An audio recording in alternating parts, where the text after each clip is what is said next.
Handsome Squidward.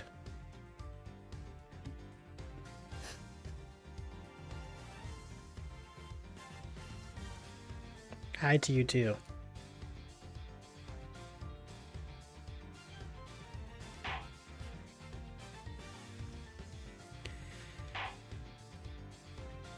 Alright. Turnabout. Reminiscence.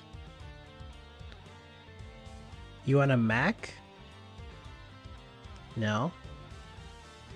Why? Because the volume thing?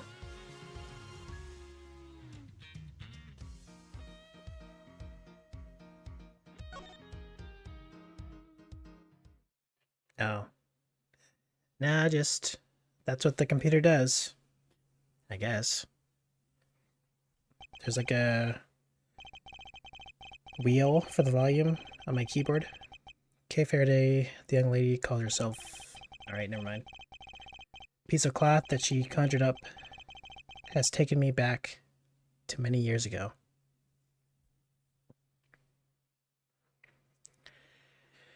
Alright, so flashback chapter. Oh my god, my favorite character, the judge. Yeah, that's right, I did it. I killed the guy. Who are these two? But it was the great thief Yatagrasa that told me. I asked the defendant, blah blah blah. I know the true identity. Interesting earrings. Man standing over there in the prosecutor's bench.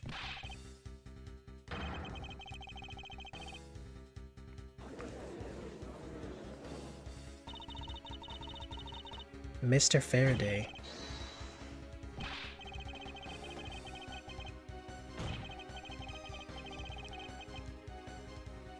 Okay, the autoplay is a little fast.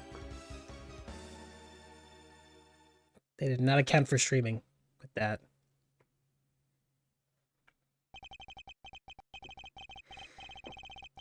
In accordance with the new prosecutor,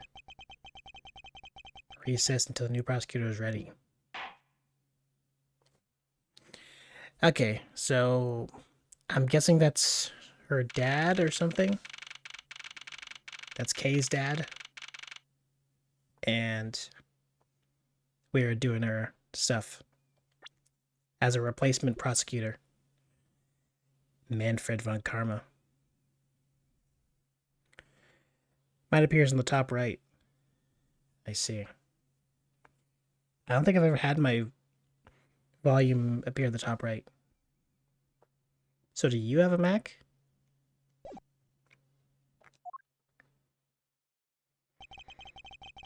It's almost time for me to enter the courtroom.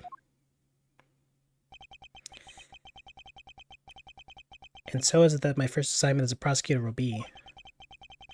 As a replacement for a prosecutor who has been accused by the defendant. Edgeworth. Sir.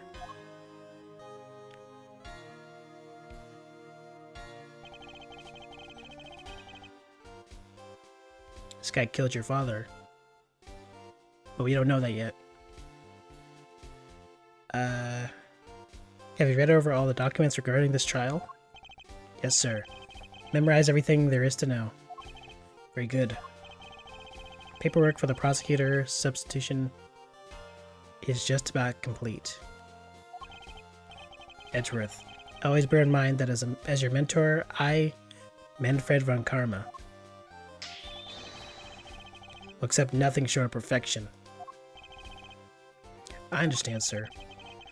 To have the chance to stand in court at such an early stage in my career, I'm honored and proud. As I've watched over your studies, I am giving this very rare chance. Prove yourself. Crush the defendant's pathetic lies into oblivion. Yes, sir.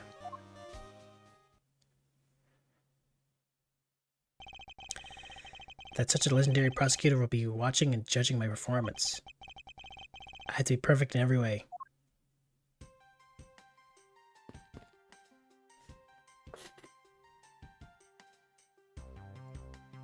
Kind of crazy that this guy had a bullet wound. He has a bullet in his shoulder for like 20 years.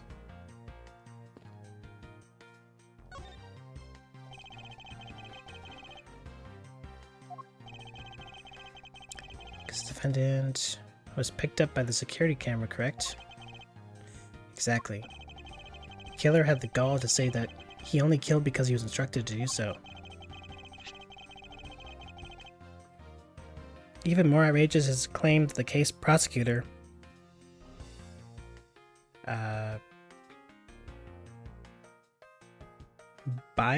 Burn? I don't know how to say that. Faraday gave the order. Huh. Faraday is such a fool. He's been ordered by his very own prey. He's been cornered by his very own prey. Sir, are you an acquaintance of Mr. I'm just gonna say Burn for now. Even though it doesn't really make sense. Burn Faraday? He's a pathetic man who speaks nothing but nonsense. Nonsense? He once tried to explain to me a way of punishing those who cannot be brought to court. Those who cannot be brought to court. That is nonsense, for no man is above the law. Well, there are always a few exceptions. However, there's no reason to even deal with such individuals. A prosecutor is a guardian of the court, one with no obligations to outside matters. Thus, there is no reason to deal with such individuals, I see. Edgeworth, disgracing yourself as Faraday has will not be forgiven. Have no fear. I will not let you down, sir. In place of the accused, Prosecutor Burn Faraday, I'll prove the defendant's guilt. Hey, hold on.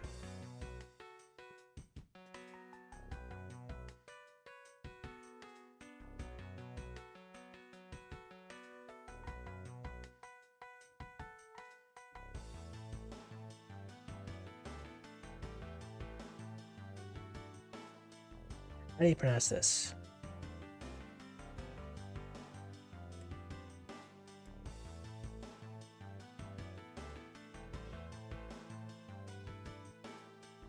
Okay, it is just Burn. Very good. I've secured an hour of recess for you to prepare to do just that. Show them all the power of Karma. So have you achieved a further understanding of the case? Yes, sir. I memorized everything that is written down in the case files. Well, then explain the case to me. I want to see if you really know what you're talking about. Understood.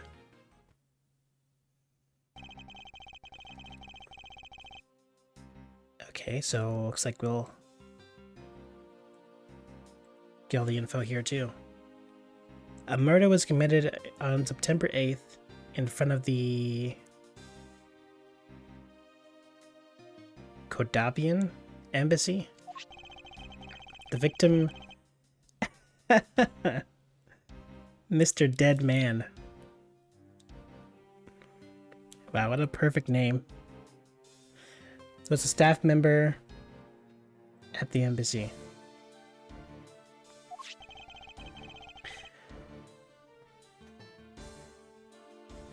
And the defendant in this case, Mr. Mackrell,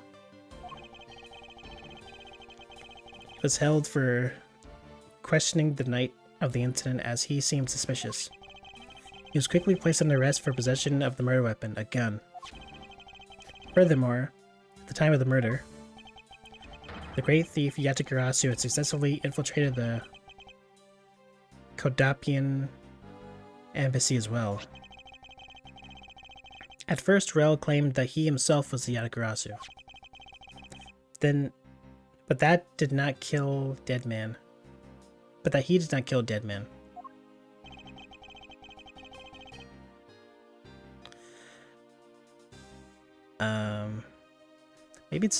Maybe it's not Dead Man. Maybe it's like Deed. How do you spell Reed?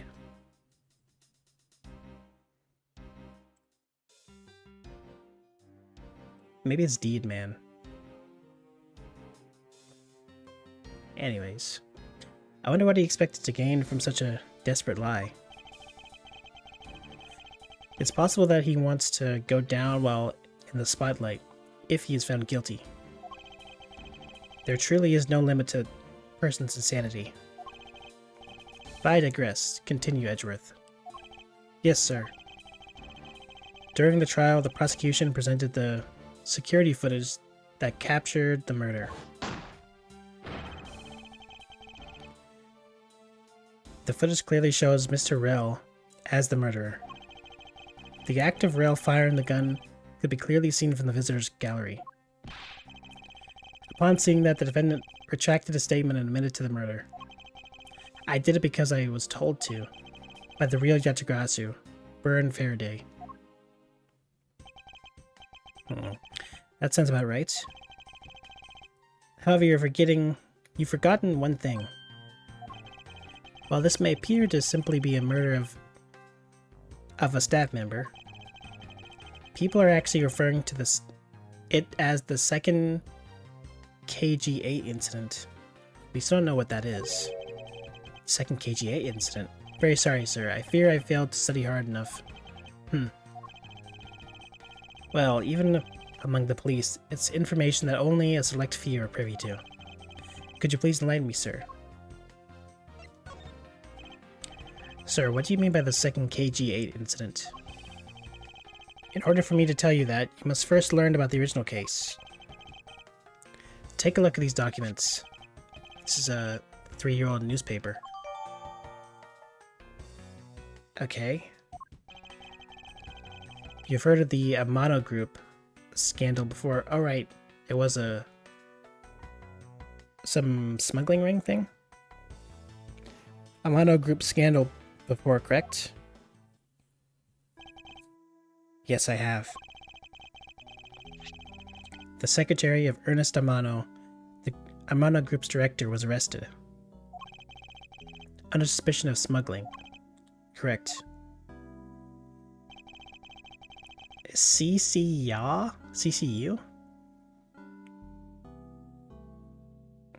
Was an employee of the Amano Group. And the sole witness of the smuggling operation. It was she who brought the crime to light. However, Miss Yu was silenced before she could testify in court. Wasn't a Kodapian embassy staff member arrested for the murder? Yes, a Kodapian by the name of Manny Kochin was the suspect. However, due to lack of evidence, the case went unresolved. Of evidence? Ha. If only I was in charge of the case. I would have done everything in my power to prove his guilt. To make sure that all criminals are found guilty. My mentor really is dedicated. Faraday was the prosecutor on the case then, and he was as pathetic as ever. Mr. Faraday was in charge of the KG8 incident as well? That's right.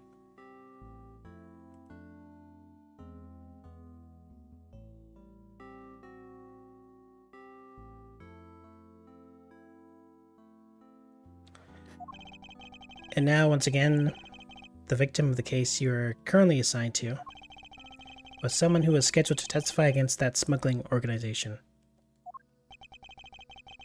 And just like last time, the victim was murdered right before he was to testify. You're catching on. The victim was murdered just before his day in court against the smuggling organization. Events are occurring almost exactly the same way as they did in the KG incident. So that's why it's been called the second KG incident. Yes. Yet there's one difference between the two incidents. What would that be? The so-called noble thief that is sending everyone into an uproar.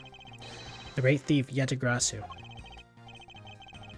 Yatagarasu? Better find out more. If it is true that the Yatagarasu showed up at the Kodapian embassy, what could he or she have been after? No doubt to steal a suspicious accounting record and release them publicly. Or more likely to steal secrets from the Kodapian embassy itself. Since the item that the Yatagarasu stole from there was sent to the police. What was it that the Yatagarasu sent to the police? I don't know the details. Anything related to the Yatagarasu is getting the top secret treatment. Still, I find it very ironic. By returning the stolen item to the police, it was proof positive that the Yatagarasu had infiltrated the embassy on the same day that the staff member was killed. Criminals have a way of incriminating themselves, wouldn't you say? Yeah, look at you. That would have to be the first... That would have to be the first time the Yatagarasu has left evidence behind, correct? Yes, indeed. If you wish to learn more about the Yatagarasu, then I suggest you ask Faraday. Mr. Faraday? He happens to be the prosecutor in charge of the Yatagarasu case as well. He's the prosecutor in charge of both the KG-8 incident and the Yatagarasu case. Mr. Faraday really has a lot on his plate. Would you look at that? What is it, little girl? You're scary, mister.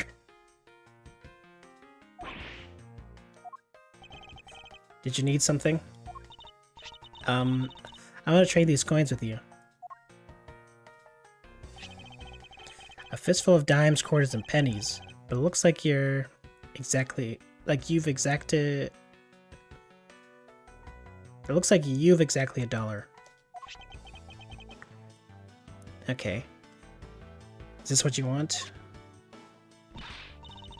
Thanks, that's exactly what I needed. That's an interesting belt you have around your torso. Is this supposed to be like a backpack? Why is the belt so big? It's like a fashion belt. Oh, anyways. Could that child be here to watch the trial? How disrespectful for a child like that to be running around inside the courtroom. Does no one have respect for this country's jurisdiction system anymore? Is a backpack? Yeah, I guess so. I don't know why the belt was so big, though. It was like a pants belt. Like a... Not a pants belt, like... I don't know, some wrestling champion belt. The paperwork for the prosecutor's substitution is complete. Why, do you even know how much time there is left before the trial resumes? I'm sorry, sir. I can have you mopping up this courtroom instead of protecting it in an instant. Gulp. It's no bother, sir. Not being completely prepared could prove to be a perfect handicap for me. A proud one you are. Look at them. But with their finger waving. You'd better collect the evidence from Faraday and prepare yourself. It's time for your debut, Edgeworth. I thought Edgeworth's first case was against... Mia. In the Third Ace Attorney game, but I guess it wasn't. I guess this is it.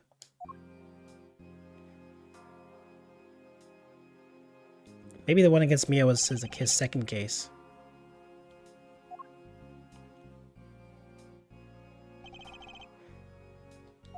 He's still wearing the same outfit. Just what is going on? Why isn't Faraday here yet? How is it possible that the defense is not prepared yet either? Bailiff, where is Mr. Faraday? I'm not sure. I wasn't really paying attention. Oh my gosh, the judge. Ah, you must be the one Mr. Von Karma recommended.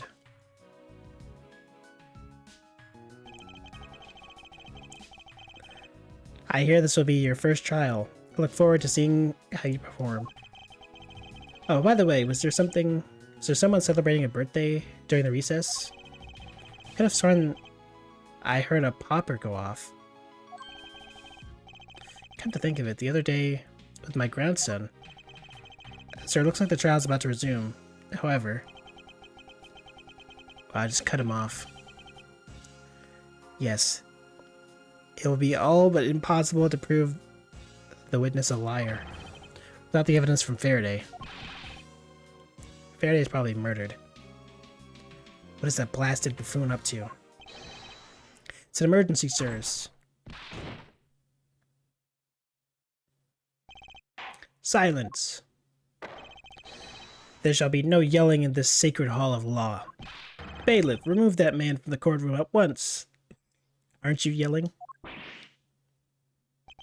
Please. Wait. You have to listen to me. There's an emergency. Defendant lobby number 2. Mr. Faraday and the defendant. The two of them, they're both dead, Your Honor.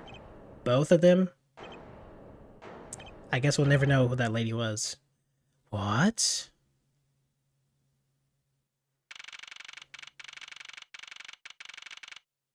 Oh, no. The defendant is the person being accused.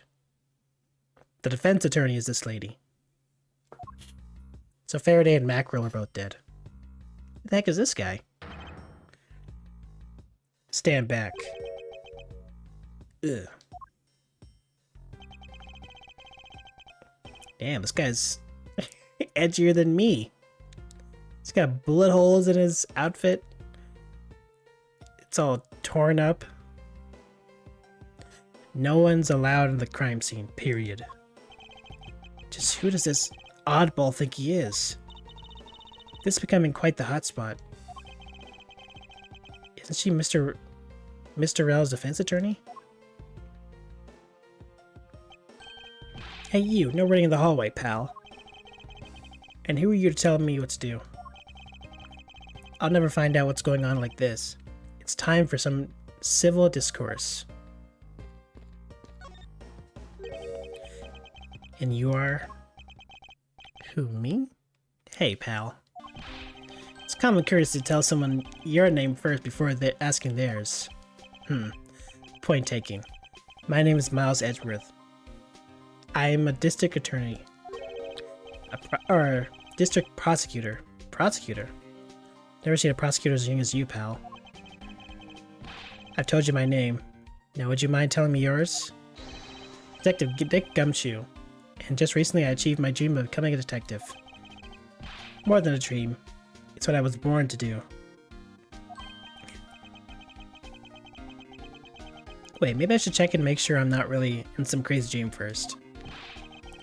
This detective is entirely too excited to be at a murder scene. Alright, so the first time we meet Gumshoe.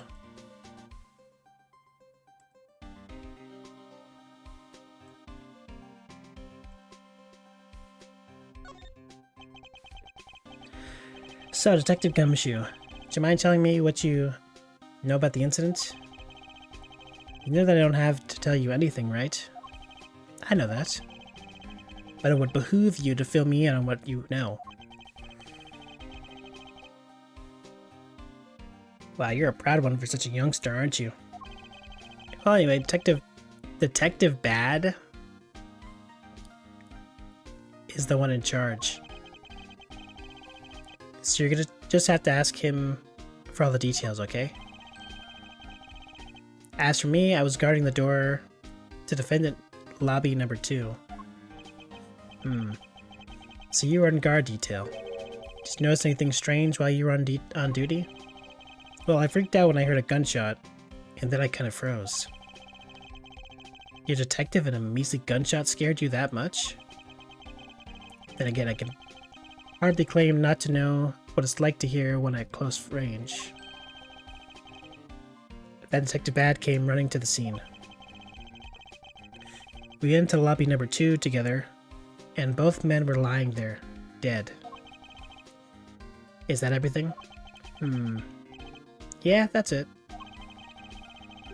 I was in the hallway the whole time, but didn't hear a single peep of a struggle. Interesting. Other than the gunshot, you didn't hear a single sound of commotion. That's his testimony.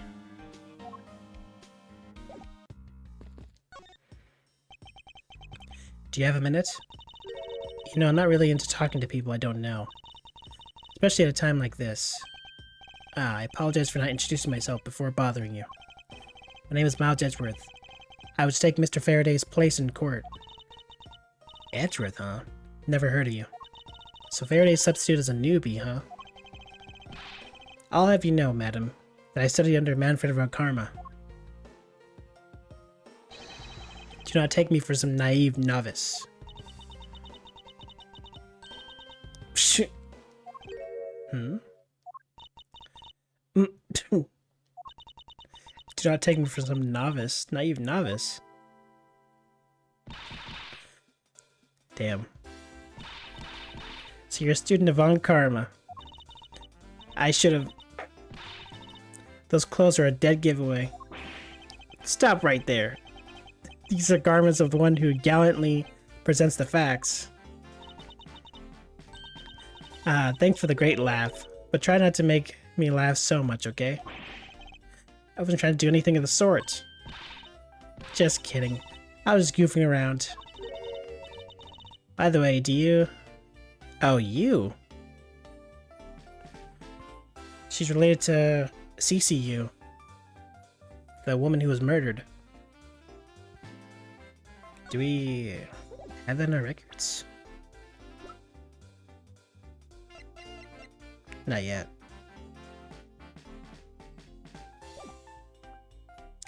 By the way, do you know who I am? My name is Callisto Yu. And if you're telling the truth, then we were about to go head-to-head in court. But of course, I've heard much about you, Miss Yu. But of course, I've heard much about you. You're a regular Shakespeare.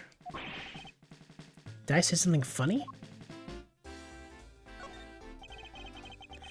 I'd like you to update me on the situation. I don't really know anything. Why don't you try talking to those detectives over there? If that's the case, then why are you here? Why is she cooking me? Ugh, what's so funny? It's just that the way you speak is so tactless. The person I was going against in court, until only a little while ago, was just murdered. It's not like I can go back to the courtroom pretending I thought nothing happened, as though nothing happened. That's a good point. I apologize for asking such an insensitive question. It's fine, don't worry about it.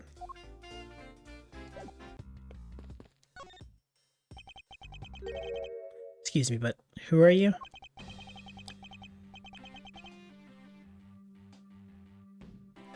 Detective Tyrell Bad. Homicide. Tyrell Bad. I was informed of the situation and came as quickly as possible.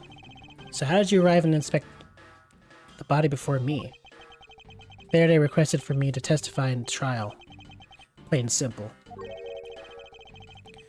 Mr. Faraday requested that you be here.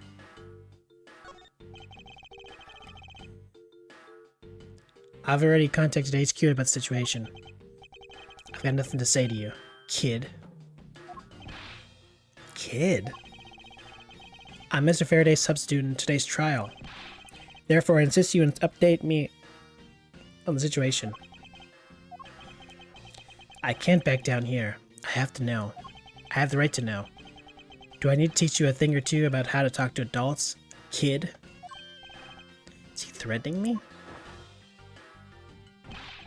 Is he going for his gun? It's just a mirror. How dare he trick me like that? Faraday was... Is he just a poser? Trying to look cool? Faraday was stabbed to death with some kind of blade, and he had a gun in his hand. The other man, Mr. Mackerel, was shot and killed. He was found holding a bloody knife in his hand. So they're trying to say it was a double kill. They just killed each other. Was there anyone else who went into defendant lobby number 2? Yeah, that big lug over there. His name's Gumshoe. He was in charge of guarding the place. He's claiming that no one else entered the room. If that's the case, then they must have killed each other, correct? Maybe. Such impudence. This guy is really testing my patience. Why was I not informed that you were going to testify in court? Homicides aren't my only gig. The Yatagrasu case is also one of my assignments. So you were called upon to comment on the Yatagrasu's characteristics, in order to assess if Mr. Faraday really was Yatagrasu or not. Well, well. Looks like you just might have a brain after all, in that head of yours, son. Son? Not your son, Pops. Miss Yu. There's someone who wishes to see you. Who is it? An embassy staff member by the name of Manny Cochin. What? Wait.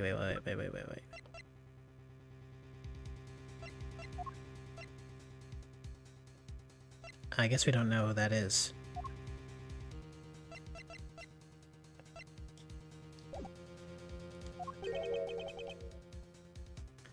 Actually, no, Manny Cochin was a part of her sister's case. Detective Bad and Miss Yu's mood just changed all of a sudden. Wait a second, wasn't Manny Cochin... I'll be right there. It's nice to see you again, Miss Yu. Why are you here? I had no desire to ever see you again. Now. Actually, would you mind stepping outside for a brief chat? Fine, let's go. Kind of fast for a man in a cane. Bad. Found karma. It's been a long time. I knew you would show up. You usually do when the Yatagrasu is involved, and I see this case is no exception. Do you know Detective Bad, sir? Yes. He's like an old bloodhound that never leaves the scene of a crime. If only he would get a promotion and move on. It's the crime scene where a detective is most useful and effective. It's not like I don't know that.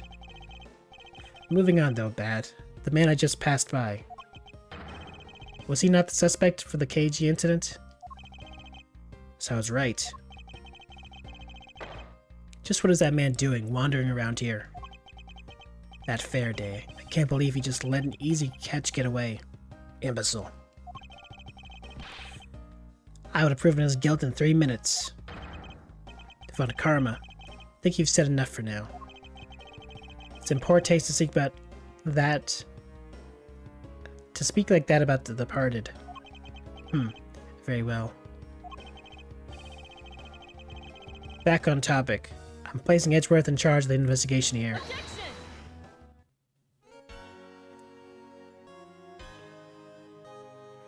God damn it.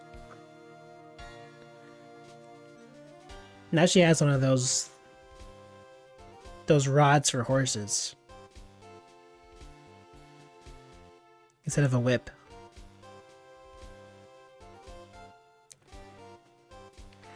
Papa! How can you place him in charge? Francisca, what are you doing here? I'm here for summer vacation. What else?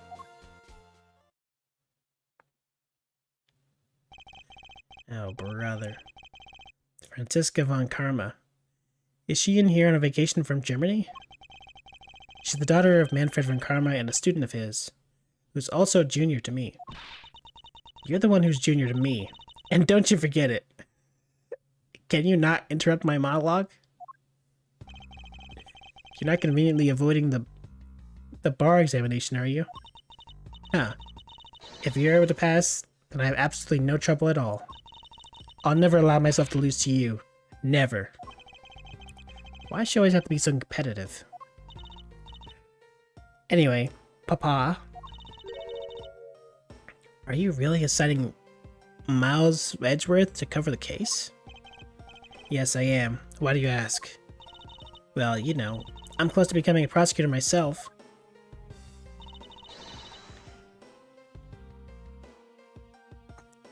And I am 100% confident that I can do a better job than him. That's just like Franziska. She has no problem bad-mouthing someone right in front of them. Bad. Yeah? These two will be conducting the investigation. What? Oh, she's my assistant during this investigation? I guess it would be weird for me to be with Gumshoe since I just met him. Then again, not really. You want me to let both of these kids loose in the crime scene? Also, look at the ants in the corner. What is this? What is this mound? This is the perfect opportunity for them to work on their prosecutorial skills? I guess that's how you say it. Crime scene is not a place for children to be messing around in. I'm the one with the authority over this crime scene, bad. And I will not tolerate complaining. Edgeworth. Franziska. I leave this case to the two of you. Understood, sir. Yes, Papa. I'll go take care of the paperwork now. Remember, I'll accept nothing but a perfect report from the both of you. Do not disappoint me. Okay. Hold up, Von Karma. I still haven't agreed to this.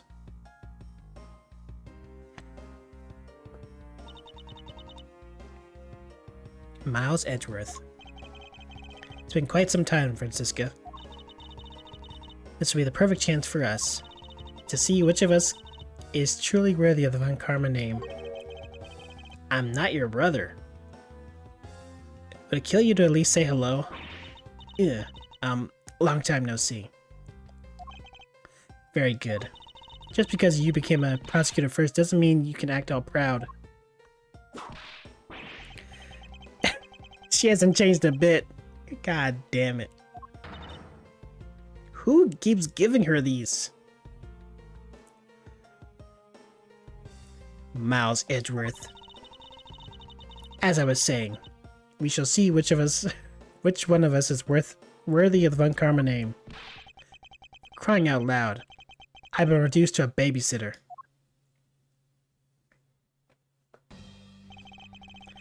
Looks like Mr. Von Karma was successful in convincing the detective.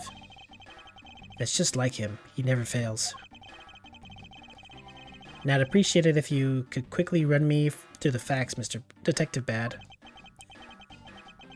You're better out checking things out on your own. Very well. Seems like getting help from Detective Bad will be a most arduous task.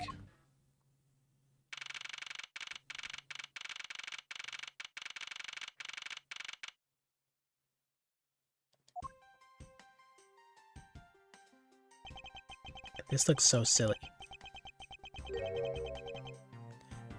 Is the only real explanation that they killed each other simultaneously? Miles Edgeworth, you should listen to someone until they are finished talking. What are you talking about? I'll only say it once more. This is a competition to see who's truly worthy of the Von Karma name. Oh my god. Competition. The person that figures out the truth first wins. So the person who doesn't discover the truth is the dishonor of the name. Exactly. I don't care they became a prosecutor before me. I simply refuse to hear any more foolishness. Any more foolish things come from your foolishly foolish mouth. Fine, whatever makes you happy. Can I take that as you accepting my challenge? Once again, whatever makes you happy. Well then, let's begin the investigation, shall we? I'm going to find the perfect evidence and prettily present it like the professional I am. Competing to discover the truth behind a crime. How delightfully childish.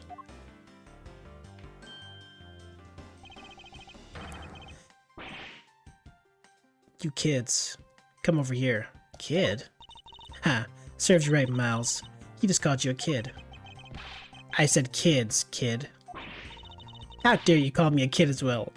You're like 11. I swear she's like 11 right now.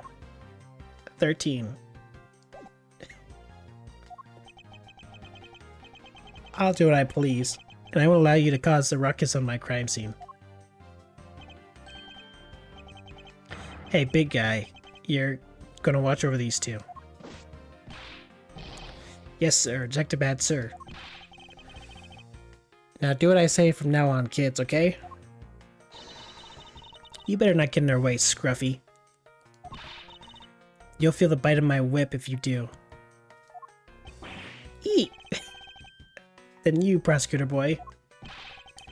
Let's get your investigation started already, alright? Great. Not even that detective is treating me like a child. Alright, it's time to get investigating. Get a move on, prosecutor boy. My name is Miles Edgeworth. And if you were to call me prosecutor boy one more time, it'll be my duty as a prosecutor to look into your monthly salary. What? And what would you do with my salary after you saw how much it was? That's up to me now, isn't it? Really? Sounds good, pal. He's so naive.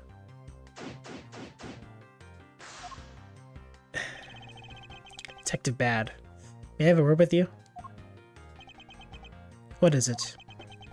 It appears that both a knife and gun were used in as murder weapons. Yeah, it does. That leads us to our first question of the investigation. Where did the men acquire the weapons? The gun was inside Faraday's bag. It was a piece of evidence that was presented in the trial earlier today. It was used to kill the staff member. But I've never heard anything about the knife. Mr. Rell was being held by the police. There's no way he could have brought it in. Which means it's possible that Faraday had the knife on him from the start as well. Could it have been a piece of evidence that had yet to be presented? But then, why doesn't Detective Bad know about it? Wait, what if? It's possible that Mr. Faraday brought the knife in under the guise of evidence. He could have then put it out. He could have then brought it out and attacked Mr. Rell with it. Huh? Maybe you've got a brain in there after all, kid. Is he gonna treat me like a child forever? It looks like Mr. Faraday attacked Mr. Rell first, who then counterattacked. That's the only logical conclusion you can draw from a scene like this. Why? Not yet. I feel that it's much too early to be drawing conclusions already. I must first find conclusive evidence so as to protect the honor of the Von Karma name.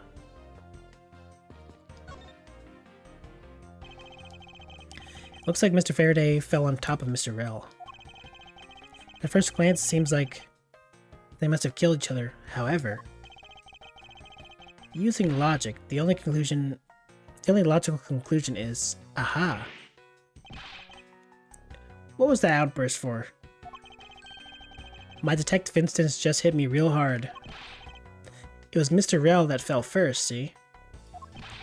You don't need to be you don't need detective instincts for that. It's common sense. But I suppose we won't know much about that until I examine the bodies.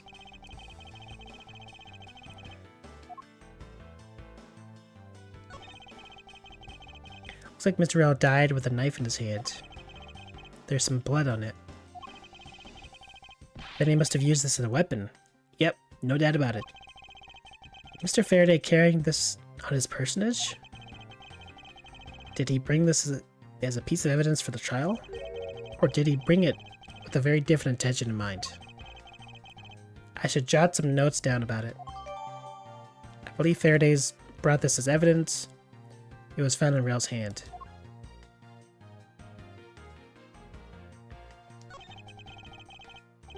His hand is all black down here, see?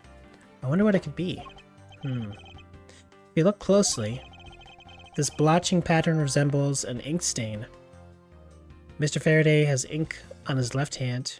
Why is there ink on such a place anyway? An ink stain? Yes, I usually get inked on my own hand when I use my feather pen. A feather pen? I've never seen one before. Sure you aren't making it up, Cal? Me personally, I'd never use a feather pen. I don't know why you would. Aside from being fancy. Looks like Mr. Faraday died while holding the gun in his right hand. So he shot Mr. Rel and then fell on top of him while still gripping onto the gun? I guess that does seem kind of strange, huh? I mean, why would Mr. Faraday know how to fire a gun? It's not exactly rocket science. Even I know how to pull a trigger. Although I doubt I'll ever need to use one. I hope I never have to fire a gun either, pal. But it sure does look cool to hold a gun in your hands. It appears the police screening procedures need a thorough review. Anyway, I should jot down some notes about the handgun in Mr. Faraday's hand. Was Faraday's evidence from embassy staff killing case. It was found in his hand.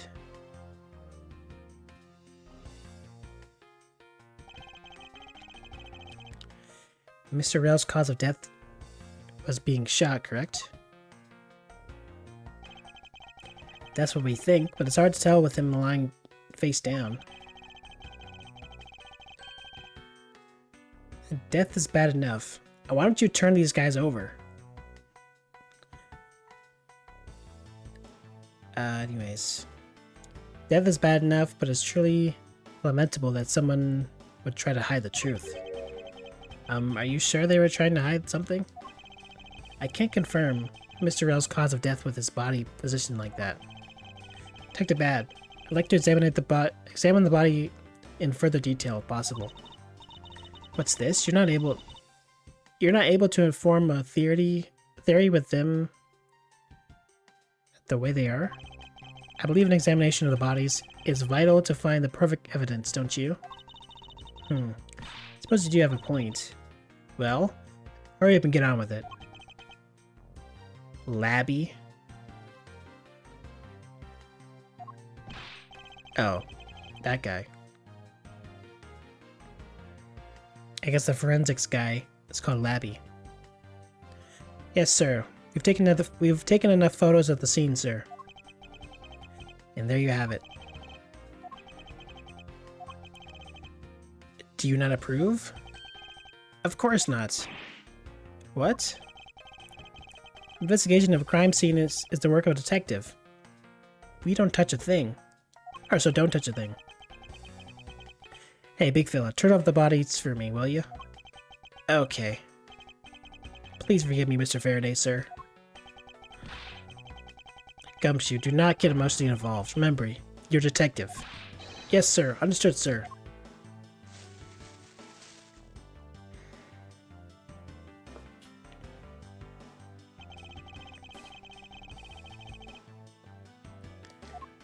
Alright. There's a knife wound in his chest here, see? I wonder if the wound matches the knife Mr. Rel is holding. Labby? Yes, sir. Verifying now, sir. Make it quick. From the look of things, one could deduce the knife Mr. Rel is holding is what killed Mr. Faraday. There's something in his breast pocket. It's a fountain pen. Okay.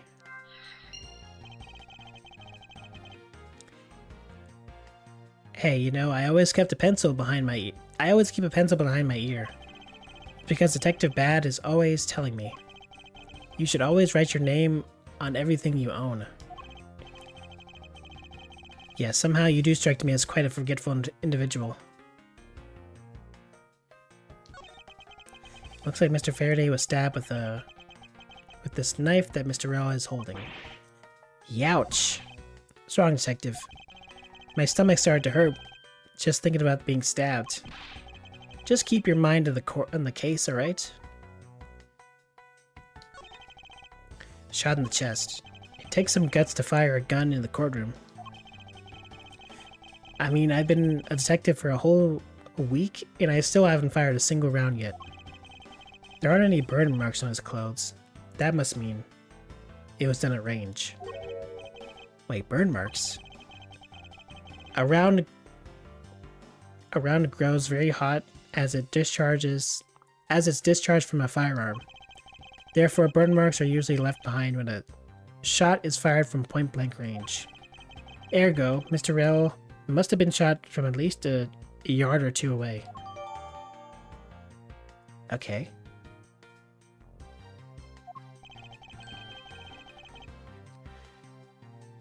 You sure do know a bunch of neat stuff for your age, pal.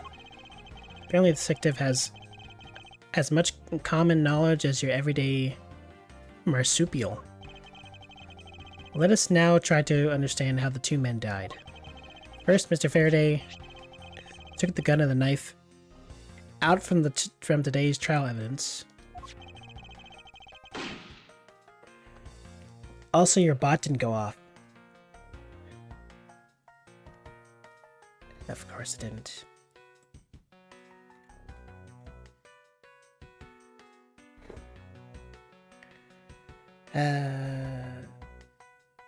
To stream.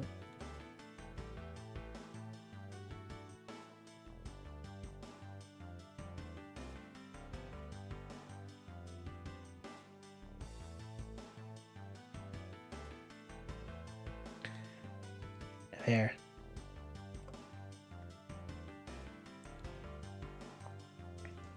I don't know why it does that. I really don't. Then he aimed the gun at Mr. Rel and fired. However, Mr. Rel managed to grab the knife and counter Mr. Faraday while being shot. Wait.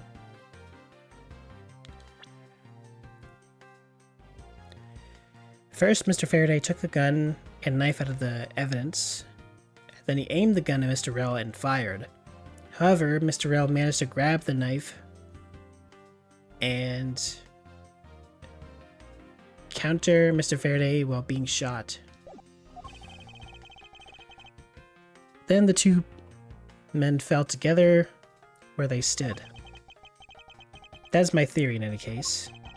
What a crazy way to go. Doesn't really make sense. Still, something about the explanation doesn't seem right.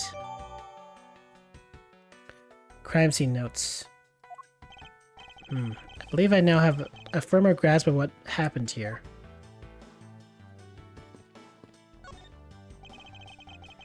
I already checked this earlier, but it wouldn't hurt to take another look.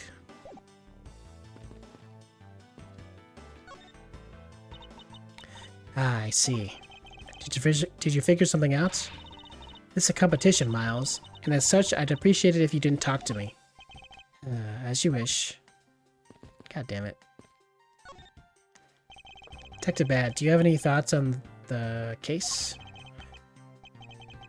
Faraday and Riel seems like they both killed each other to me. Although, there are a few things that just don't seem right. And what would they be? Why don't you try thinking on your own before you bother me, boy. What? Now I've been downgraded to just boy? Well, this makes sense, right? Ink came from his pen.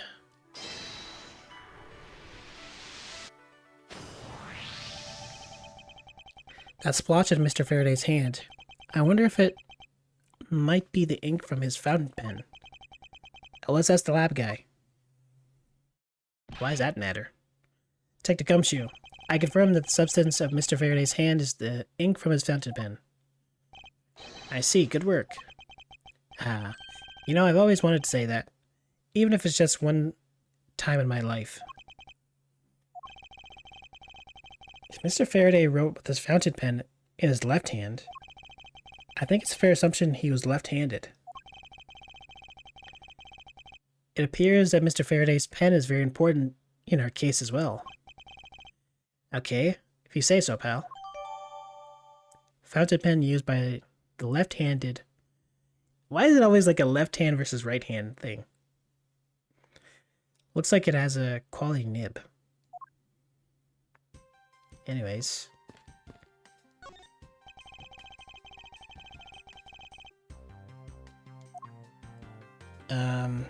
Let's not check this.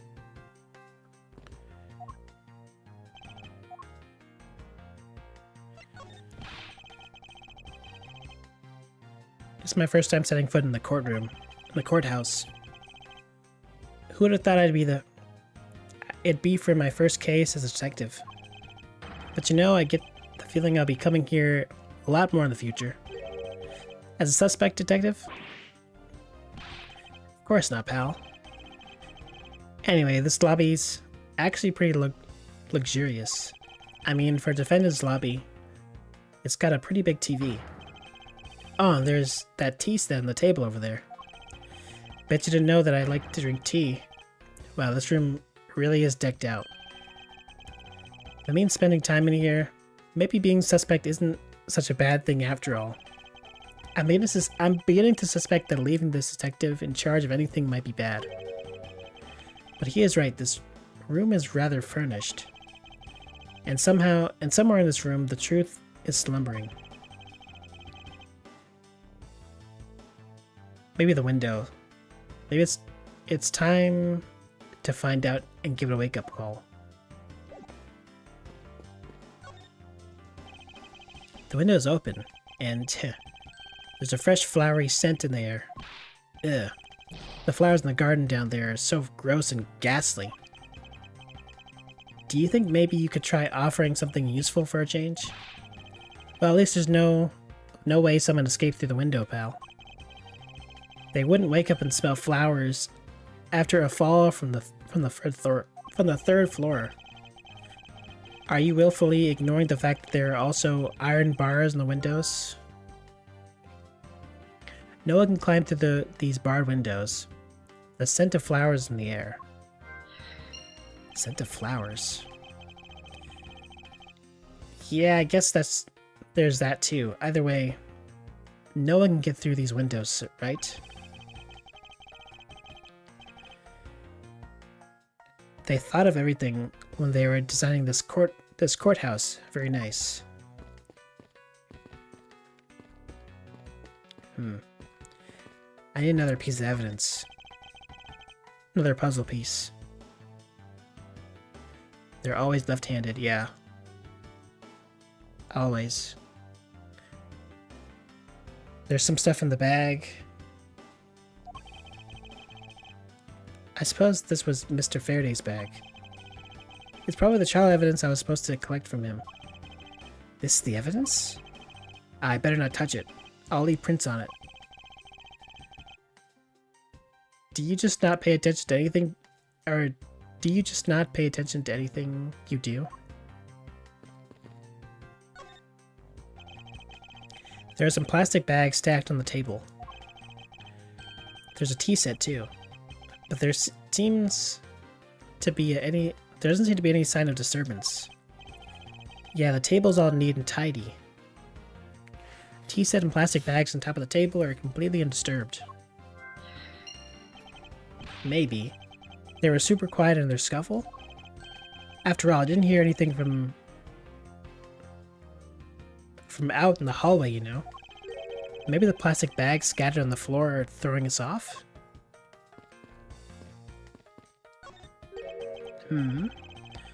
Why are there plastic bags scattered all over? Those bags are for keeping evidence safe, pal. I know that much, detective. You sure are good at this stuff, aren't you, pal? Normally, I'd be happy when someone compliments me. When is this guy? Anyways, could these plastic bags be evidence of a fight between the two of them? Plastic bags used to store evidence were strewn all over the floor.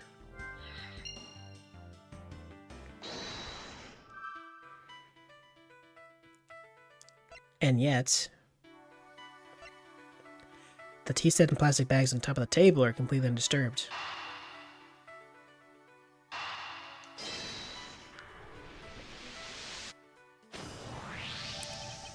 There's a very tidy pile of plastic bags on the table. And yet, a portion of them wound up scattered on the floor as well. It's not like the ones on the floor were knocked over during a struggle. In which case, might there be another explanation as to how they got there? Another reason. I believe it's possible that the blood of on the outside of the bag is related somehow. Eek. Please get that blood away from me, pal. Detective Gumshoe, whose blood is on this bag? Hold on, let me ask the lab guy. Alright, please hurry. Wait till you get a load of this, pal. It's Mr. Faraday's. Oh, and the technician said they didn't find anything else on or in the bag either. It would appear that this bag is a very important piece of evidence. Okay, if you say so. I'll leave it in your hands, pal. Plastic bag. One of the bags strewn on the floor of lobby number 2 has Faraday's blood on it.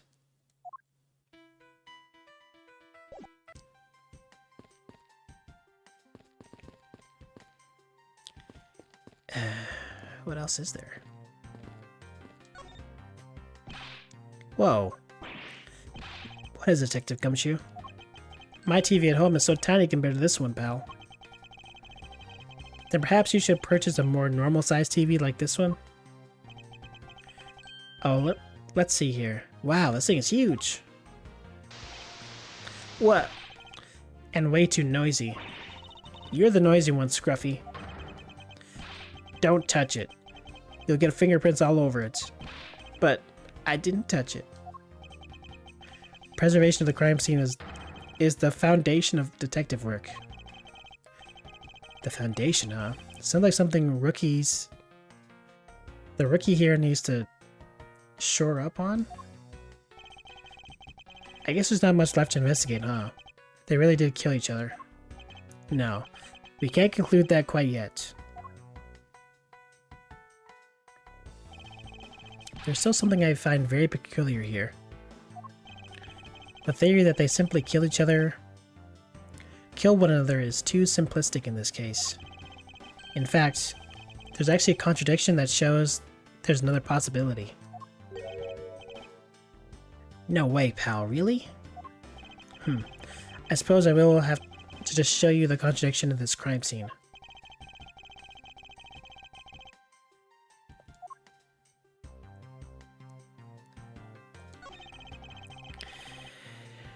Mr. Faraday is holding a gun in his right hand. That's the one Mr. Rell got blown away by, right? Labby, your answer? Yes, sir. We found that the ballistic markings do match that gun. Oh, ballistic markings are the figurative fingerprints a gun leaves on a bullet when fired. Every gun leaves its own unique ballistic markings. Therefore, by looking at the markings of a bullet, you can tell which gun it came from. Yeah, that's it. Of course. I already knew all about that, pal. Maybe you're better off going back to the academy. Come on, sir. Cut me some slack, will you? So the bullet that was fired from this gun is what felled Mr. Rel. Well, a contradiction would be that he's left-handed.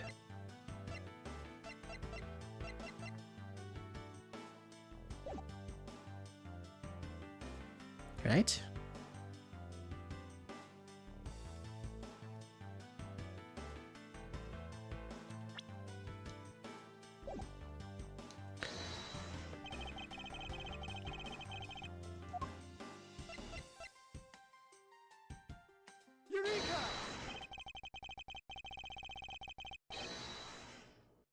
Now we come face to face with the contradiction I spoke of, and it is this. Mr. Faraday used his left hand to write with his fountain pen. Ergo, he's left-handed. And yet, the handgun is in his right hand. Don't you find it odd that a left-handed Mr. Faraday would hold the gun in his right hand? That, ladies and gentlemen, is the great contradiction haunting this crime scene. Hey, you're right, pal. That does seem kind of strange. But how could something like that happen? The facts add up to one conclusion, and one alone. Someone moved the hand. Someone put the gun in his hand. Someone else put the gun in Mr. Faraday's hand after he died. Someone else. Plastic bags scattered on the ground, and a gun in the wrong hand. I sense the presence of a shadowy figure behind this case. A person of vile intent who is serious about keeping the truth from us. Okay.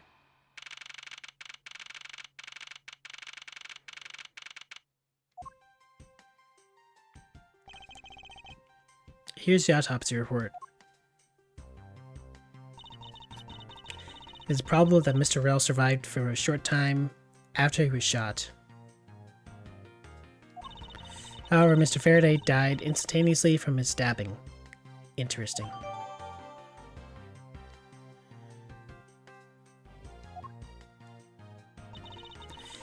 Looks like we now know everything we need to know about this case. Are you sure we know everything? Of course. The incident began with Mr. Faraday attempting to get his revenge. The prosecutor went into a rage from being accused and tried to kill the defendant. But the defendant fought back, and then they ended up killing each other. It's all very clear and simple. There's absolutely no margin for doubt. Do you really believe that to be truth? Huh. Are you saying that just because I figured out the truth before you, that you don't want to believe it's true? It's alright. If you disagree with my argument, then prove me wrong. Well, if there are any contradictions to be found, that is. Don't worry, I will. Let's go, Whip Girl. Mr. Faraday's death was instantaneous, while Mr. Rel survived a short time. From this, it's obvious that Mr. Faraday died after he shot Mr. Rel. And Mr. Rel, on the brink of death, stole Faraday's knife and stabbed him. Those are the facts of this case. That makes no sense. Mr. Faraday's death was instantaneous, therefore, he must have attacked first. Proving that logic to be false is probably the fastest way to show her that she's wrong. Wait. Mr. Faraday's death was instantaneous, therefore, he must have attacked first. Proving that logic to be false is probably the fastest way to show her that she's wrong. Mr. Faraday's death wasn't instantaneous. Is that what we're trying to do now? Anyways. Hold it! Do you truly believe that Mr. Faraday died instantaneously? I have the murder report right here. Mr. Faraday died instantaneously of shock due to being stabbed in the chest. There, you see? It's been documented clear as day. Ah! From this, it's obvious that Mr. Faraday died after he shot Mr. Rel. Hold it! Mr. Faraday shot Mr. Rel after he died? Or before he died? Do you have any basis for that statement? Your foolishness has no end, does it? Now, I hate to repeat myself, however, Mr. Faraday died instantaneously. That's all the basis I need. Alright, so if Mr. Faraday died instantaneously, then he must have attacked Mr. Rel before being stabbed. You're finally beginning to catch on, I see. And Mr. Rel, while on the brink of death, stole Mr. Faraday's knife and stabbed him. Hold it! So I believe that the dying Mr. Rel stole the knife from Mr. Faraday. The dying Mr. Rel stole the knife from Mr. Faraday.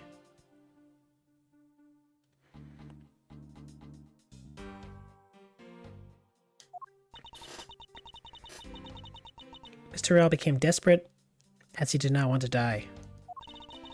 Human beings can do amazing things when they're put to the test. So the two men struggled. In the end, Mr. Rel was able to grab the knife and stab Mr. Faraday.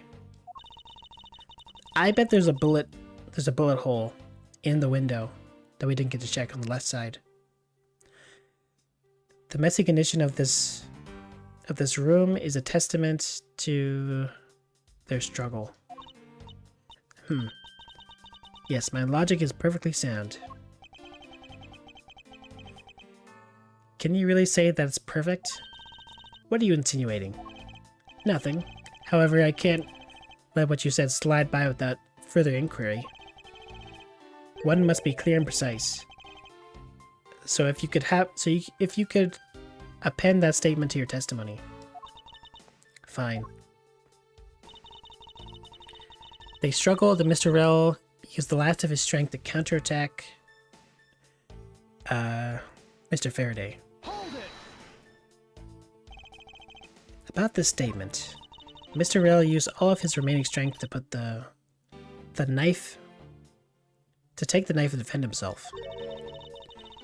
One can easily see that they had a violent struggle. Of course, nothing compared to what my riding crop can do. How does one compare the damage her crop can do with the state of this room? Furthermore, all the plastic on the floor in this room were scattered there due to the fight. Is there anything else that I can explain for you? No, that'll be fine. Those are the facts of the case. Alright. Instantaneous death and survived. For this, it's obvious that Mr. Faraday died after he shot Mr. Rel. They struggled, and Mr. Rel used the last of his strength to counteract Mr. Faraday. Well, did they really struggle?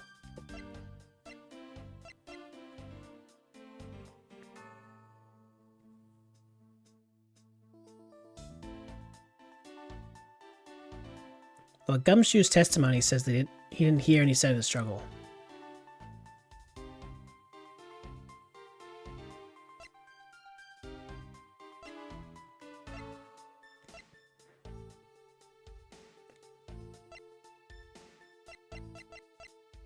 Objection! If the two men were fighting, their struggle would have surely caused quite a bit of noise. However, Detective Gumshoe testified that he heard absolutely nothing. Huh. You place too much faith in that detective's testimony, you know? But for the sake of argument, let's say there wasn't a fight. Now then, did Mr. Rel get it? How then did Mr. Rel get his hands on the knife? Mr. Faraday's bag was sitting right here in lobby number 2. It's not hard to imagine that perhaps Mr. Rel saw a chance and took it out at some point. So what you're saying is this. Mr. Rel took a chance when he saw the opportunity and took the knife from the bag. And then Mr. Faraday shot Mr. Rel after being stabbed.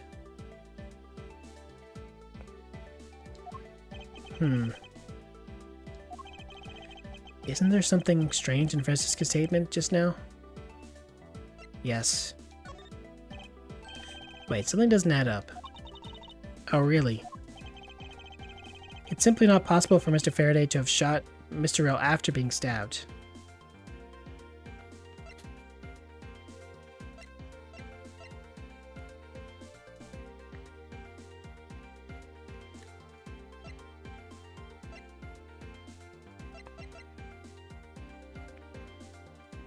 Because there was distance in there.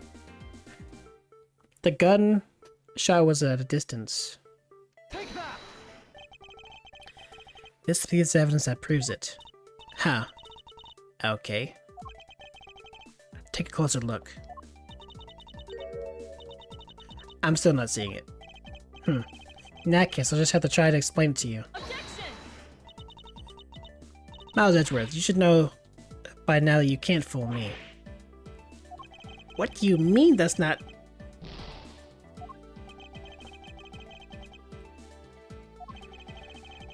Mr. Rel grabbed the knife from Mr. Faraday's bag when he wasn't paying attention. Mr. Faraday shot Mr. Rel after being stabbed by the knife. But it just doesn't add up, and I have the evidence that proves that it doesn't. It's simply not possible for Mr. Faraday to have shot Mr. Rel after being stabbed. Well, you said he died instantly, but... I guess here we have the notes?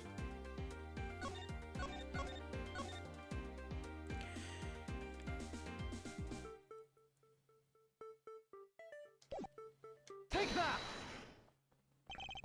Okay. So I just need to present something different, but it was the same point. According to the coroner report, Mr. Faraday died instantaneously, meaning that he died immediately upon being stabbed by the knife. Ergo, he could not possibly have fired the gun after that. Oh, you got me. But of course.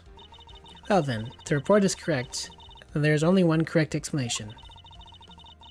If we suppose that Mr. Rel attacked first, then Mr. Faraday, who died instantly, would have been unable to kill Mr. Rel.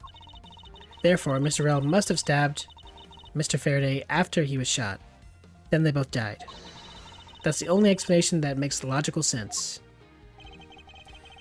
Negating your opponent's ideas in order to prove your own theory. I see you've been studying, Francisca. I just want to explain it to you as simple as possible. Before you foolishly propose a foolish theory that only a foolish fool like you could. How naive of you to believe that only your opinions are valid, and still expect to discover the truth the crime scene offers you. Francisca, you still got a ways to go. What are you talking about? Are you saying there's a flaw in my logic? Mr. Faraday died instantly. And the fact that he did is what gives rise to the contradiction in this scene. The contradiction here... The order...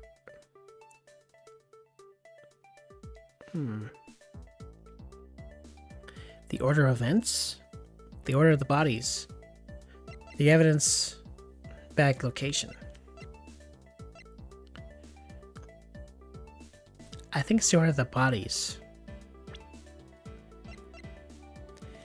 If Faraday died first, then he should be in the bottom. Let me get this straight. What are you arguing? What you're arguing is this. Mr. Faraday took the gun from his evidence bag and shot Mr. Rell. Then, the wounded Mr. Rell had an opportunity to take the knife and strike back. Upon being stabbed, Mr. Faraday died on the spot, and Mr. Rell died thereafter. If that's the case, then how do you explain this? Take a good look at the order in which the bodies are piled. No. Mr. Faraday's body is lying on top of Mr. Rell's. Therefore, Mr. Rell must have died before Mr. Faraday. Impossible.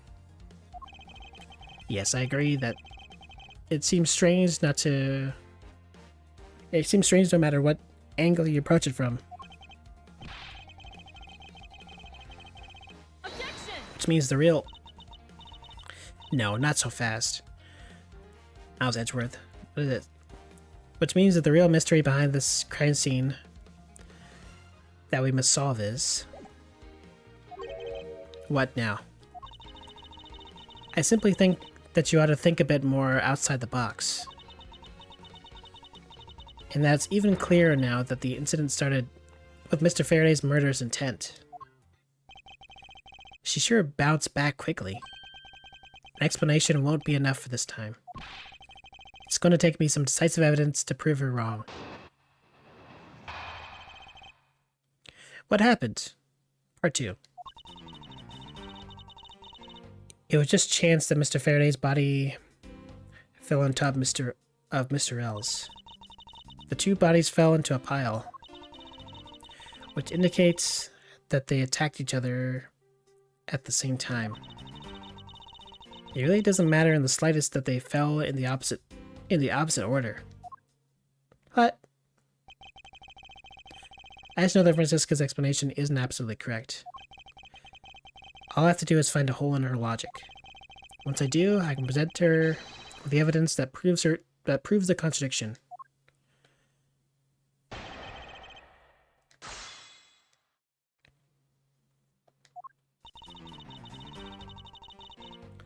I feel like you must, as long as you do something odd, like wear a different glove size or shoot a gun with your non-dominant hands, I feel like you can get away with murder in this game. It was just chance that Faraday's body fell on top of Mr. Rell's. Hold it! Objection! About that. Pressing someone's testimony in order to gain some time to think. You're a real one-trick pony, aren't you? It's too bad your trick only works on fools. That wasn't my intention. I simply wished for more details as to how Mr. Faraday ended up on top of Mr. L.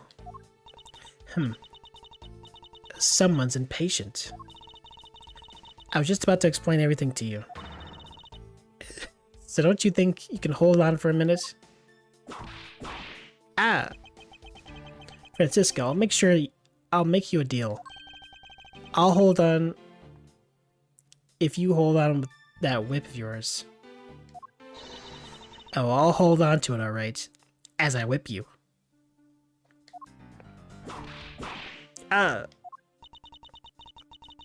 Put this little girl in prison. Well, now that you've quieted down a bit, I'd like to continue if you don't mind. The two bodies fell into a pile. Hold it!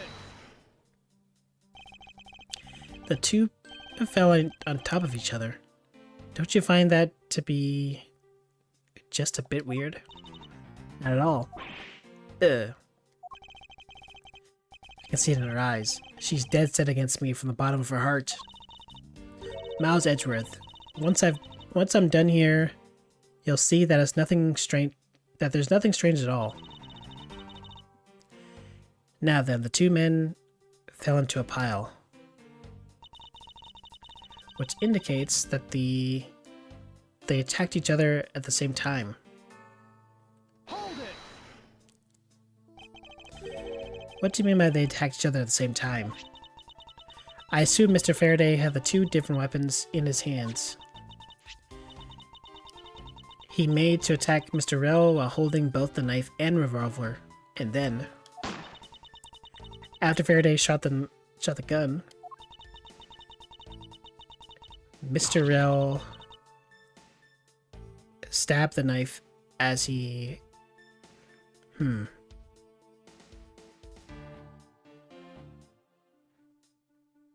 Mr. Rel grabbed the knife as he was falling and stabbed Mr. Faraday.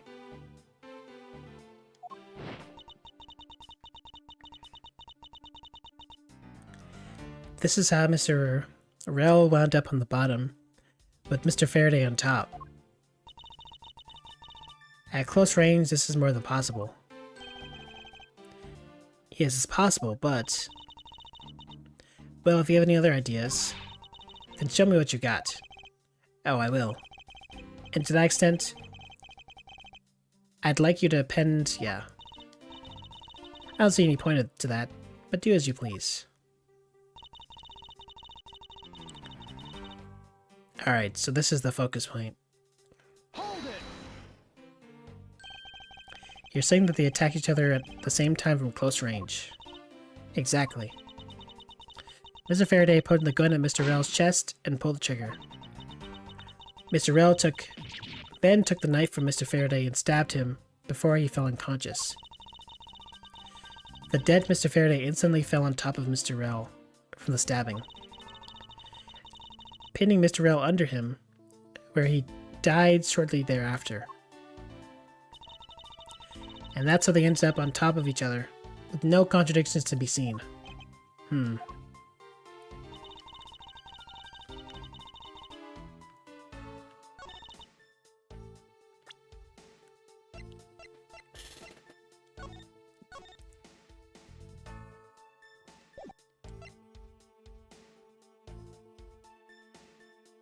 Objection! There we go. So we believe they kill each other at close range. Sorry, but that's not possible. Just as written in the crime scene notes, the firing of the handgun did not leave a gunpowder burn on Mr. Rel's clothes. Therefore, Mr. Rel and the gun must have been separated by a distance of at least 2 or 3 yards. Ah! Yeah, this is by far the biggest contradiction. The two bodies are piled up on each other, yet the gun was fired from a distance. And with there being no chance that Mr. Rel moved that far after being shot. That leaves only one explanation. What a completely foolish line of foolish thought for a thoroughly foolish fool. If I'm not wrong, or if I'm not right, then who was it that made the first move with the intent to kill, huh? Who? The person that attacked first with the murderous intent, that would be neither man. Here in this room, contradictions appear no matter which man we claim attacked first. Thus, there can only be one explanation. There was a third person here.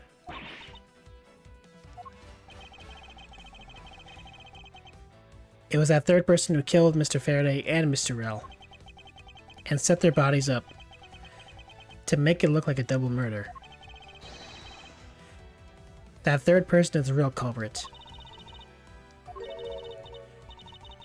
Miles Edgeworth, there's just one thing you're missing. Evidence, correct? Exactly. Everything you've said up until now is nothing but a story played out in your head. Therefore, this is where the real test begins. Can you prove that there was a third party involved in this crime? Of course. The third person was truly here. The fact would resolve the glaring... That fact would resolve the glaring contradiction. The proof that this has all been set up, made to look that they killed each other. I'll present it and lay bare the final piece of the puzzle that's not yet in place. This is the piece of evidence that proves There's a third person involved.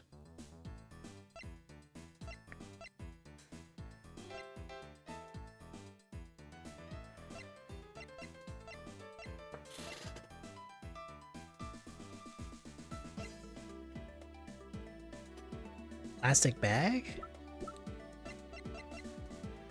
One of the bags strewn on the floor. The lobby has Faraday's blood on it.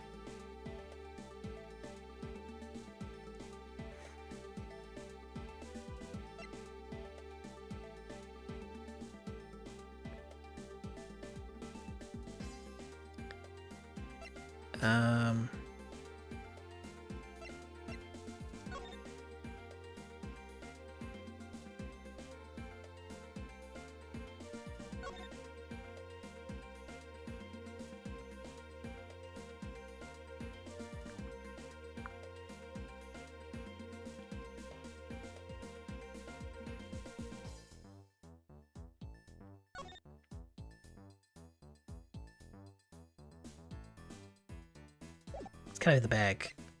Take that! The gun in Mr. Faraday's hand, and the plastic bag with his blood on it. There's two items point to the presence of a third person. How so? Recall Detective Gumshoe's testimony? I was in the hallway the whole time, but I didn't hear a single peep of a struggle. If there wasn't a struggle in this room, then there shouldn't be any plastic bags on the ground. Meaning that someone must have deliberately scattered them around.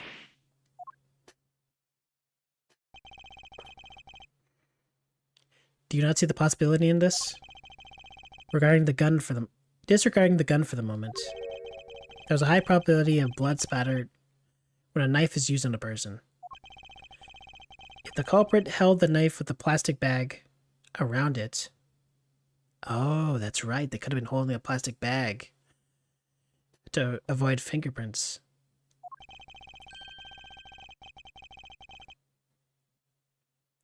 They could just use the plastic bag to catch any blood splatter from where they withdrew the blade of the knife. Then, by spreading a few more plastic bags around, mixing the bloody one in with them, and arranging the room to make it look like there was a struggle between the two, they were able to conceal their presence. Ah!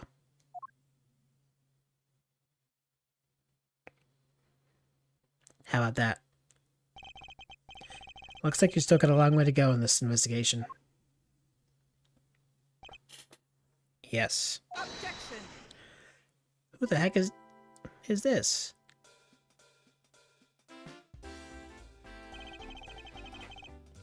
I wasn't expecting that voice from you. What the heck's up with you, pal? Mr. Bad, I advise you to place Detective Gumshoe under arrest. What? What's the meaning of this? Huh. Looks like you're not man enough to discipline your own subordinates. Don't you dare. That detective claims he was there, standing in front of the door the entire time. But I have it on good authority that it was all a giant lie. Mr. Yu, Miss Yu, I ask that you please explain that last statement. I'll let his honor explain it himself. I saw with my own eyes, I tell you. During the recess, there was a period of time when there was no one in the hallway. What? See, Mr. Bad? So I ask you, why would a detective who was supposedly doing his job the whole time want to fabricate such a lie? Gumshoe, did you kill Faraday? No! Of course not, sir. It would appear that the one who set this whole crime up is that detective. Which basically renders his testimony to a complete lie and wholly invalid. Looks like your perfect logic just came tumbling down, Miles. I was in the hallway the whole time. I didn't hear a single peep of a struggle.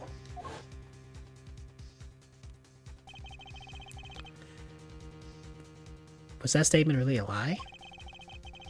Detective Gumshoe, you're now a suspect in the murder of 2 men. Now spit out the truth, or so help me. I haven't lied to anyone, sir. Honest. I really was here. I really was there. I was in the hallway the whole time. Hold it. Detective Bad, I see you. Please do not act without my permission. After all, I'm the one that is heading this investigation, am I not? Don't talk like you know what's going on, boy.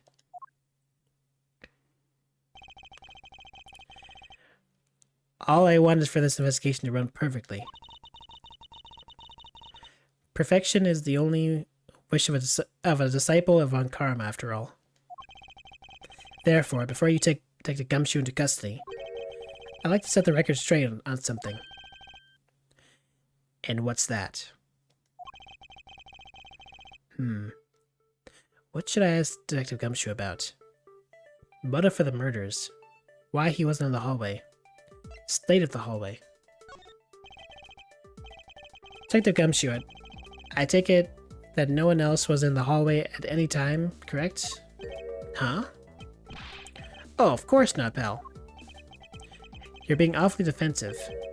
Might you be hiding something from me? Watch your mouth, pal. You can't go around saying stuff like that about me without any evidence. I suppose you're right. I have no evidence at this point. Miles Edgeworth, how can you be losing a battle of wits with this detective? You're a disgrace. Maybe I should ask about something else.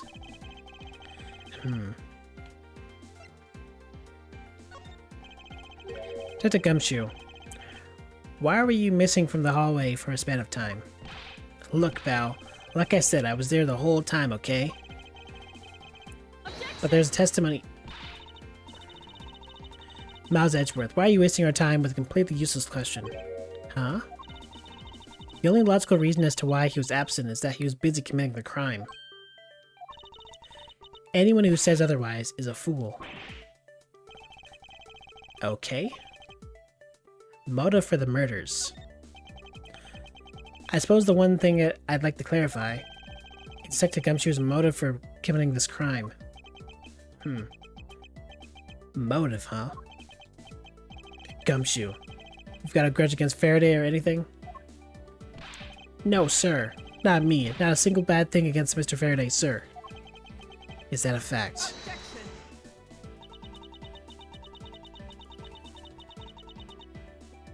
You really have a problem with lying, don't you, Detective Gumshoe? I'm telling you, I am not lying. The more unnatural you act, the more suspicious you become, you know? If you want motive, Edgeworth, I have one for you right here. Could you please share with us? However, be fair warned that I won't hesitate to object to flights of fancy. Because all I'm interested in is the perfect explanation. You're serious, aren't you? Fine.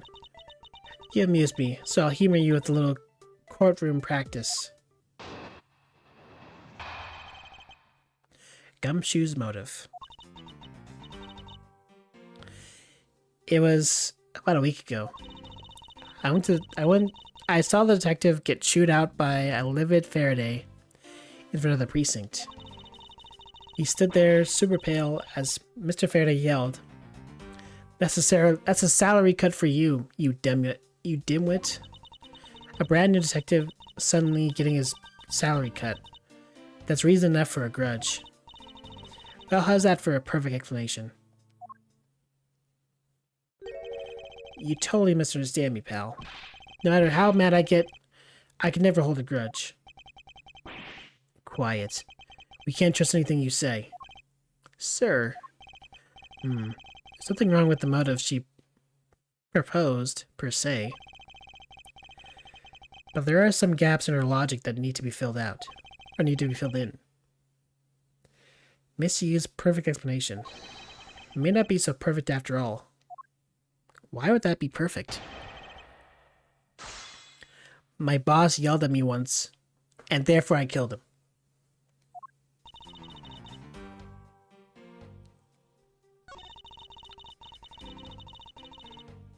Hold it.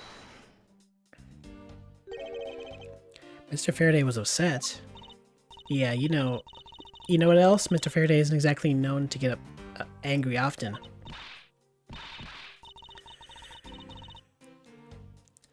But there he was, totally beat red in the face. And the offending detective just stood there, pale as a ghost, like he was about to die. Just like the face he's making now, right? I'm completely innocent, I tell you. The poor man.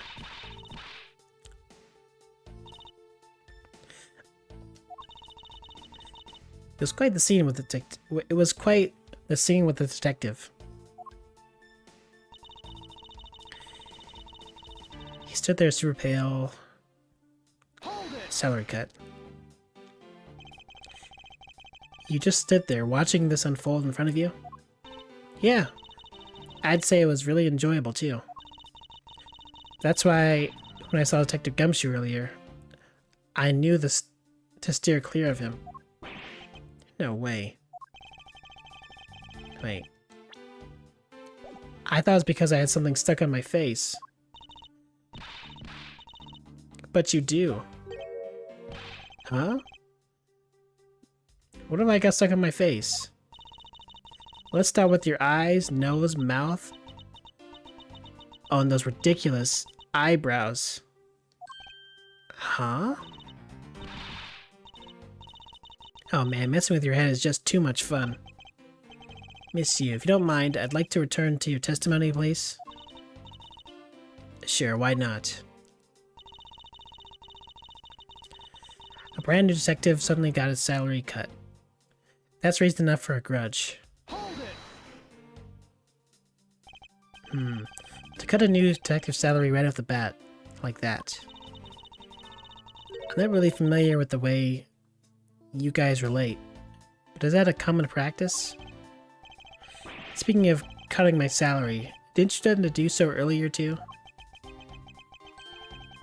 I suppose I did. It's only natural to cut a worthless detective's salary down to their actual value, to their actual worth. My father can even fire anyone, new or old, with a snap of his finger. Do you think maybe there's reason enough for detectives to hate you people? Well, I guess. They really shouldn't cut people's pay. Detective bad. Don't tell me Mr. Von Karma cut your salary earlier.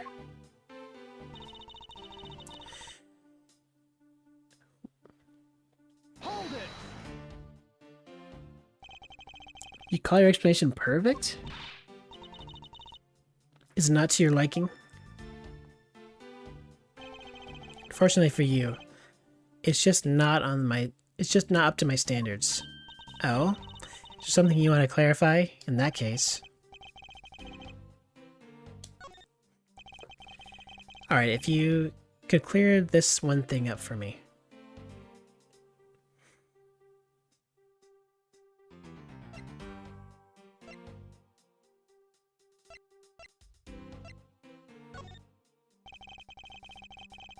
I understand Detective Gumshoe's potential motive for killing Mr. Faraday. However, what about his motive for killing Mr. Rell? His motive for killing Mr. Rell? Like I would know. There was no clear motive for both of the murders. Then I doubt this incident would have occurred. Wouldn't you agree? Is there anyone else who might have had a grudge against either of the two men? Or should we look into that ourselves? Oh, in that case, I have absolutely no idea. But that's impossible. She must know something. Wait. can you please not glare at me like that? It makes me laugh. I didn't even do anything, and you're already laughing away. Well, anyway, the way I see it, as long as he had a motive to kill one of the two, this crime would have played out the way it did anyway. Oh? Would you care to explain your logic? And this time, please try to provide a truly perfect explanation. Perfect this, perfect that. Stop being so uptight.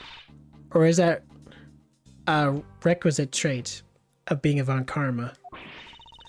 Miles Edgeworth, I demand that you shut this rude woman up. I wish you'd both be quiet for just 1 second. Oh well, I guess I'll give you an explanation. I guess I'll have to explain it to you kids. How old are you, lady? 22?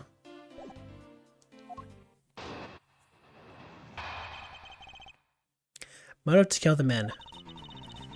There's no one out there with the motive to kill both Mr. Faraday and Mr. L. All our have established is that someone had a grudge against one of the men.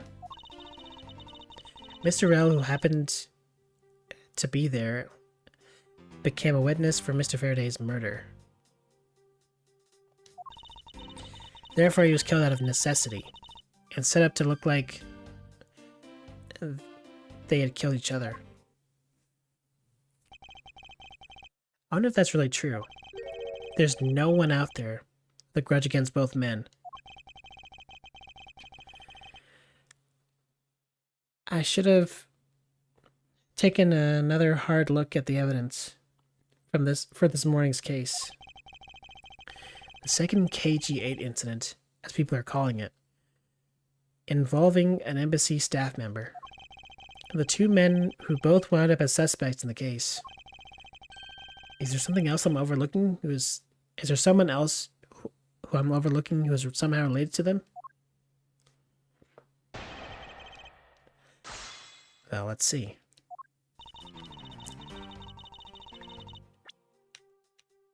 There's still...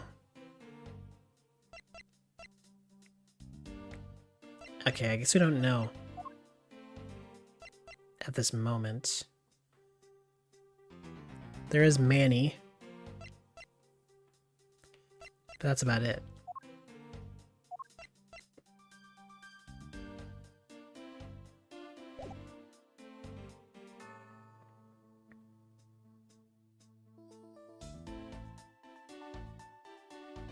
Hold it!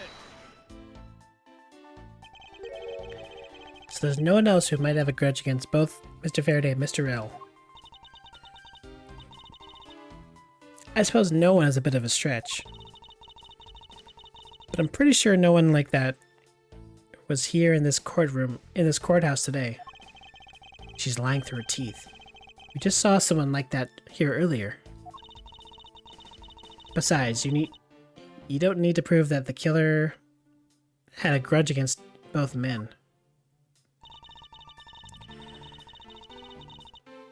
All you really have to establish is that someone had a grudge against one of the two men. Hold it! Someone with a grudge against one of the two men. In that case, aren't there plenty of other people who fit the bill? Sure. After all, who doesn't garner scorn from another simply for being alive? But the only one who held a grudge and acted upon it by killing was Detective Gumshoe. Furthermore, Mr. L, who had happened to be there, became witness to Mr. Faraday's murder. Hold it!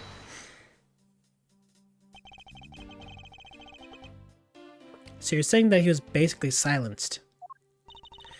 Aren't you glad you managed to avoid the same fate, Your Honor? What if you had been one of the witnessed the blood-covered detective? What? Detective Gumshoe? You would kill even me? What? I could never do something as terrible as that, Your Honor. There's no need for a second of deliberation.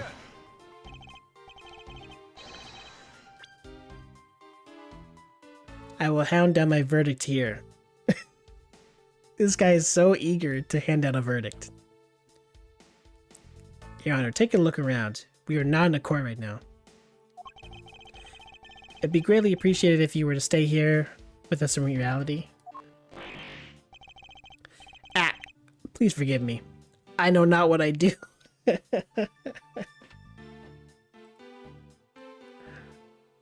Best character.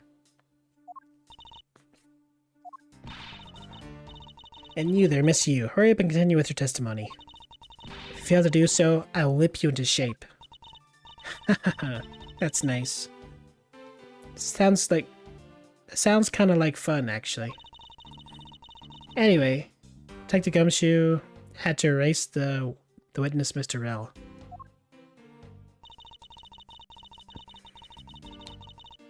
Hold it. I didn't do it, pal. No hard feelings, but I don't think we can take the word of a criminal seriously.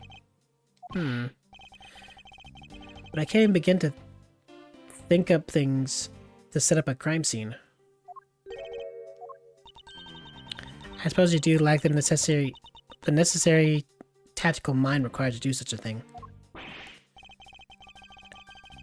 Why do you have to kick a man when he's down, pal? You shouldn't put yourself down, detective. You're a big boy. I bet you thought of it all by yourself, right? Yeah, that's right. And I worked real hard at it, too. I think this proves one thing with a detective. He has the mental acuity of a worm. My god.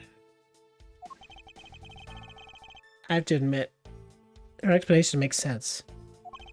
However, there is something she overlooked in her testimony. I should present the piece of evidence and see if I can't make her see the truth. There's no one out there with the motive to kill both Mr. Faraday and Mr. Rel.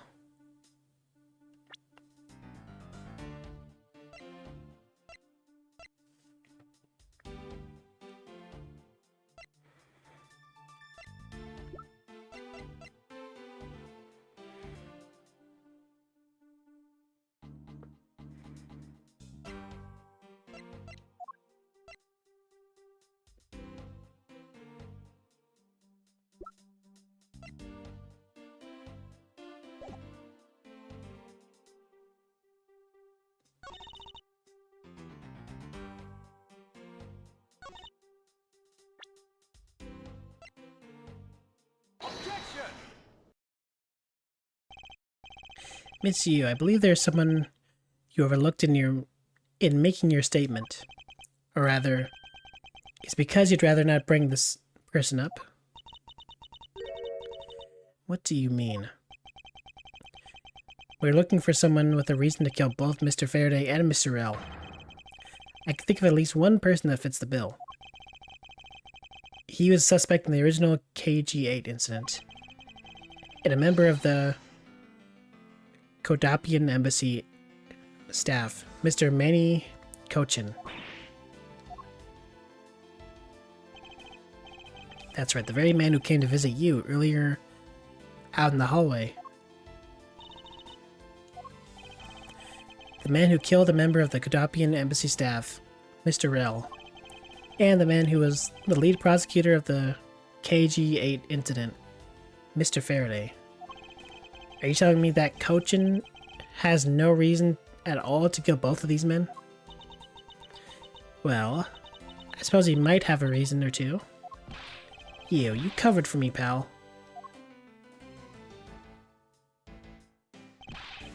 Maybe you're not such a bad guy after all. Don't get ahead of yourself. You're still a suspect. Make no mistake about that. The perfect evidence, the perfect testimony. These are the only things I wish to hold. But I didn't do it. You will stay under my authority and go investigate Mr. Manny Kochin for me. And remember, I will not be very forgiving should any want to investigate Cochin? You'd just be wasting your time. And why is that? Cochin was up in the viewing gallery, watching the trial. Or so I was told. Every cop in this place has been keeping an eye on the guy since he arrived. Then the only real suspect we have is still Detective Gumshoe. I suppose so. No way, come on. Detective Bad, you've got to believe me, sir. I really was in that hallway the whole time, sir. I never took a single step in this room, sir. Okay, then are you saying there was someone else who passed through the hallway? No, there was no one else, sir. Then why should I believe you didn't do it? That is one incredibly foolish detective. Standing right in front of a crime scene all by himself. It's as good as a confession of guilt. I have to admit, it's a bit strange. Most criminals will fabricate some sort of lie to escape their crimes. And if that detective really wanted to prove that he is innocent, you'd think he would at least offer a "I spaced out while on duty" or the like. Come on, Gumshoe. Time for your interrogation. Detective Bad.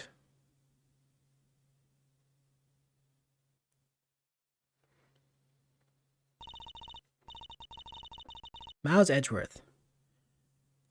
I'll go on ahead and report this to Papa. And that, as they say, is that. Right, everyone? Ho ho ho.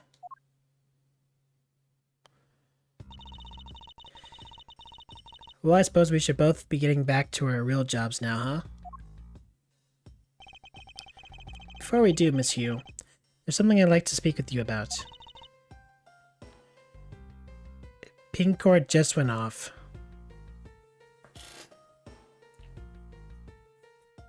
That bot is dog water. What is it?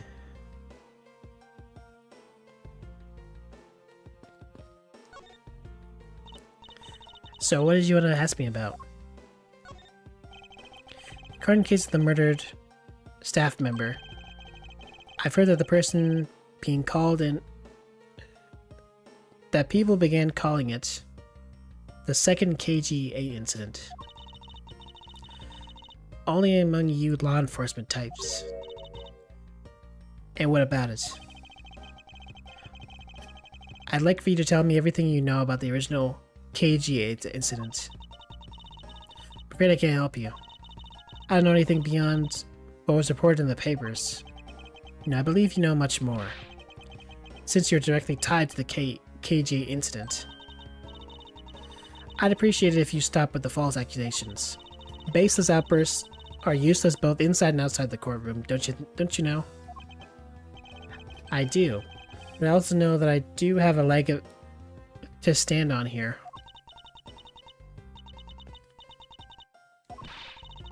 Think you can stop making this ultra-serious face in front of me? If you could please stop laughing for just 1 second. I'm not gonna make any headway like this. I'm just going to have to show her exactly how related to the KG8 incident she is.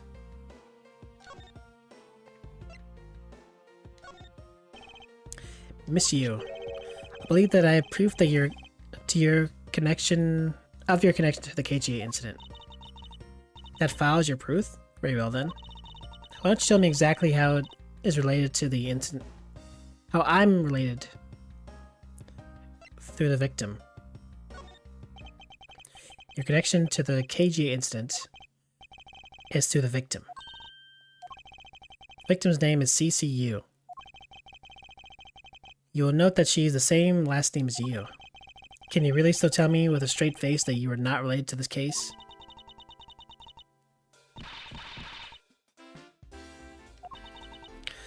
Sorry, but we're not related. What? Just kidding. Yes, that question was such a serious look on your face that I couldn't help but...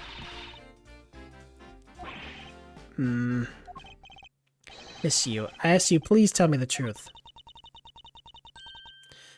Alright, I'll tell you everything I know.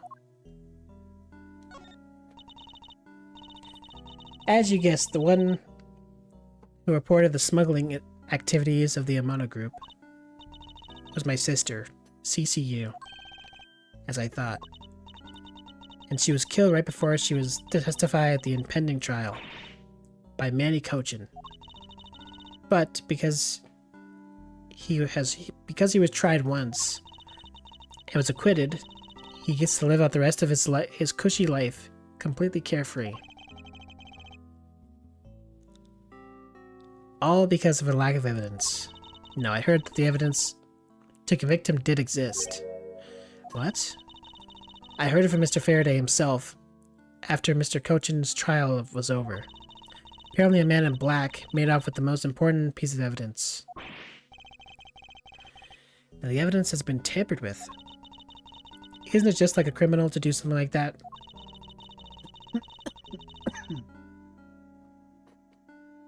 The smuggling ring being run out of the Mono group by one of its secretaries. They bailed Mr. Cochin out. Turns out they were in league with each other all along. How big was that smuggling ring? Was it a large operation? I don't really know. Which is why I wanted to become the lead defense. On this case, that people are calling the second KGA incident. But I haven't learned anything new at all. I was probably expecting too much, I know. You mean you think this case has nothing to do with the smuggling ring? I don't know what to think.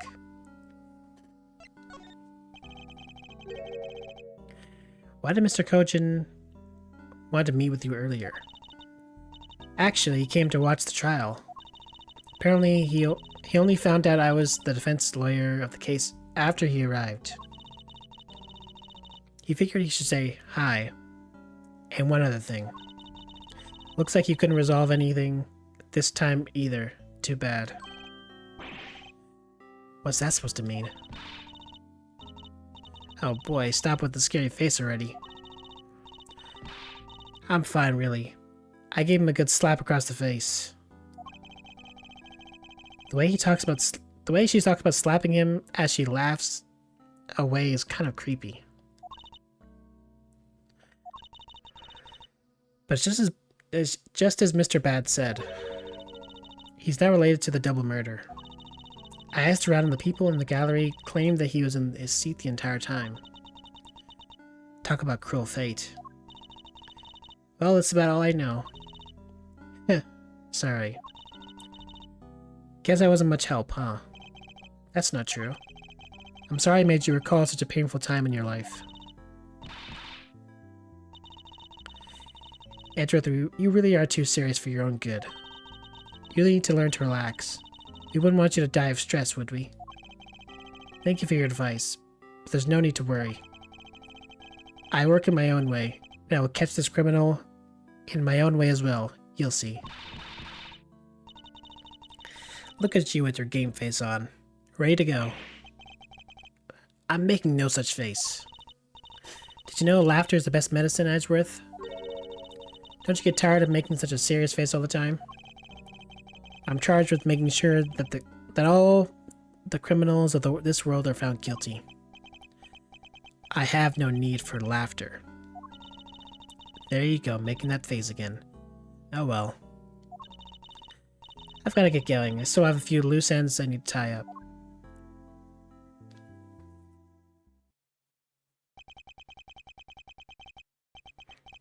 The KGA incident and this murder investigation. It's my belief that these two cases are related to each other somehow. Well, that's the detective, Detective Gumshoe. It's obvious he's lying, even though the lie is hurting his chances. Clearly his case is far from over. But whether or not that detective is the murderer can only be determined once I've completed my perfect investigation. Mr. Von Karma, I swear to uphold your honorable name, or my name is Miles Edgeworth. Okay. To be continued.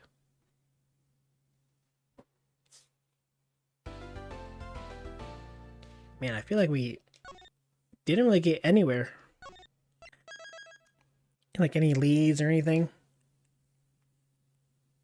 But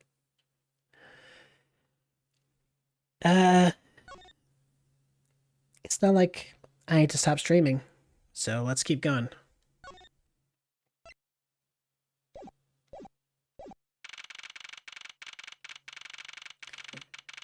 One quick sec though. I need to send a message.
Okay.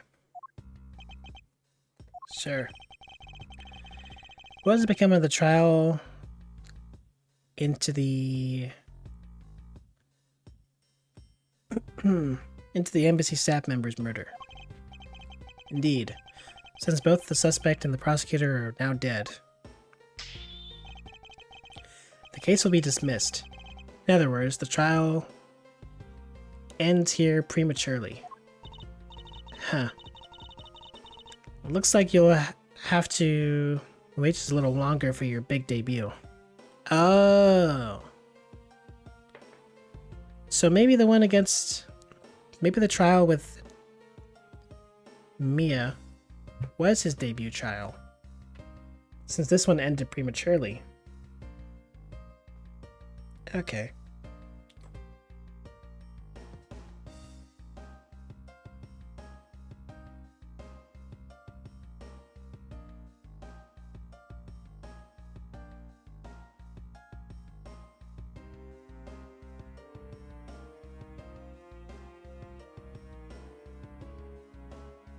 Also, it's kind of funny that in this game we haven't really done anything in the court like we would have done with like Phoenix. We got baited.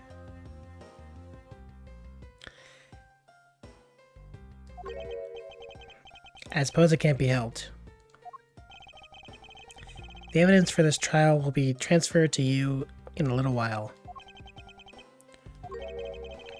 Sir, what do you think about the murder of the Kodapian Embassy staff member?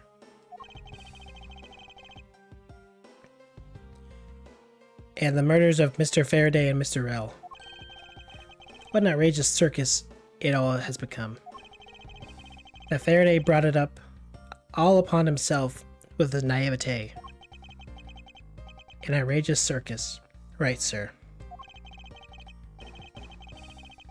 I grow weary of this topic. Edgeworth, I will have you assigned to a different case. Papa, you'll come and watch my courtroom debut next, won't you? I'll consider it. Sir, if I may, please allow me to continue with my investigation. Whatever for. I know that there is already a suspect in the murder of Mr. Faraday and Mr. Rell. However, there is not enough evidence to prove that it was he who committed the crime. I'd like to continue investigating in order to find the perfect proof of his guilt. The perfect proof? Don't make me laugh. A worthless person like you has no right to claim such a thing as perfection. Papa? Who do you think is the real culprit behind these murders? Miles and I, we're competing to see who can find the real killer first. Plus, being able to investigate a real crime scene is really a rare opportunity. It would give us some real-life experience, wouldn't you agree? If you want to investigate this case that much, then do as you wish. Then you're allowing us to continue. In court, your top priority is to win. A solid investigation is one of the keys to winning.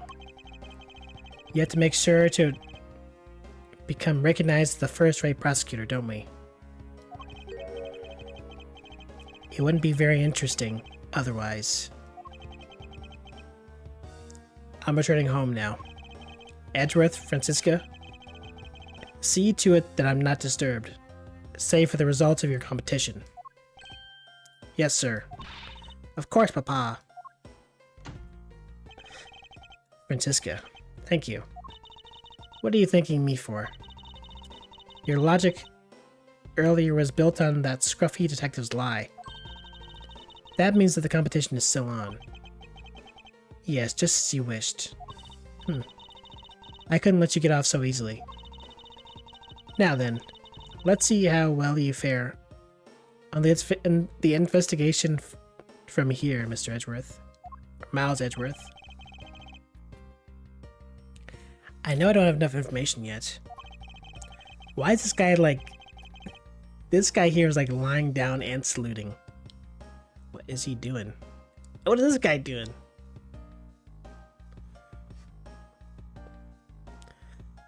The police force is in shambles. So my first order of business will be to question anyone involved in this case.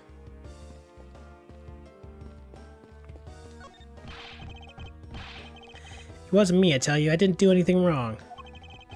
Yes, I understand, so let's calm down, okay, buddy?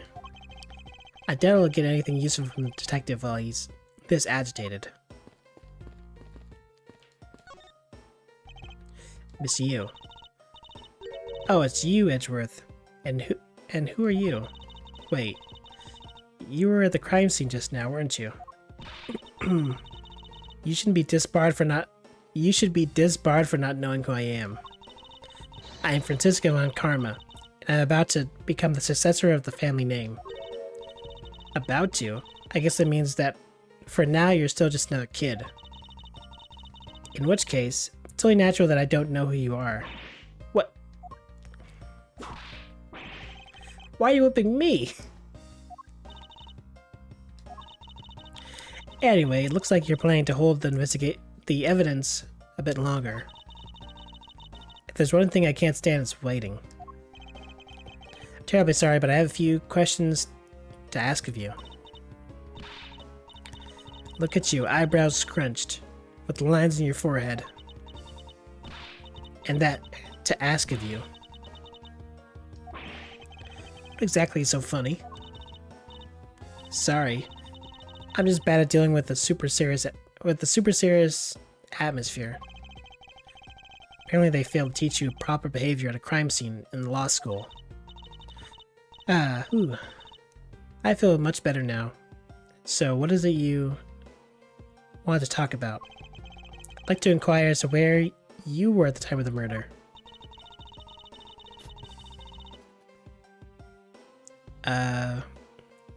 We were in defendant room number 1 the whole time, up until we heard the gunshot.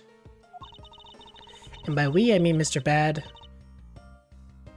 If you don't believe me, feel free to ask him yourself. You're with Detective Bad. Why? We had a little something to discuss, that's all. I'll take it that you are acquaintances with Detective Bad. Yeah, seeing the detective in charge of he was the detective in charge of the KGA incident. Detective Bad is also related to that incident? That's right. He was the one who was supposed to protect my sister, Cece. But you know how that turned out, don't you, Edgeworth? Miles Edgeworth, I have no idea what you two are talking about. I've heard the KGA incident from my papa. But how does this case relate to you, Miss Hugh? The victim in that case, CCU, was my little sister. Making the super serious face again. I'm fine, really. I just make it a point to rub some more salt in his wounded pride every time I see him. The way she talks about doing that, as she laughs away, is kind of creepy. Speaking of Mr. Bad, he and Mr. Faraday, I'd say they made up just about every single time the Yachigrasu made a move. It was practically a given that the two would meet up at every one of the crime scenes. I see. He did mention that he was in charge of the Yachigrasu investigation earlier. Maybe I should ask her what she knows about the Yachigrasu in more detail. Miss Yu, I was wondering if you could tell me about the Yachigrasu. The Yachigrasu, huh? I don't really know much about that character myself. But I do a lot of consultation requests for companies to defend them. Requests from companies? The Yachigrasu isn't some petty thief after money, you know. Alright then, perhaps the Yachigrasu is in the business of stealing people's lives? You're not very funny or witty, are you, little Miss Von Karma? Grr. Francisca, be careful on who you whip. Choose carefully, or you may be sued by— Ah! There. I chose carefully, just like you wanted.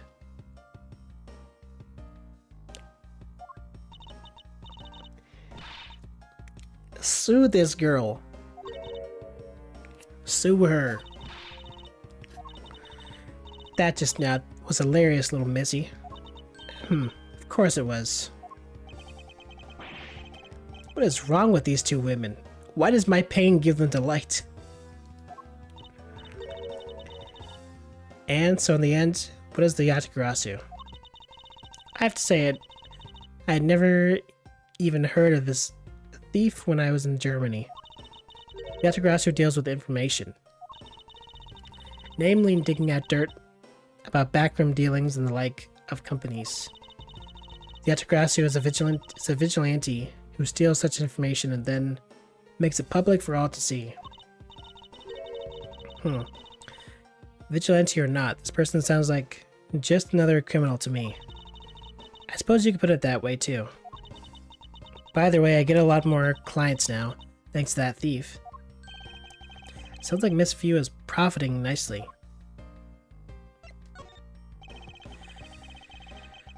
You claim that at the time of the murder, you were Detective Bad. But don't you lawyers usually discuss the trial with your clients during recess? We do, and that's what I was planning to do. But Mr. Faraday was being rather threatening, and he dragged Mr. Rell away.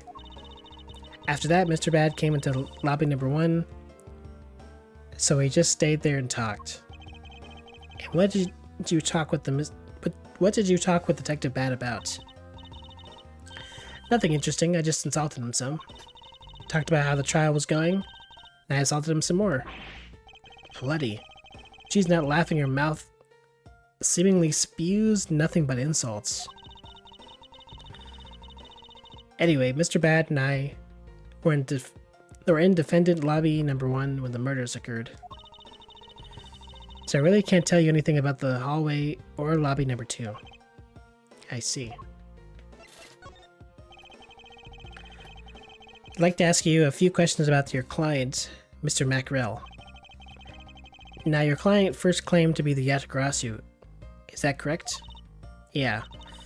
Once I heard that there was the Yachirasu that had made off with the evidence from KG8, I began to ask Mr. Rel all sorts of questions, but to no avail. Turns out Mr. Rel was not the Yachirasu. He just made that up. He made it up. Mr. Rel's crime was caught on tape by the security cameras, but there's no footage of him sneaking into the embassy himself. Hold on just 1 second. Then you mean to say that you knew he was not the real Yachirasu? And that he was just another cold-blooded killer? And you're ready to defend him? Yes, that's right. I see. So a defense attorney is actually just someone whose job is to cover for criminals. That's why defense attorneys are so detestable. But they are no match for us von Karmas.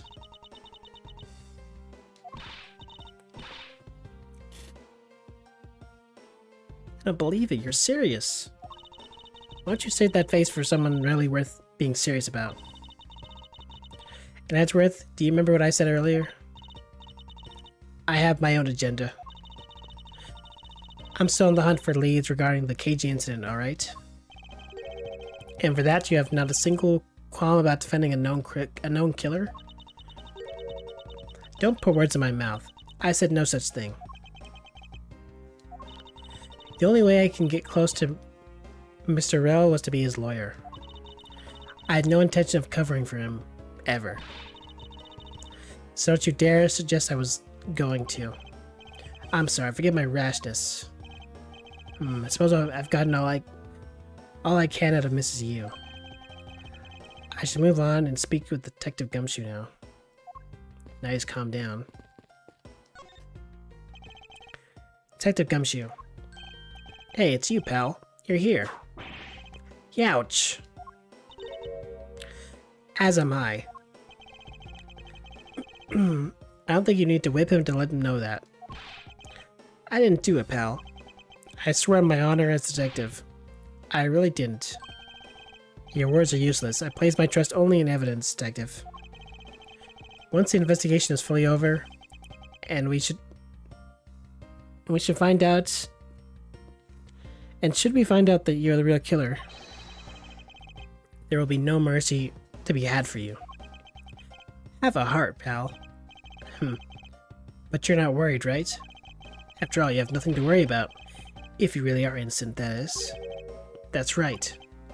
Hey, pal, go on and do your perfect investigation and get the real killer for me, will you? I would have done so, even had you not requested me to, detective. So you and Mr. Faraday had a small meeting last week, did you? What exactly did you do to make him so angry? I just asked the Detective Bad the same thing myself, pal. Turns out he was mad at me because on my very first day as the detective, I reported in at a usual spot instead of the criminal affairs department. At my usual spot. By the time I got to criminal affairs, I was really late. And that's when he gave me that huge speech. I remember doing the same exact thing in elementary. On the first day of school every year, I always wound up going to my old classroom. Damn. How pathetic for a detective to be compared to a mere school child.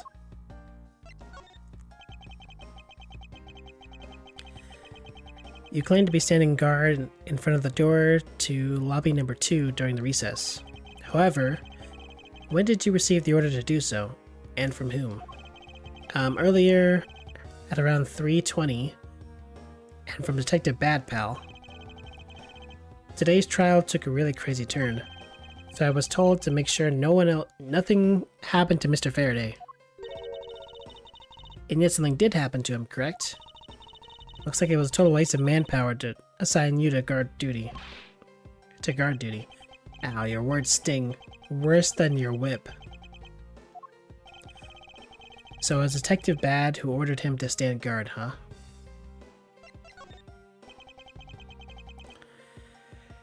Now then, Detective Gumshoe. Is there anything else you'd like to tell me? Nope, not a thing, pal. In that case, allow us to take a look at what you're carrying on your personage. Ah! Wait! You can't do that. There's nothing of any particular value here. Well, my handcuffs and badge were confiscated by Detective Bad, so, you know. And what is that open envelope I see sticking out of your coat pocket? Ah, hands up, pal. Just show it to us already. Yow.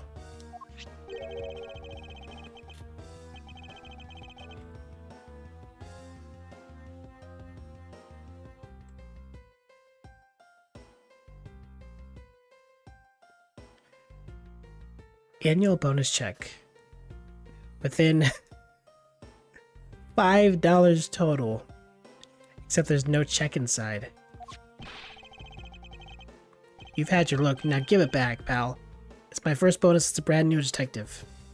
That's kind of sad.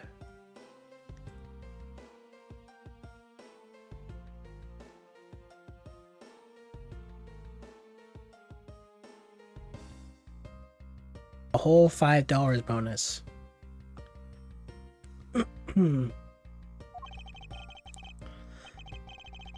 I just got it and cashed it today. I literally no cash on me until I did, you know? So the envelope is really special to me. I give it back. You don't need rubbish like this. Don't worry, we'll throw it away for you later. How could you? This is evidence? Annual bonus envelope. Detective Gumshoe's annual bonus of $5. Literally had no money on him until he cashed this. That's sad. I'm sorry, but I need to take him in for questioning now. I think I've asked him just about everything I needed to. No, wait. Since he became a suspect, there's one piece of evidence I should reconfirm. Officer, I ask that you wait a second. I still have one thing I'd like to reconfirm with Detective Gumshoe. Understood. But please make it brief, sir. I want to hear it from the horse's mouth. I must confirm whether or not his testimony about the crime occurred in the truth. What the heck? Why am I putting that bookshelf?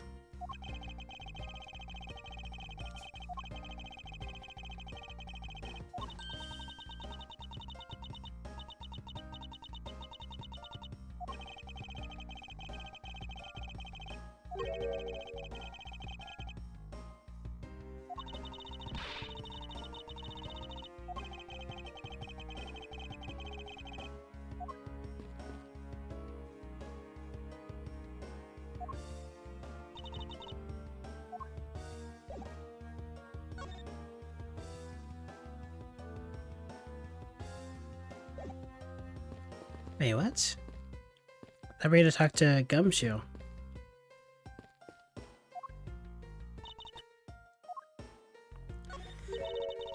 Feels like there's a whole black side of this case we're not seeing.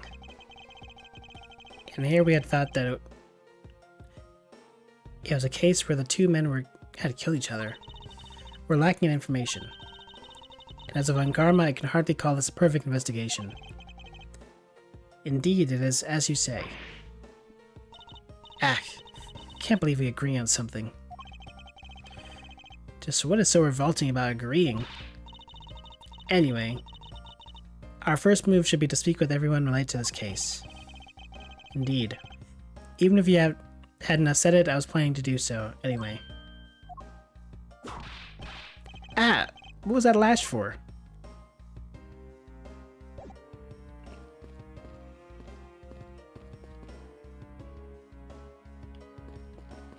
Oh, I didn't realize I can go up here. This must be the judge's desk. You can tell by the gavel sitting on top. I had a dream once that I was being squashed from above by his gavel. Such a weakling, Miles Edgeworth. Isn't that a move in Marvel's Capcom 3? You have no idea how frightening it was.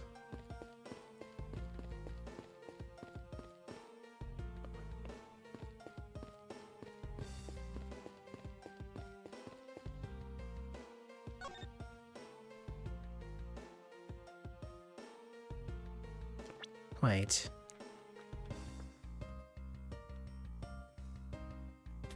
I must confirm whether or not his testimony about when the crime occurred is the truth.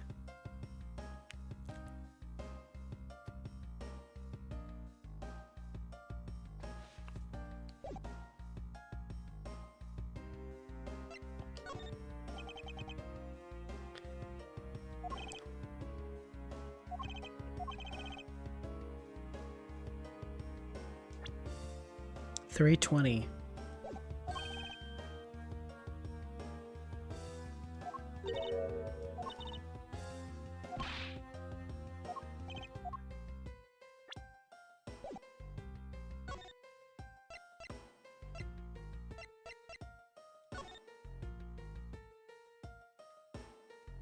Time of death is approximately 4 p.m. And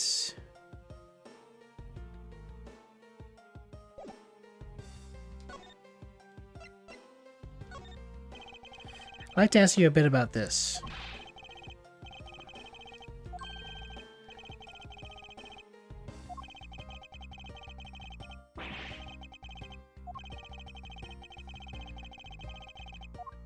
Okay.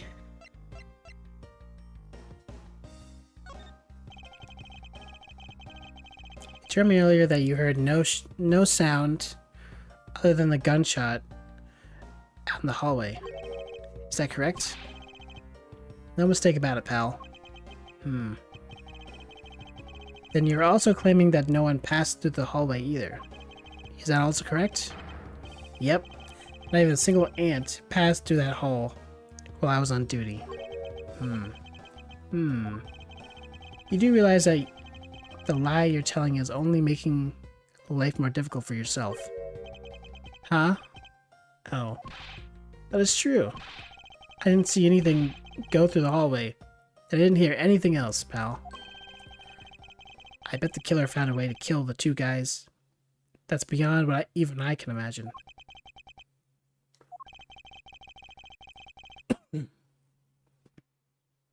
So he intends to continue telling this ridiculous lie. Why would he do so, given the situation he's in? I believe a thorough investigation of the hallway in front of the defendant's lobby is in order.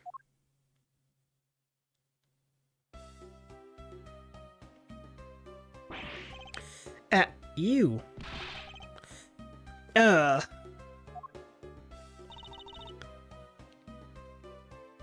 Rasp?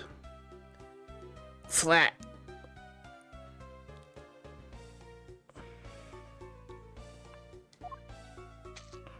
What the heck?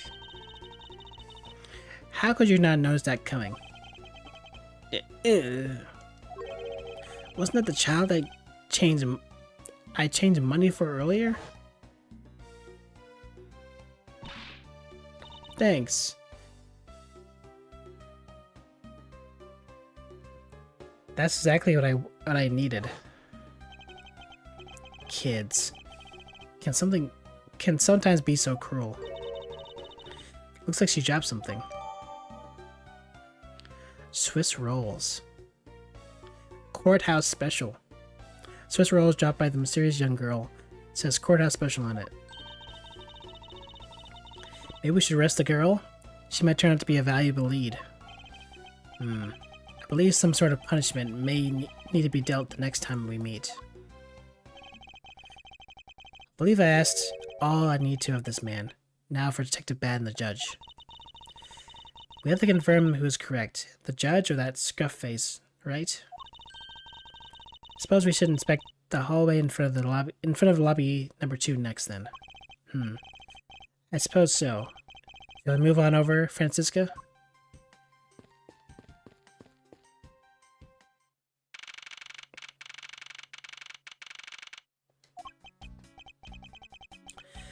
So, did you see anything else? Hmm. No, I don't think so. I see. Well, thanks for your cooperation. Oh, it's nothing. Just doing my duty as a defender of the law. I wonder what the actual, like, history behind these big gowns is.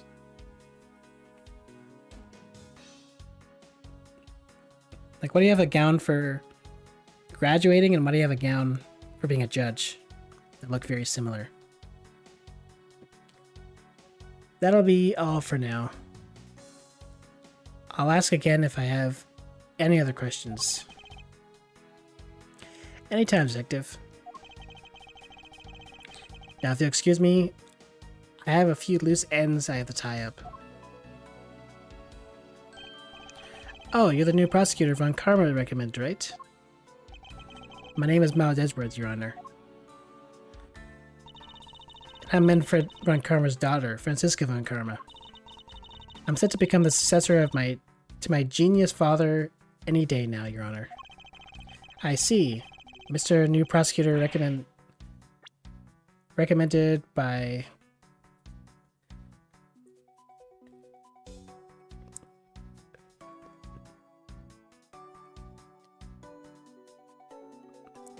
I see Mr. New Prosecutor recommended by Von Karma Miles Edgeworth and Miss Git. What? Or genius. I bit my tongue. You alright, Your Honor? Please feel free to refer to me as just Miss Von Karma. As for him, just Edgeworth is fine. Apparently someone doesn't feel like I'm worthy of a proper title. Oh. Very well then. I shall call you Miss Von Karma and Mr. Prosecutor Edgeworth. Your Honor, Mr. Edgeworth is fine, sir. Now about your earlier testimony. Yes? What about it, Mr. Edgeworth? I'd like to ask you a few questions about what exactly you saw. Alright, after all, it's my duty to clarify my testimony as a defender of the law. I greatly appreciate your cooperation, Your Honor. Now, the first thing I need to do is figure out that detective's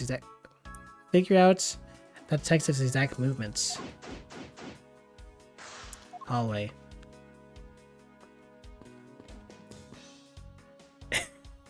Young judges are justice. Young? He's making a most ridiculous looking face. That may be, but at least he doesn't look like someone who would tell a lie on purpose. I suppose, but Joe Von Karma, evidence is the only thing that carries any weight. Of course. At any rate, this poster seems to be of no use to us right now.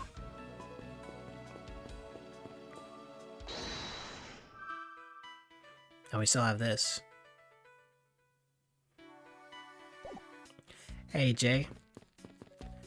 Welcome to the flashback episode.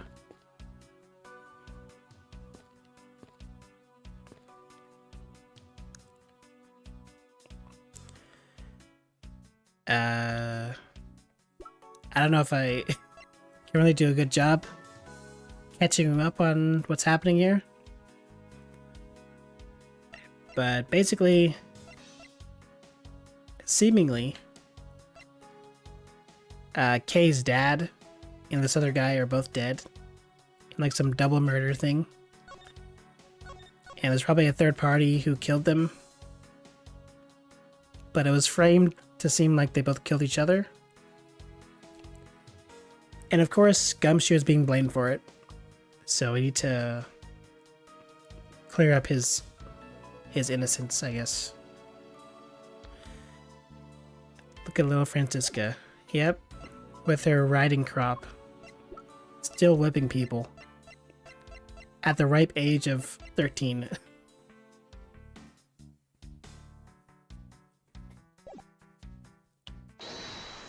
Oops. My finger slipped. Your Honor, I'd like to ask you a few questions if you don't mind. Where were you at the time of the murder? You expect me of something? Look at those eyes. No, nothing of the sort, Your Honor. Very well, you may continue with your your testimony. Your Honor, it's your testimony I'm after. Oh.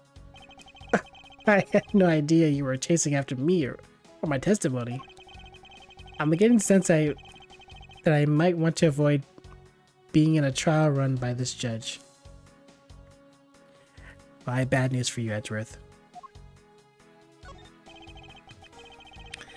Let's see here. Now then, how should I put this? When you get to my age, you need to pay more frequent visits to the restroom. Okay.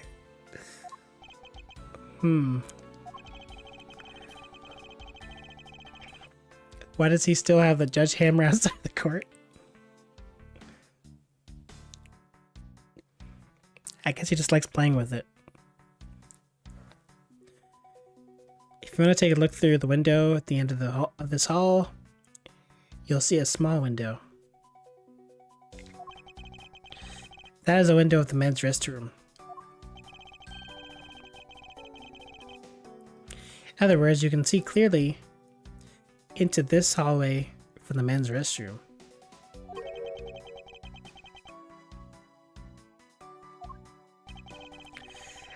When I was going to the restroom, that's Detective Gumshoe, is it? Well, he was standing in front of the vending machine buying something from it. However, and this I couldn't believe, when I was about to exit the restroom, there was not a soul in the hallway anymore. Your Honor, if you could possibly calm down and explain it to me rationally. Oh, I'm really sorry. Please let me regain my composure. It was really suspicious. That's what my finely honed judge intuition said. Although, well, until the murders occurred, I just sort of brushed it off. Ho ho ho. Apparently this judge doesn't understand the concept of staying calm. You want me to stay calm? Okay, let me yell louder. That's probably all I'm going to find out from His Honor.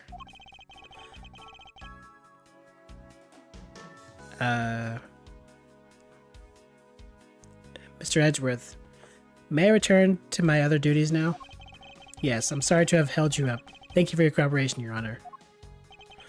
Ho ho ho. Anytime, Edgeworth. Anytime.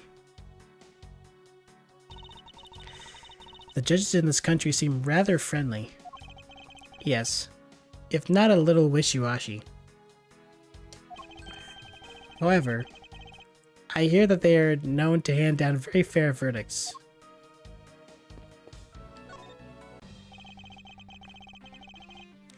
Detective Bad, I have something I wish to inquire about.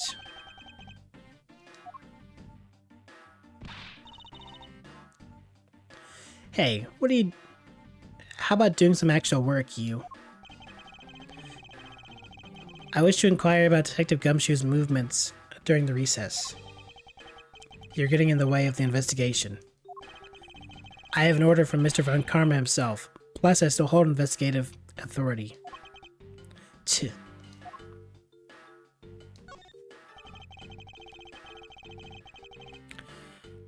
I wonder if he's just has a lollipop in his mouth, or if they really gave him a cigarette. I doubt it, though.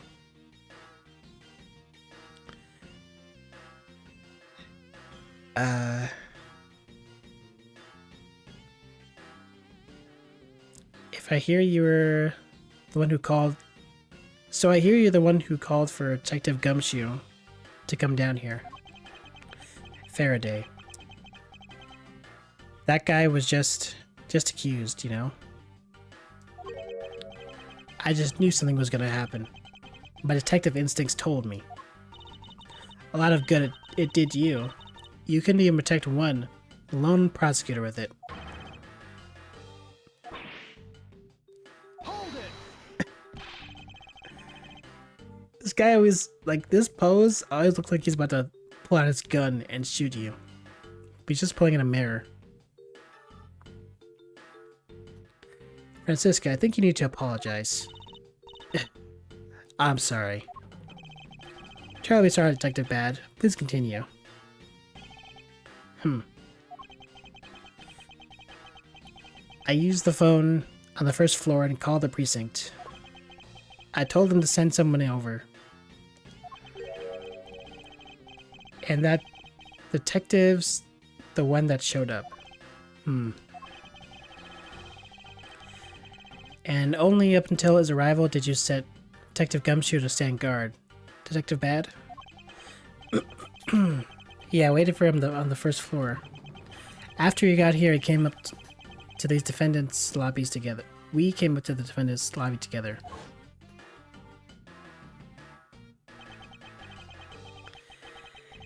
As we entered this hallway, we ran into you. She told us that Faraday was really mad, and that he dragged Rel off to lobby number 2 to have a word of or something. And that Faraday had said to not let anyone interrupt them. So what choice did I have? All I could do was tell the big lug to stand guard outside.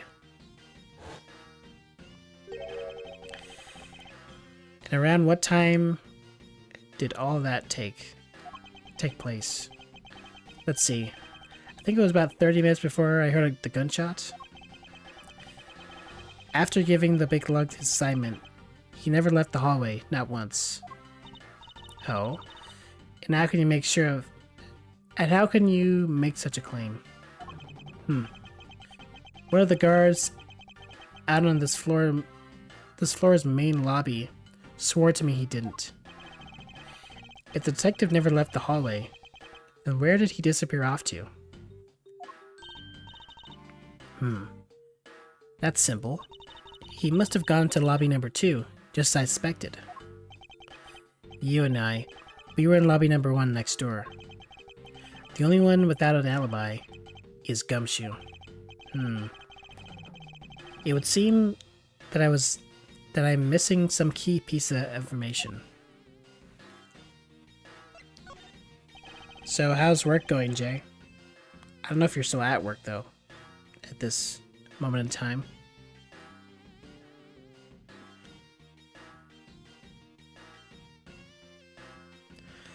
Detective Bad. You also heard the gunshot, did you not? Yeah. I'm eating dinner now. Okay, never mind.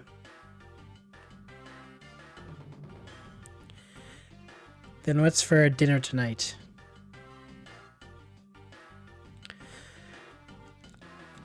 I heard it when I was in defendant lobby number 1. That's why I came running towards the lobby number 2 together with you. How much time elapsed between you hearing the gunshot and your arrival on the scene? Less than a minute. What were your movements upon hearing the gunshot? I grabbed the big lug who was just walking around in the hallway and raced into the lobby number 2. I post on your Discord? Okay.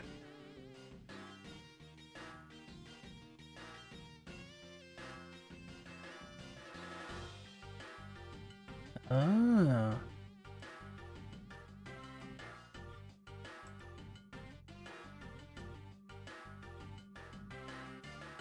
Looks good.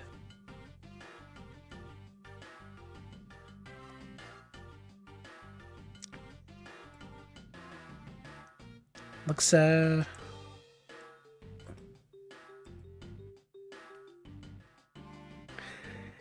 I miss having soup. I miss having noodle soup. Especially. But... no grains. Although I know there's like a special type of noodle you can use. I forget what it's made out of. It might be like a yam or something. But they're very like see-through.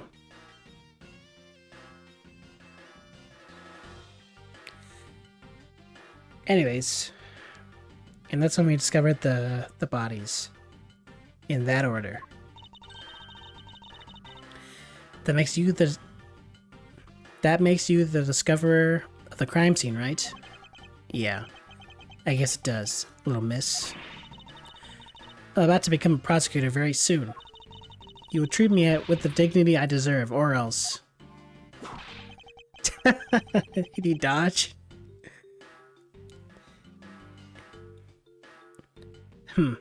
You wave that thing around anymore, and I'll have you arrested for obstruction, little miss. You wouldn't dare. Haha. Just joking. Grr.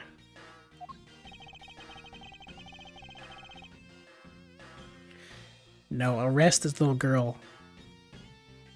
Detective Bad is really something. It's really something if he can make Francisca behave. Are we about done? Is there anything else I should ask him about? Time he heard the gunshot. Place he heard the gunshot. Situation around the gunshot. I'd like to know a little more about the circumstances under which you heard the gunshot. Like I said, I was in lobby number 1 with you. I have nothing else to add. Well, testimony certainly corroborates with what Miss Yu said. Miles, you already asked him about that, remember? I suppose I should ask about something else.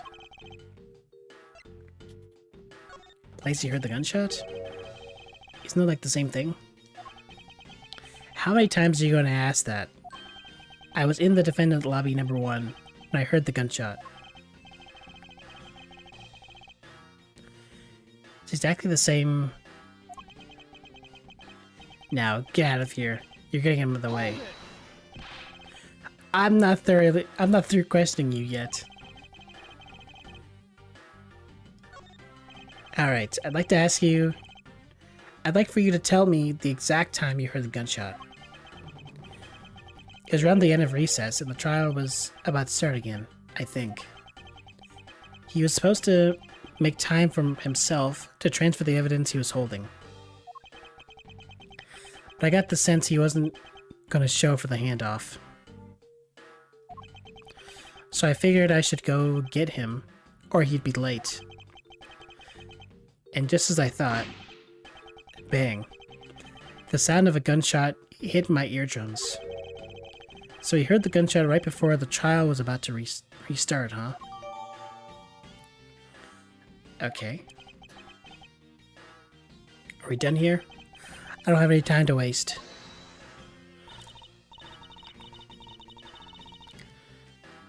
I guess Francisca doesn't have a hold it line, like voice line. She just has an objection one, I think. Oh, come on.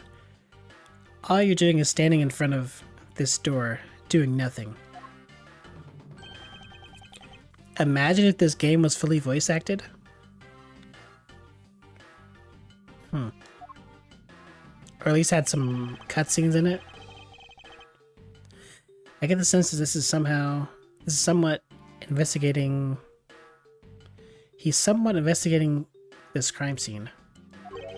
Or rather that he's keeping us under surveillance. But to what end? Detective Bad, may I ask you to cooperate with us for just a bit longer? I don't have anything else to say. The two of you. You guys are the ones who said you wanted to investigate in the first place.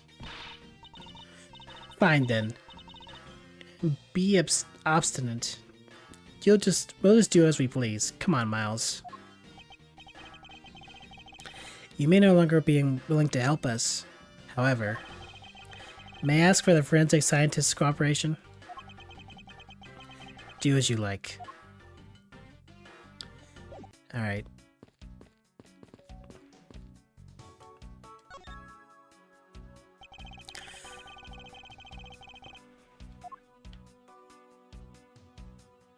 What is this?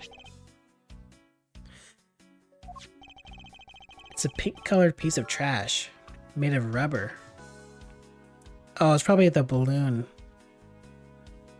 that Kay had before. I'm guessing the cactus popped it. I feel like I've seen something like this before. Well, all I see is a piece of garbage. But you know, the fact that there is a litterer running around inside this courtroom, this courthouse, it's simply unforgivable. It's not like I was the one who littered. Rubbish belongs in the rubbish bin. Why am I being whipped? Who at Capcom made this character? What's the matter? I pricked myself on one of the cactus needles. I didn't think the needles on this thing would be so sharp. Well, what'd you expect? Can you imagine how bad it would be if you were hit in the head with one of these?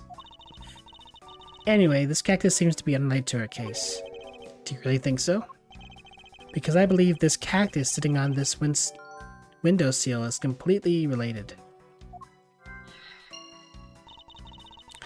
Oh, well then. I look forward to your explanation on how exactly it's related. The ants are hard at work carrying their food home. It's a marvel that they can pick up such comparatively large objects to their size. Well, if you want to carry the mighty Von Karma name and not be squished under it, you better work extra hard, just like these ants. The same goes for you, Francisca. So that window on the other side belongs to the men's restroom. I can't see it. At your height, I'm not surprised. I guess short people have feelings too.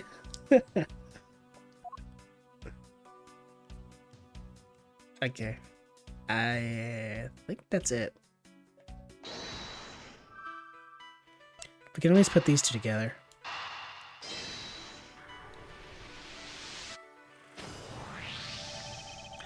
This pink rubbery substance. I saw this in a different form earlier today. I believe this is a piece of a pop balloon. I suppose that's possible. The balloon probably got a little too close to our friend, the windowsill cactus. That would be the logical conclusion, yes. Balloon piece. I just know... Wait. So the judge earlier, when we were in the courtroom, he mentioned that he heard like a party popper. Like of someone's birthday. Maybe it was the sound of this balloon popping. Initially I thought it was the gunshot, but... Is it possible that the gunshot was just this balloon popping? I don't know.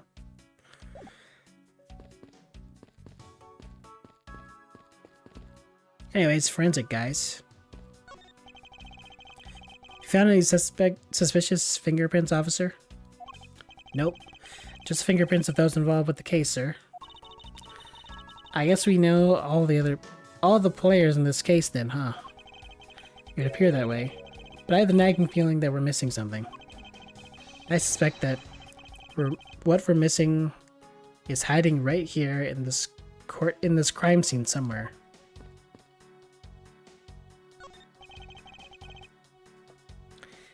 Did you find something, officer? I think there's a $5 bill back here. Come on, just a little more. Is there no one working this crime scene who isn't a total waste of living tissue? Damn. Unfortunately, there doesn't seem to be a single person who we can deem useful here. I might be a little tipsy for Phasmo tonight. I see. Well, hopefully the ghosts don't mess with your mind too much.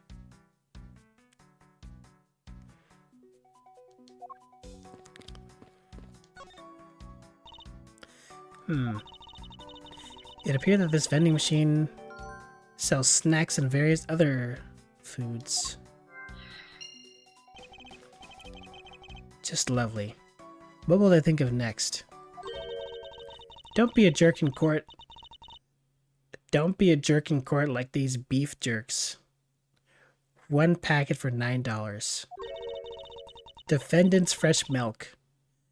1/2 pint for $7. Stay neutral as the Swiss do until the end with these. For $6.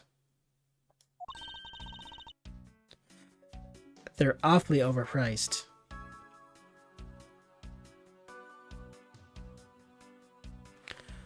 A hot dog in the vending machine? Wait, is there? The lineup is simply awful, period. Speaking of snacks, I mean, the fact that there's... Hold on. I wonder if this Swiss roll is the little girl dropped is from this machine. I was wondering about that myself. Oh, there is? What the heck? Okay. Well,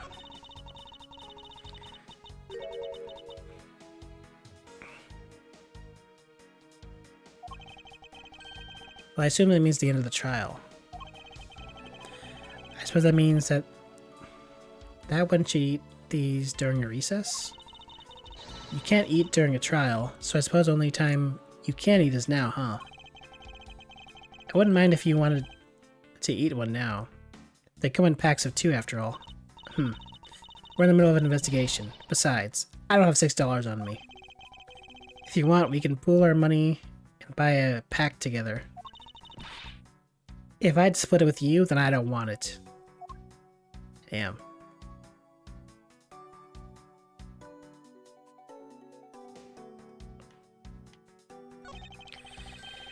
When you're in hot water, you might need a hot dog. Looks like this slogan was decided through a public contest. And the winner was Prosecutor Winston Payne. Oh my god. What a pathetic slogan. No presence at all. Now, if it was up to me, it would read, if you leave matters in Von Karma's hands, everyone in court will be found guilty dogs.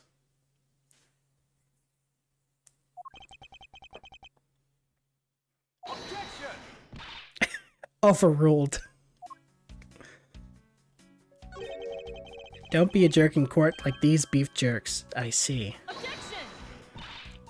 Miles Edgeworth, wouldn't you agree that's a very clever pun? Do you really think they put that much effort into the product name? Even a foolish fool who could understand the foolish thinking of a fool who made it up. You're acting so foolishly that I got so thoroughly mad, and I'm now utterly famished. If you want a pack of those, all you had to do was ask like a normal person. Ham sandwiches. Don't let the prosecution and the defense make a ham sandwich out of you. It sounds like it's directed to the ham of a judge. What? Well, it certainly is directed at me. I can outmaneuver him any day. When it's looking bad, blind your opposition with some OJ. Are they promoting violence? Don't worry. My whip will make sure that anyone following this advice won't be for long. Compared to the sting of a whip, the sting of orange juice may not be so bad. Defendant's fresh milk. What exactly is that supposed to mean? I bet it means the milk is freshly milked by various defendants on trial right now. No, I think it might mean this was milked right here from the various defendants. Miles Edgeworth. You can't possibly be serious. Of course not. Well, anyways. Doesn't look like there's anything contradictory left in this area. I suppose not. Perhaps I should check somewhere else.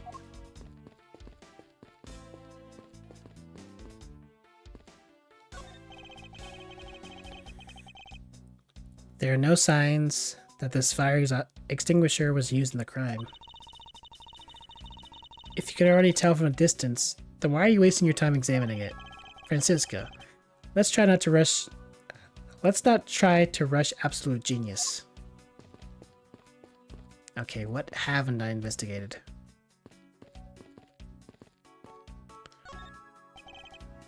I guess there's still something here? Vending machine.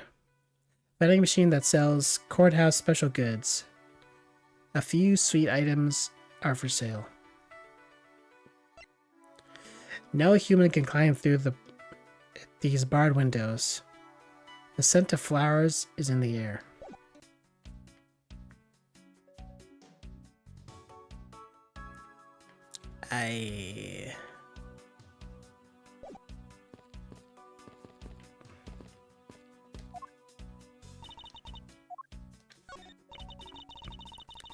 This is a pretty spacious hallway, but it's nothing compared to the ones at home. Indeed, because the house itself is a bit too spacious. However, even with this much space, there's nowhere for that scruff face to hide. Well, other than the crime scene just beyond those doors, Francisca, I believe it's much too early to draw any conclusions. There's already proven that Detective Gumshoe was in this hallway the entire time. Now all we need to do is gather more information. To do that, we'll have to examine everything I see here by myself.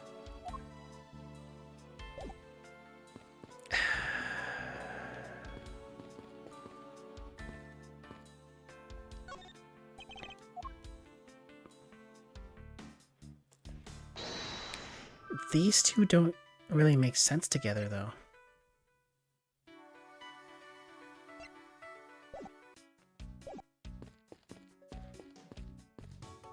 This guy's trying to get the $5 that probably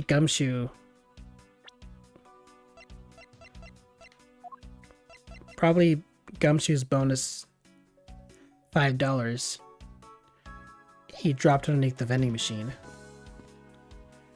Sure, I get that. So maybe that's why... Wait.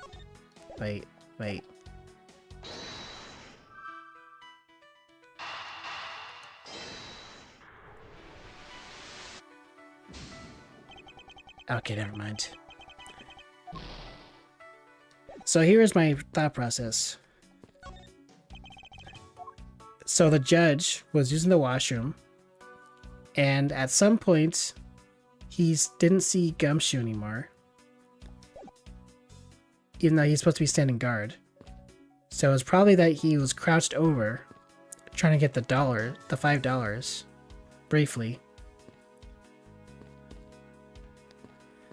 And that's why it says -5 there, because he owes $5 for the drink.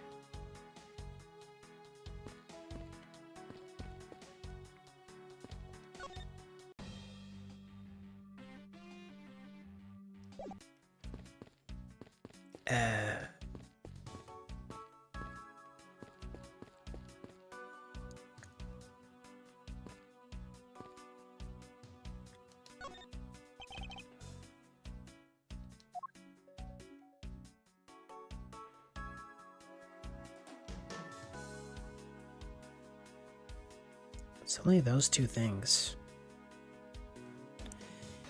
It seems like I didn't investigate everything, too. Or else it would be a deduce. Oh! I can scroll down. The dirt on this bench Smells like some sort of sweet substance. I can't believe there's someone going around dirtying the courthouse. For shame. Hold it. Calm down, Francisca. Now take a good look. Doesn't the smudge look kind of like a handprint to you? I suppose it could be. Which means that perhaps we can lift the prints of the person who sullied this bench. I see, and then we'll know the identity of our mystery slob. You there, the lab technician. Could you please find out who this handprint belongs to? Sir, yes, sir. I've got the results of the fingerprint analysis, sir. And? Do you know who they belong to? Sir, the fingerprints belong to Detective Gumshoe. Oh? Interesting. Good work, officer. Detective Gumshoe's handprints, or fingerprints. Left on the hallway bench. Dark smudge emits the scent of sweet sugar.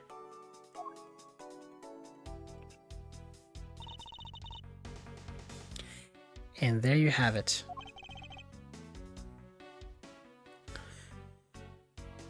Yes, I suppose so. Now I know the identity of the person who dirtied the bench.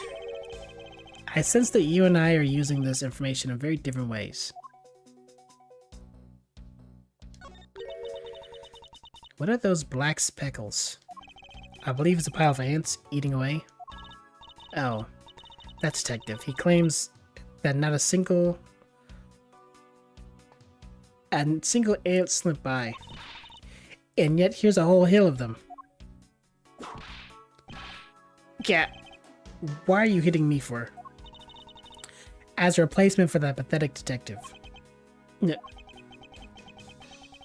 Perhaps I should add this deduction to the detective's growing tab of pay cuts.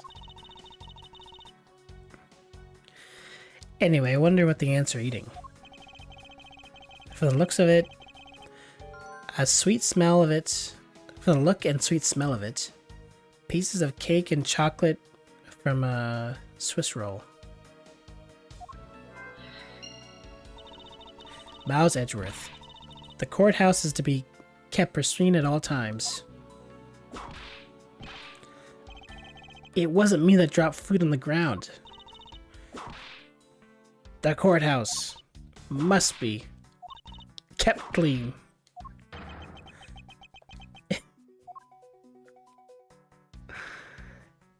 You're actually insane. Ants are pouring out of the hole in this bench as well. Ugh. No.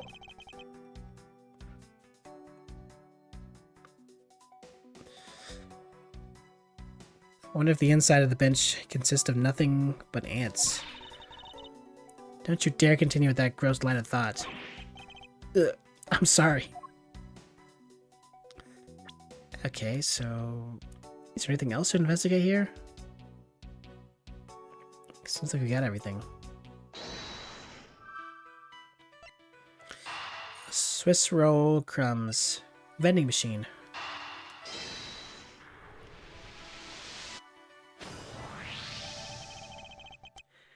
These bits of cake and chocolate and cake. Could they not have been from a Swiss roll? A Swiss roll? Why would a courthouse sell a thing like that?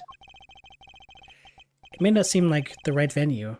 However, it is being sold right over there.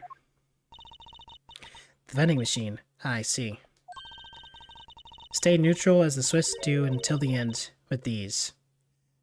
2 for $6? Talk about expensive. Leaving the fact that it's on the expensive side aside. The fact that the cake crumbs and chocolate bits were found in this hallway suggests that they came from a Swiss roll that was purchased from from this machine. Uh-huh. I think I pretty much cleared a clear picture of what happened here. Naturally. After all, I'm here, aren't I? Detective Gumshoe must have sat on this bench as he ate a Swiss roll.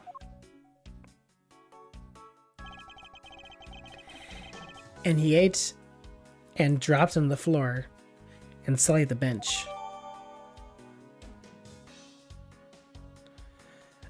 Okay. How could he have not cleaned up after himself? How utterly despicable. Don't you dare whip me again. It wasn't I who made the mess in the first place. Anyway, if it was indeed Detective Gumshoe who bought the Swiss roll, that creates a rather interesting contradiction of the facts. A contradiction? Where?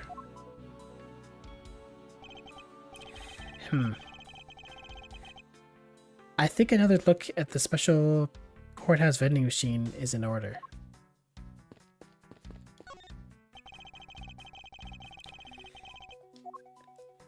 What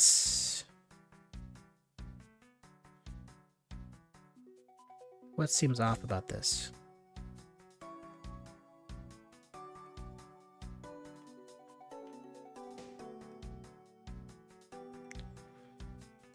Oh. It's $6. He only had $5 to his name.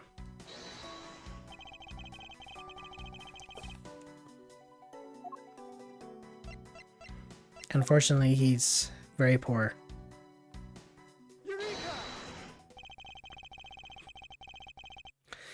About Detective Gumshoe's finances, he said that until this morning, he didn't have even a single penny on his personage. Just how poor is that guy? If his bonus really was only $5, then he shouldn't have been able to purchase a pack of Swiss rolls.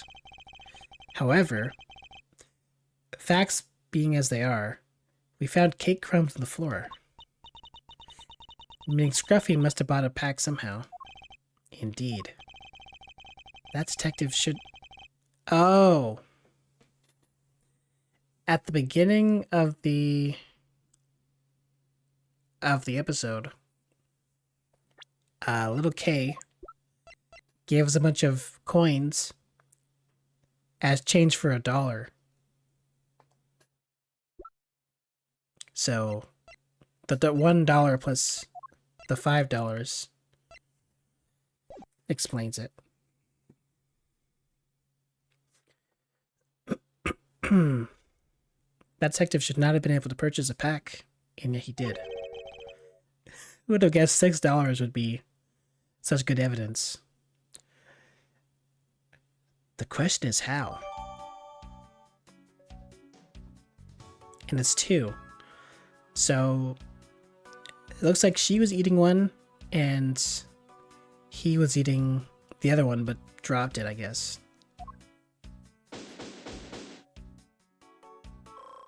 I'm guessing they were both sitting at the bench and her balloon popped. Maybe that shocked them and then caused him to drop it. Maybe. I believe I know a very firm grasp of what happened here. Well, I do too. Alright, Francisca. Would you care to share what conclusions you've come to? Why should I do that? We're still in the middle of a competition, you know. We should be checking to see if the conclusions are wrong first, so you go ahead. It's almost cute that she's going this far to ensure that she wins. Almost. Very well, but first we need to pay his honor a visit to correct his testimony.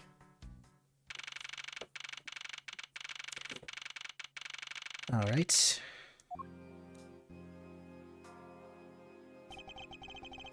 Your Honor, if I may, I'd like to test your witness testimony to see how it stands up. Do you doubt me? Am I your new suspect? In a sense, I suppose you could say that. Even you, a judge, are nothing but a common witness before Avant Karma. Silence in the courtroom. Silence, I say. Mr. New Prosecutor, recommend... Okay. You bit your tongue again, didn't you? As a defender of the law, I could never give false testimony. You can even place me under oath if you want. Very well then. Your testimony with, well, if you please.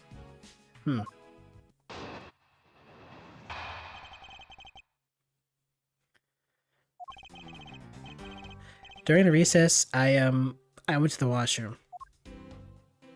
Or the restroom.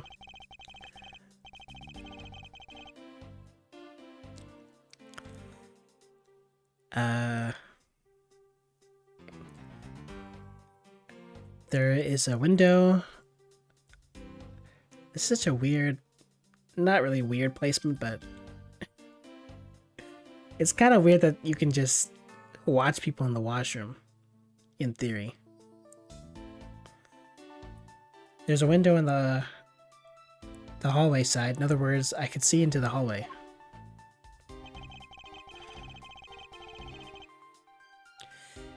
As I entered, I saw this detective buying something.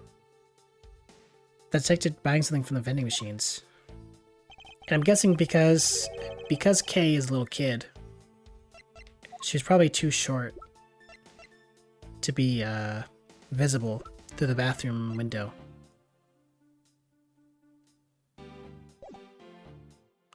But then I was about to exit the restroom. He disappeared. He completely disappeared. A detective that goes missing while on duty. That sounds mighty suspicious to me. Your Honor, can you please try to remain calm? Oh. I'm so used to simply listening to testimonies that I got caught up in the excitement. I'm sorry, Your Honor, but I'm afraid I'm going to have to spoil your fun, too. Or spoil your fun now.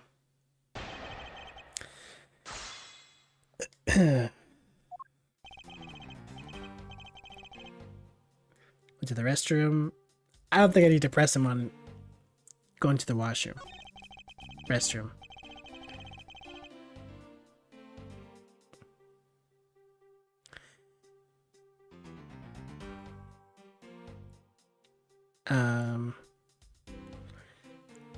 There's a witness.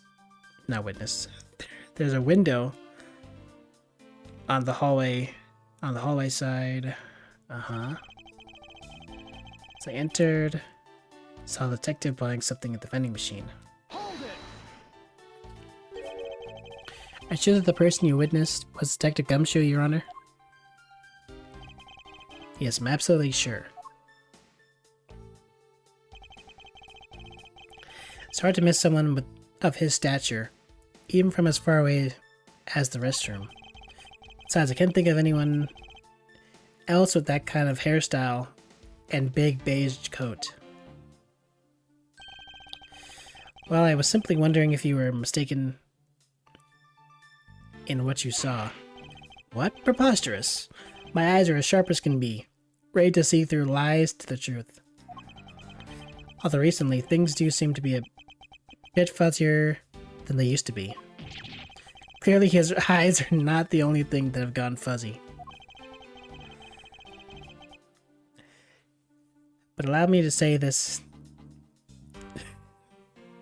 with all the honor and dignity of a judge. I'm not mistaken in what I saw.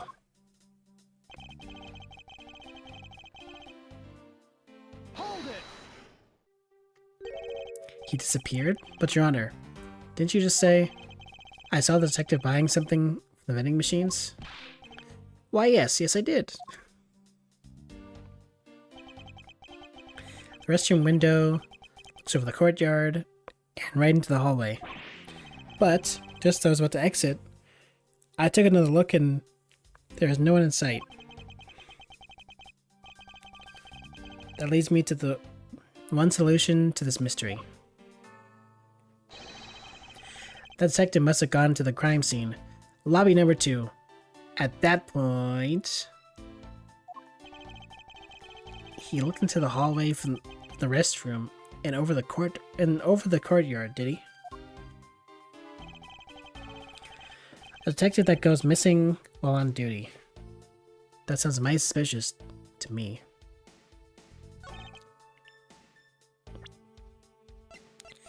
So what evidence do I have, really?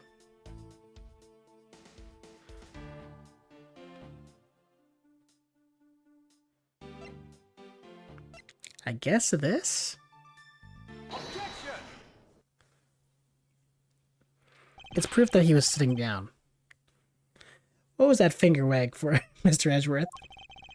Don't you know it's rude to shout objection while someone's giving testimony?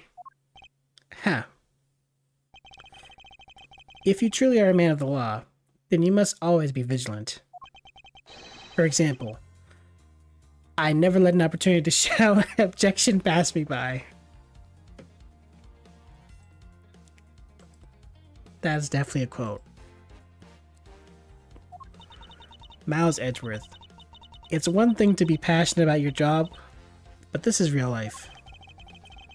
This is what some people may say is the pot calling the kettle black.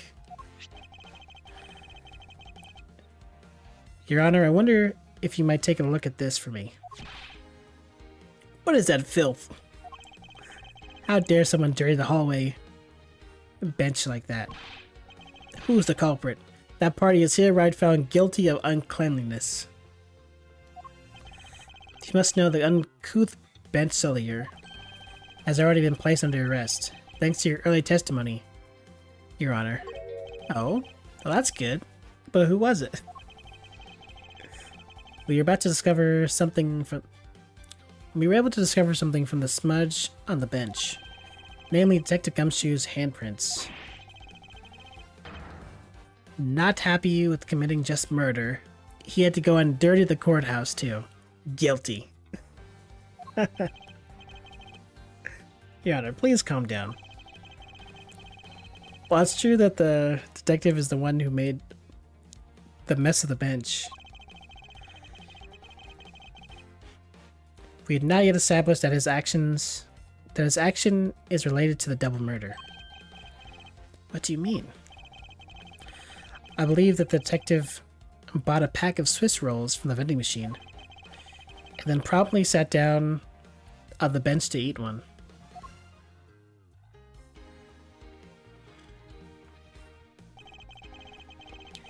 The cake crumbs and pieces of chocolate on the ground under the bench. And Detective Gumshoe's fingerprints prove my conclusions to be true. Oh, but I still don't understand. Is this whole thing related to how I couldn't see him as I was leaving the restroom? Heh, it is indeed. The window in the hallway was built rather high up in the wall, at around a grown man's chest height. As evidence, I submit that Francisca herself was unable to see out that window.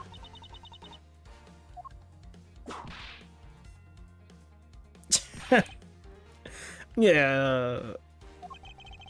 I knew I shouldn't have used her height as evidence. Basically, what this means is that the area directly under the hallway window is a blind spot when the hallway is being viewed from the men's bathroom. Then, it seems that you have made the connection. If someone were to sit on the bench under the window, yes, even someone as large as Detective Gumshoe would effectively disappear from sight. What? Do you finally see, Your Honor?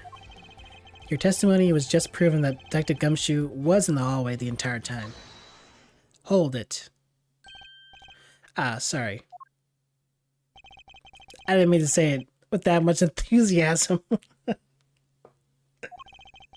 All I wanted to do was try saying it once. Here, let me try that again. Hold it. Is there something of value that you'd like to say? Yes, actually there is. I remember something else just now. Mr. Edgeworth, please allow me to testify to the court one more time. Even if we overruled him, he'd just keep on talking, wouldn't he? That might not be a bad thing. The more info, the better. In a perfect investigation, right? What I saw, part 2. Judge is best character. I suppose it's possible you can't see a seated person from the restroom window. However, that doesn't mean that the detective was sitting there when I looked. Anyway, I forgot to testify earlier about probably the most important detail. As I was leaving the restroom, I heard the loud bang of a gunshot. That was the balloon popping. How was that? How's testimony of one who judges the crimes of others? Your Honor, could you try to state the important facts first next time? I agree. Before you go around judging others, you should learn to judge your own words. I'm sorry. But honestly, I thought that sound was just a noise popper until just now. Now that you mention it, right before we restarted the trial, he did talk about that. By the way, was there someone celebrating a birthday during the recess? I could have sworn I heard a popper going off. Come to think about it, the other day with my grandson. The most crucial point in this argument is when did the judge look into the hallway? Whether that lines up when the gun was actually fired. Your Honor, if I may, I'd like you to clarify a few details in your testimony.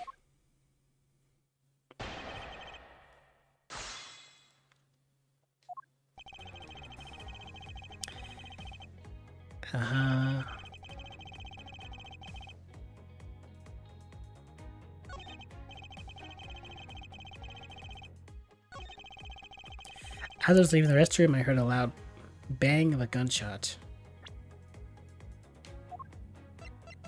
Objection! That isn't it?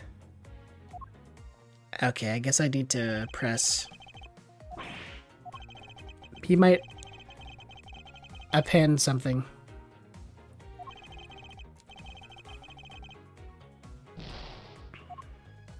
No, my HP.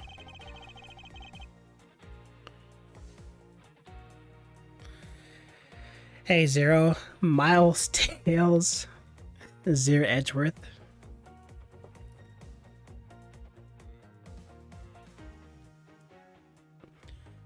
Where's the Tails Edgeworth art? When is that happening on Sleepy J Art stream?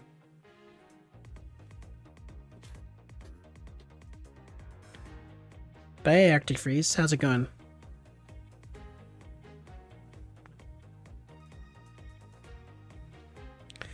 Might be ready to play Phasmo sooner than later.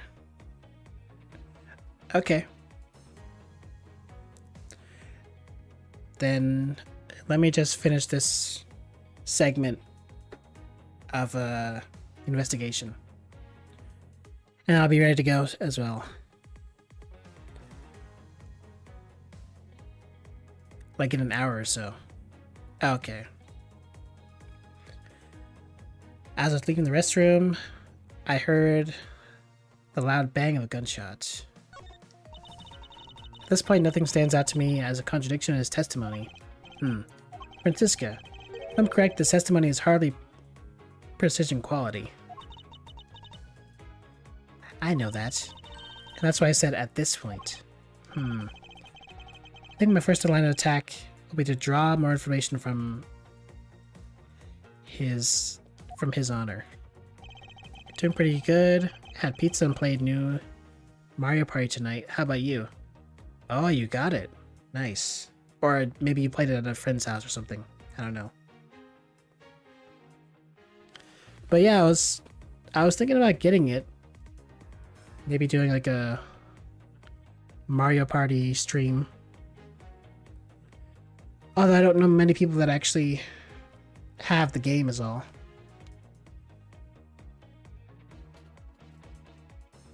But I heard that there's also like an online mode.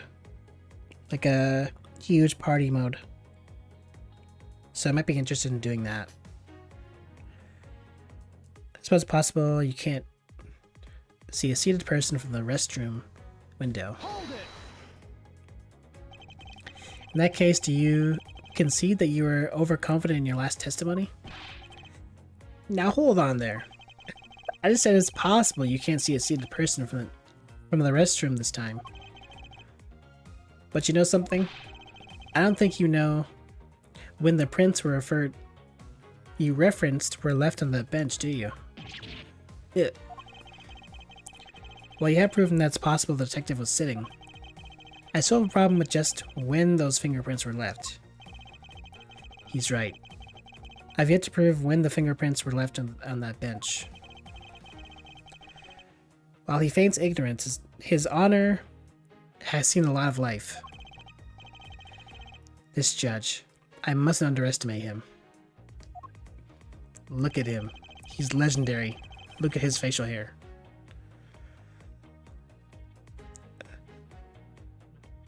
However, that doesn't mean the detective was sitting there when I looked. Hold it. Mario Party stream sounds incredible. Yeah, I was at my friend's. He has my friend's copy, but I'm gonna get it soon too. Nice. As we established, he went to the restroom during the recess. However, at what point in the recess did you look into that hallway? After I called for a recess, I handled the change of prosecutor paperwork. Maybe about 20 minutes until we reconvened? Yeah, that sounds about right. Just as I expected. What were you expecting? And I demand to know what that all-knowing smile is for. Your Honor, that statement you just made now is very important. Here we go. Alright, if you insist. Let's see, I looked into that hallway about 20 minutes before we reconvened. Hold it. This is the first time I've watched courtroom gameplay. How much that you narrate? This is good so far. It's really hardly courtroom gameplay. At least it's not the same as the mainline games. It's kind of just the same old rebuttal stuff. I mean, we're pressing the judge after all, and not like a witness. But hey, at least we're in the courtroom. 20 minutes before we reconvened. Very well. What did you do after that? Let's see, I had to make some preparations, so I rushed straight back to the courtroom. I just had to track down a few pieces of paperwork for the various bailiffs. So you rushed back to the courtroom, despite having just heard a gunshot. Well, at the time, I thought it was just the sound of a noise popper. I really couldn't think of any other explanation other than someone having a birthday party. But now that this has happened, I see. Thinking back, the judge did mention something to the effect when we reconvened. Okay. Look into the hallway about 20 minutes before we reconvened. I'm not really sure when the reconvene time is.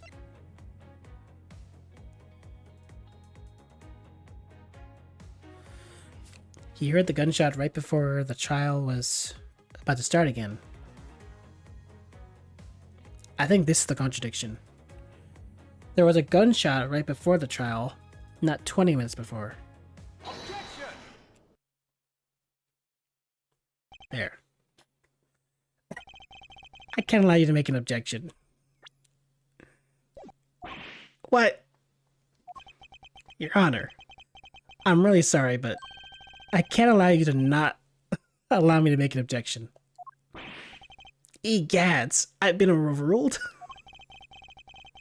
Your Honor, there are simply too many holes in your testimony for my taste.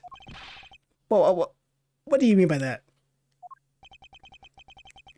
You claim that you heard the gunshot during the recess, but that's simply not possible. Mr. New Prosecutor, recommended by Manfred von... Instead of biting your tongue, why don't you... Eat. What did she say? Instead of biting your tongue, why don't you bite your tongue on those pretentious names? Or preposterous names. I don't know why he, like, makes our names so long. We just said, call me Mr. Edgeworth. But he has, like, so many prefixes. I see you have no mercy for the elderly either, Francisca.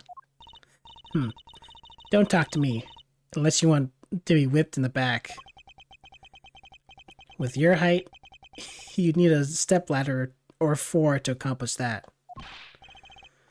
Mr. Edgeworth. My ears are not as far gone yet. Are not that far gone yet.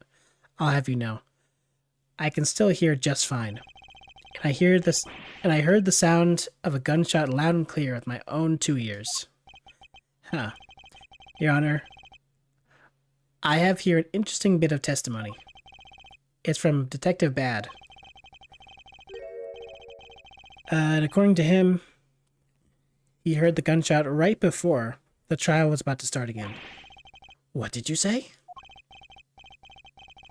Your Honor, you just said that you heard the gunshot about 20 minutes before we were to reconvene. How do you explain this glaring contradiction? This can't be! Unfortunately, that is the truth. But I heard it as clear as day. Bang! The pop sound of a gunshot. Or the loud sound of a gunshot. The sound of the gunshot. We keep returning to this point of contention. And that piece of evidence. I always did wonder why I found it where I did. I always did wonder why I found it where I did. However, now I understand what the gunshot the judge heard really was. Okay. Unfortunately, Your Honor, this is what really produced the gunshot you heard. And here we go with the balloon piece. I want my health back. Take that! I found this object in the hallway earlier.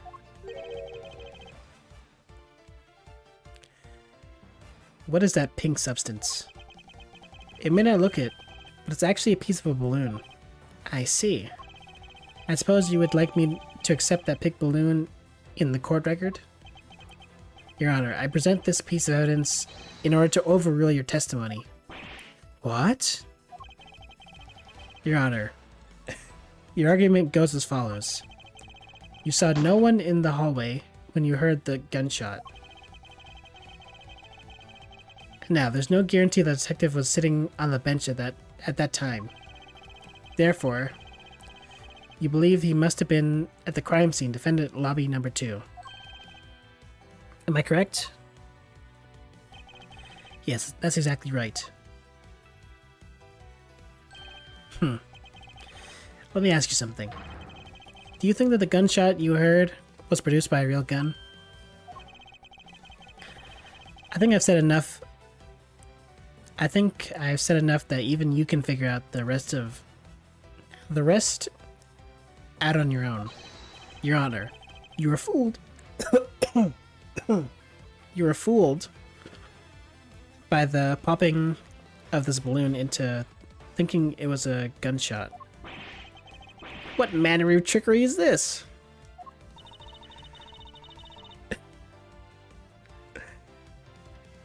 That was a good effort you put forth, Miles Edgeworth. But it was me. But if it was me, I'd have wrapped this up before the judge even testified. Can you elaborate on how one ends something before it even begins? Well, to be honest, I did think that the sound was a bit off from real gunshot sound.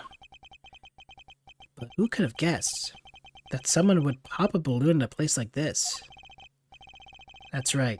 One doesn't usually think balloons in conjunction with courthouse.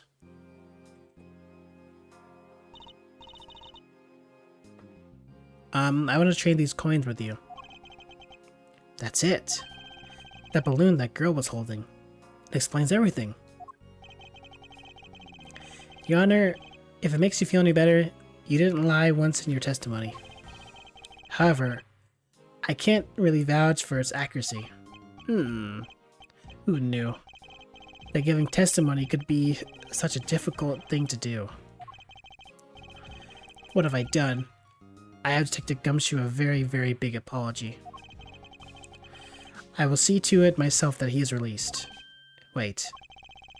There are still a few things I have yet to resolve about what happened in the hallway.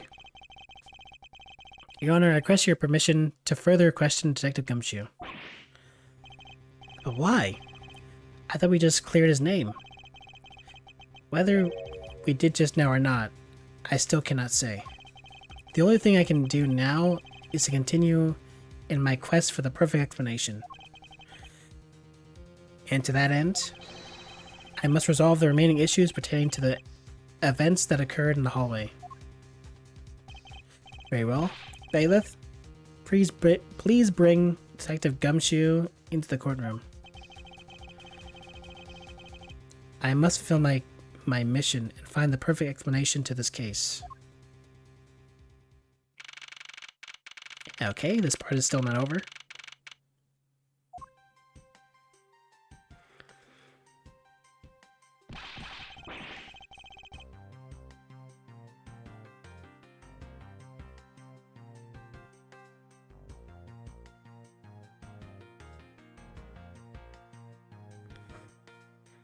What is it now? Is it time for my trial already? I've already told you a zillion times, pal. I didn't do it. I'll be the judge of that, Detective Gumshoe. No, you won't. I'll be the judge of that. No. I'm the judge around here, and I'll be the judge of that. Why can't you guys be a little less judgmental? Yes, well, speaking of hasty judgments, Detective Gumshoe, I'm afraid I must apologize for an error in judgment on my part. Your Honor, I don't believe you should apologize just yet. We have yet to prove he is completely innocent of this crime. I guess so. What are you guys talking about? In any case, I would like you to testify as to your actions while you're on guard duty. And please remember, you are not on trial. This is all just a part of the investigation. As such, you may still be found to be innocent. However, if you should give false testimony, yow! My whip will object, loud and clear. If you are found to be lying, you'll be held indefinitely. Understood? I gotcha, pal. Thinking back on the state of the crime scene and the judge's testimony, it's obvious that Detective Gumshoe is lying. And if I can't break his lie, then we may never get a break in this case.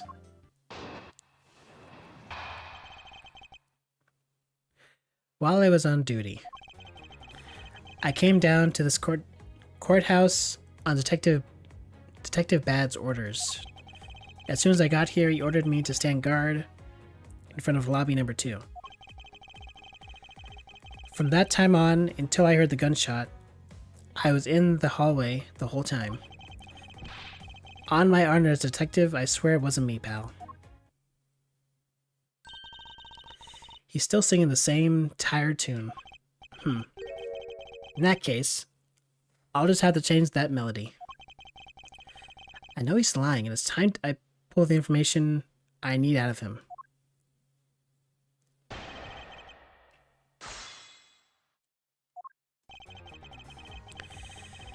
I came down here to the courtroom. Hold it. Yeah, we know this. So it's really Detective Bad who called you down here? You bet it was, pal. I was left in charge of the precinct while everyone was out, and this call comes in. I want you down here in 1 minute flat, he said. Well, I thought this was my big chance, my first case, so I made a mad dash down here.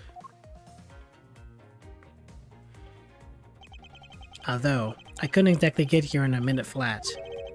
So how long did it take you? About 10 minutes, I guess.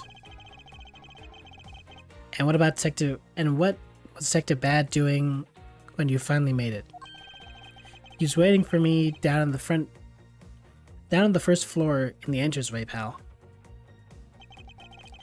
As soon as I got here, he ordered me to stand guard in front of lobby number 2. And by he, you mean Detective Bad, of course. And this being my first time at this courthouse, he also walked me to the 3rd floor hallway in front of the defendant's lobbies. And did you meet anyone along the way? Well, just as we entered the hallway, we ran into Miss Yu.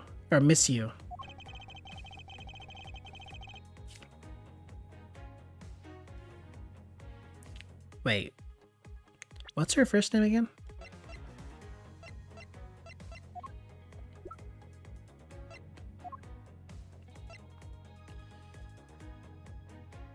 Callisto Yu. Well, I get the pun with her sister being CCU, like CU, and Miss You also is kind of a pun. But maybe I just don't know what Callisto Yu is supposed to be in terms of a pun. Anyways. When you heard from Miss You that Mr. Faraday was not to be interrupted, that's when Detective Bad told me to stand guard in the hallway, pal. So far, Detective Gumshoe's testimony is matching up with Detective Bad's. From that time on, until I heard the gunshot, I was in that hallway the whole time. Hold it. You claim to have been in that hallway the whole time. However, is it not a fact that you did something while you were in that hallway? Of course I did something. I guarded the door to lobby number 2, pal. What else? Very well then. And what exactly does guarding the door entail? Well, to put it simply, oh, I know. It's my job to stand in front of the door without moving an inch. Oh? Detective Gumshoe, you mean to tell me that you didn't take a single step away from the door to lobby number 2? Is that really what you wish to testify to the effect of? You got it, pal. I didn't take a single step away from that door, just like I was ordered not to. We already know that's not true. No one believes you. Why is everyone so quiet all of a sudden? Because we're all in shock and in awe of your utter stupidity. Scruffy, if you're going to lie, at least tell us a more believable one. Youch. But I'm not lying. I should hurry up and bring this insipid testimony to a close.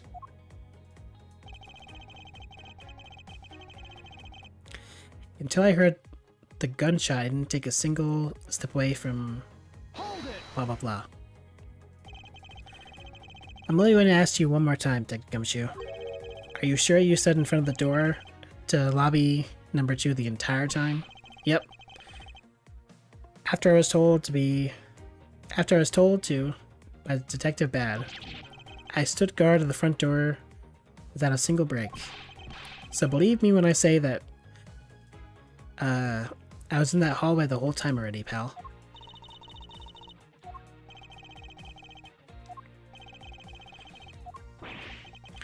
Why did everyone go quiet all of a sudden again? Apparently someone has a bit of trouble reading between the lines. What's that supposed to mean? I don't...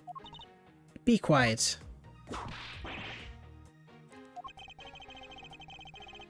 I should hurry up and bring this... Okay.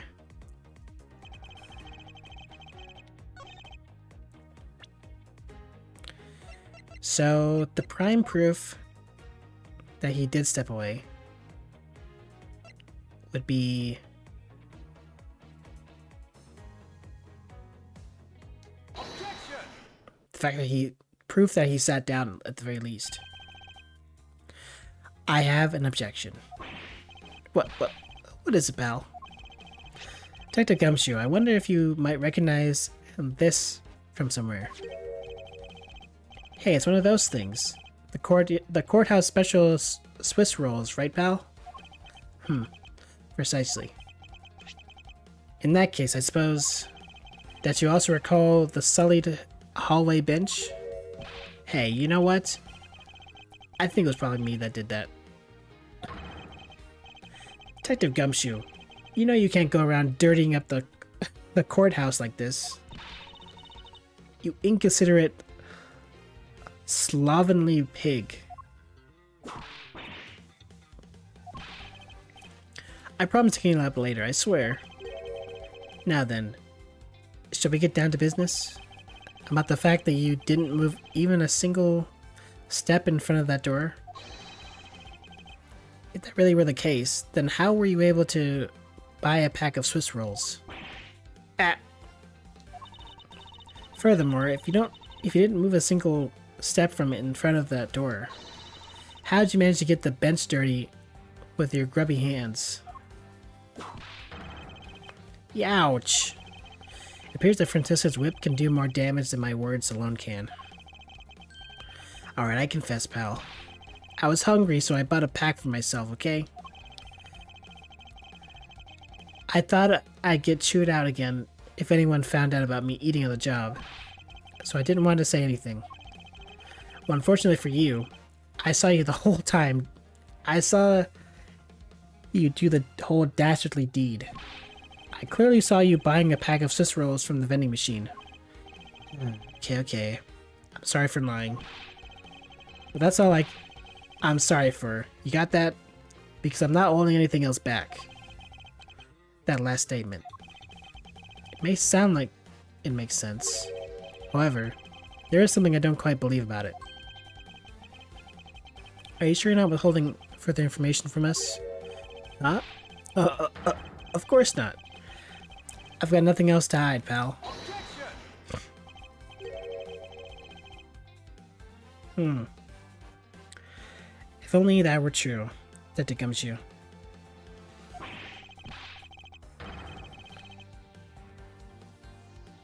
But it is true, pal.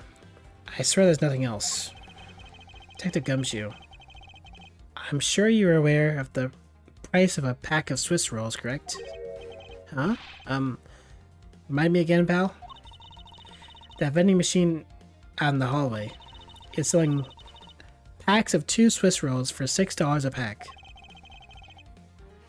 And yet, according to you, you didn't have any cash on you until you cashed your $5 annual bonus check. Isn't that right? Oh. Let me ask you then, how did you manage to purchase a pack all by yourself? Can you provide me with the proper explanation to that? I told you, I bought it by myself, pal. There wasn't anyone else in that hallway with me, so there's no one who could have helped me buy it. Wait, don't tell me. You got some kind of proof that there was someone in the hallway, don't you? Correct. As if you could. I mean, what are the chances of that? Wait, you do? Of course I do. What? How? What proof do I have that there must have been someone else in the hallway? No, there's the balloon. Take that! What the heck is that? Heh. I know you really didn't have anything. What the heck?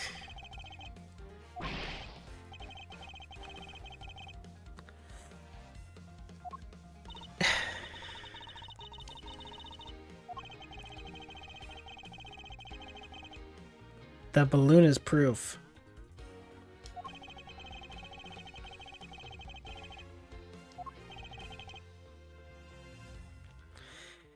Alright, let's go over this again. Swiss roll dropped by the mysterious little girl. I guess we'll just go with that. Even though this is also valid. Take that! Hey, you showed that to me not 2 seconds ago, pal. I think you're under the mistaken impression that I bought this pack of rolls. Wait, if you didn't buy them, that means you must have stolen it, you thief. What? I would never do such a thing. All you liars are the same. You watch out. You start out as thieves. You're under arrest, pal. I believe you meant to assert that all thieves start out as liars. And in that case, what does that say about you, detective? Ugh. This particular Swiss roll was dropped by a certain someone. Oh. There were 2 rolls in this package. You ate one of them.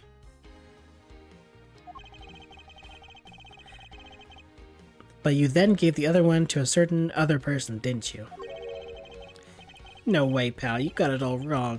I ate both of them.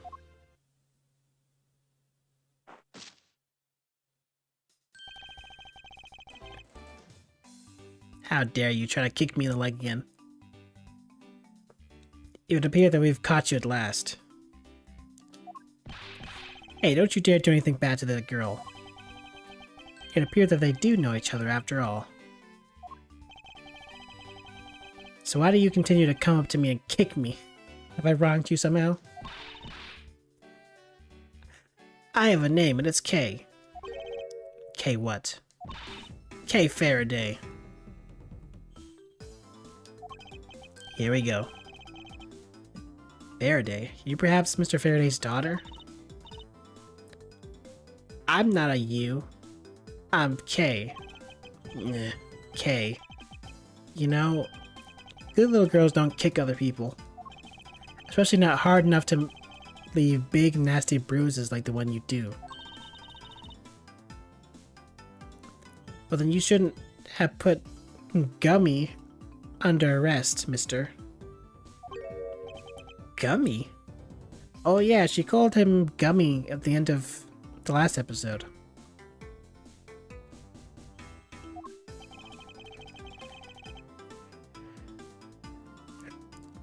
My guess is that she's talking about Detective Gumshoe.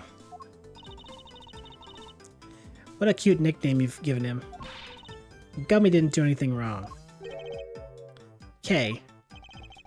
It appears that I will need to speak with her in a bit more detail. Rawr.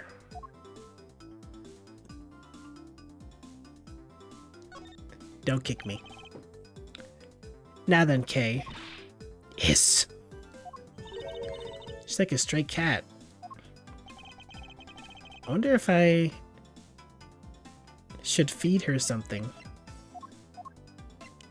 Oh, there's still another pack in it. Take that!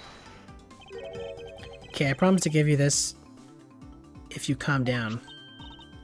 Oh, a Swiss roll. It really belongs to you though, doesn't it? Yeah, I was saving it for Daddy.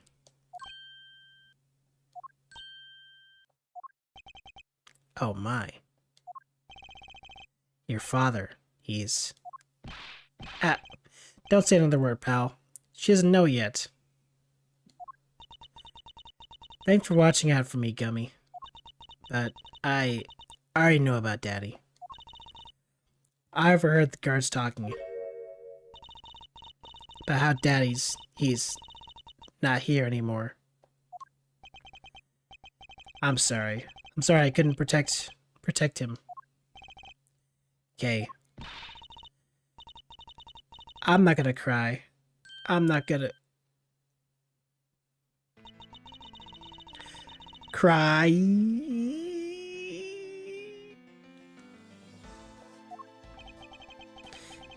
It's alright, let it out. Your father just passed away after all. I myself was also involved in a case at this courthouse when I was a young child. A case in which my father, who was a defense attorney, passed away. All of my dreams of becoming a lawyer were crushed into fine ash on that nightmarish day. Even now, the wound festers deep in the depths of my soul. Ever since that incident, I've dedicated myself to locking away every criminal I can. And now, to have this happen right in front of me. This child, I feel a certain shared fate, a common bond between us. Miles Edgeworth, what sort of gentleman are you? Are you going to just stand here and watch the lady cry? Oh, am I gonna give her my necktie or something?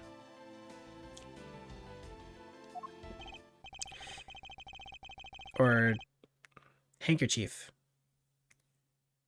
It's like a pure white one, I think. Okay, here, how about we use this handkerchief here and dry your little eyes. Ew. Of course.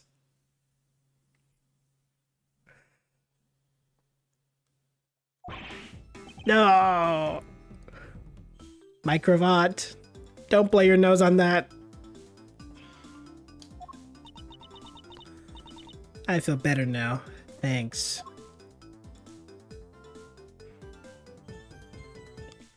Well.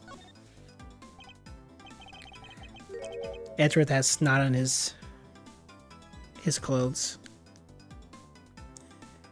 Okay, are you going to be alright? Yep, I'm already alright. Somehow I highly doubt that, but I'm not going to push it. Promise Daddy I'd never cry in front of strangers. And you're a good kid, aren't you, Kay? You always keep your promises, right? That's right. Even if I can't see Daddy anymore, I'm still going to keep all my promises. You're a very brave girl, Kay. You're a very good child for keeping the promises you made to your papa. I'll even testify you didn't cry, just for you. Thank you very much, lady. Huh, it's nothing. I'm only telling the truth, after all. It appeared that because her father was a respected prosecutor, Francisca is sympathetic to Kay's feelings.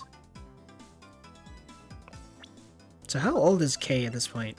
10. Okay.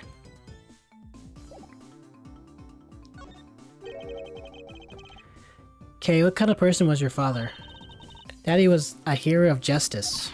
His job was to catch all the bad people in the world.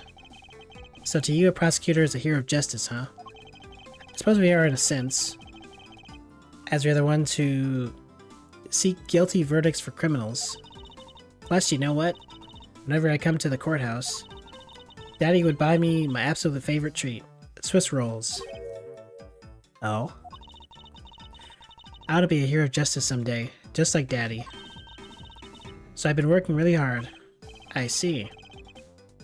And what have you been working hard on?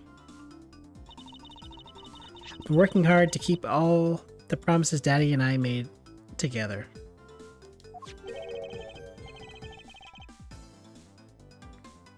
A promise notebook? May I have a look inside, Kay? Sure, okay. It appears to be an exchange diary of sorts between father and daughter. Mr. Faraday's writing conveys a sense of the kind of man he was. This little notebook just might come in handy later. Thank you for showing it to me, Kay. I hope you'll continue to work hard and become a hero just like your father. I'm gonna try. Hey Kay, so I'm the detective that catches the bad people, right? That makes me a hero too. Yeah, you're really cool too, Gummy. Yeah, aren't I, Kay? What is with the two of them? I hand down verdicts of justice. So that makes me a hero too. Yes, and thanks for your oh-so-heroic testimony. You absolutely painted the detective as a vile criminal and sent him off to jail. I'm really sorry about that. Gummy is not a bad man, okay? That poor judge. He's being treated like a vile criminal rather than a hero of justice. It appears that you and Detective Gumshoe are good friends, Kay. Yeah, we're friends. In that case, would you mind telling me a little more about him?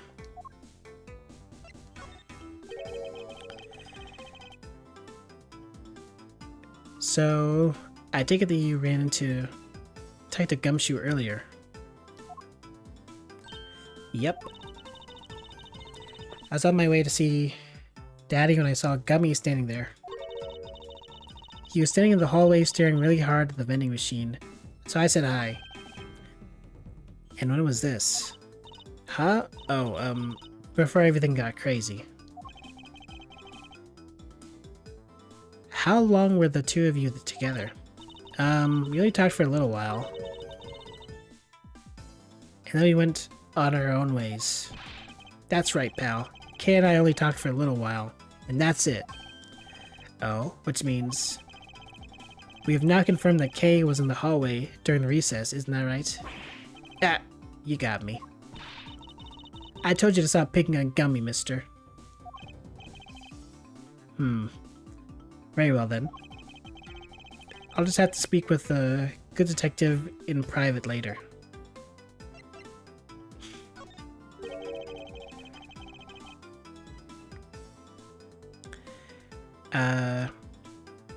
Were you the one who bought this pack of Swiss rolls, Kay? Well, I didn't really have a lot of money. And I somehow made $1 out of all the pennies and quarters I had. But that still wasn't enough, and I really, really wanted one. Come to think of it,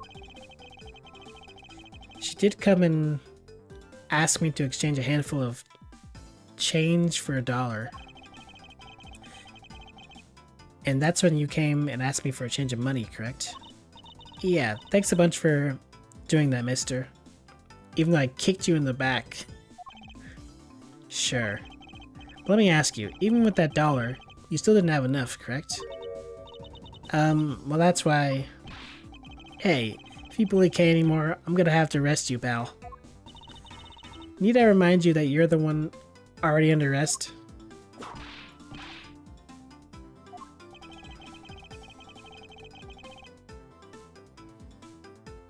I sense that Kay is going to be less than forthcoming with this question. Sorry about your roughly thing. Well... Yes, well now it's positively drenched with your nasal mucus. Don't worry, Kay. I have a spare. So here, you can have this one. I didn't realize it attaches like that. But Daddy said, never take things from a stranger. It's one of the promises you made with your promise notebook, correct? Yeah, look, see? It's right here on this page. Promise 1, never take things from a stranger. Promise 2, never go anywhere with a stranger. Alright then, I'll give this to you. I'm merely allowing you to borrow it. You can take it home, wash it nice and clean, then give it back to me next time we meet. Okay, Daddy never said I could borrow things from strangers. Okay.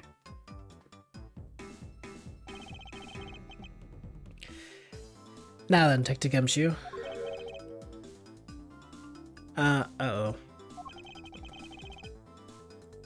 I believe it is now crystal clear. That's you with little K in that hallway. Ugh. Grr. I told you not to stop being mean to Gummy.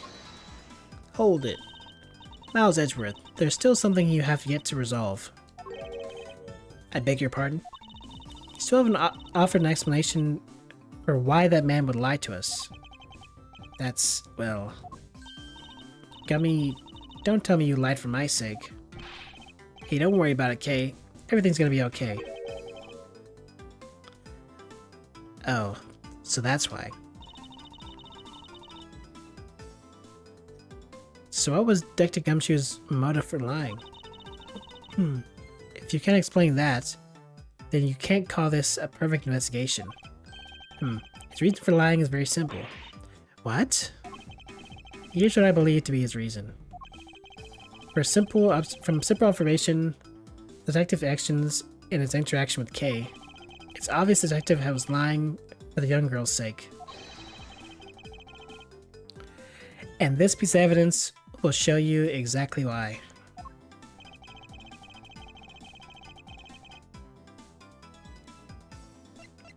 Do we now present the...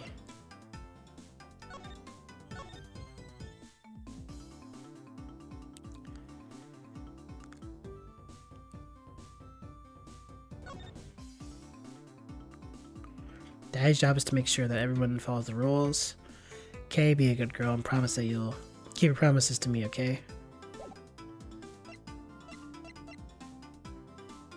Well, I guess it's the balloon. Take that! This is the piece of evidence. What are you showing me that for? Dang it. Don't blow me up.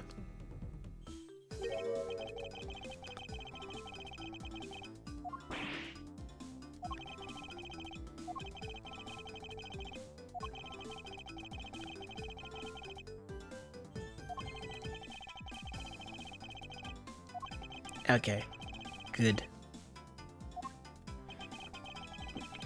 What piece of evidence proves the detective was lying on account of Kay?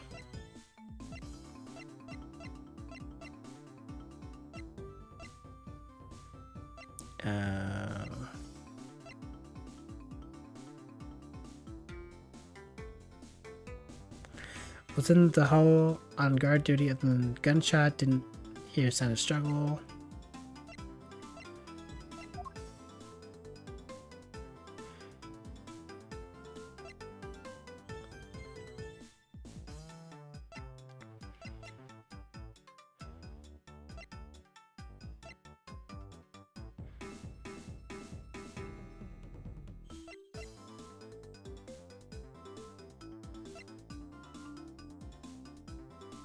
Maybe I'm missing something.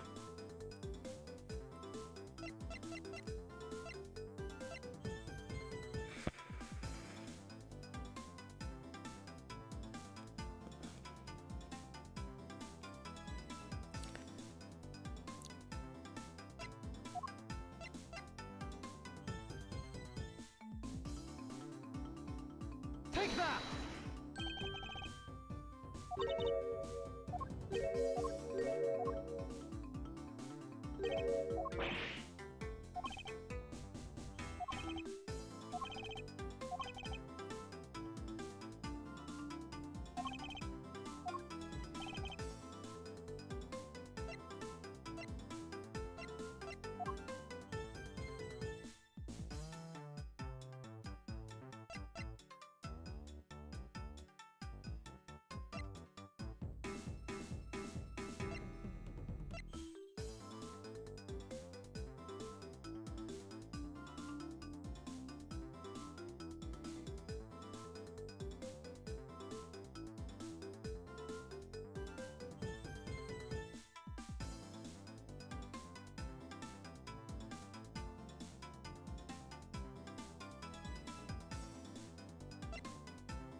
Uh, Take that!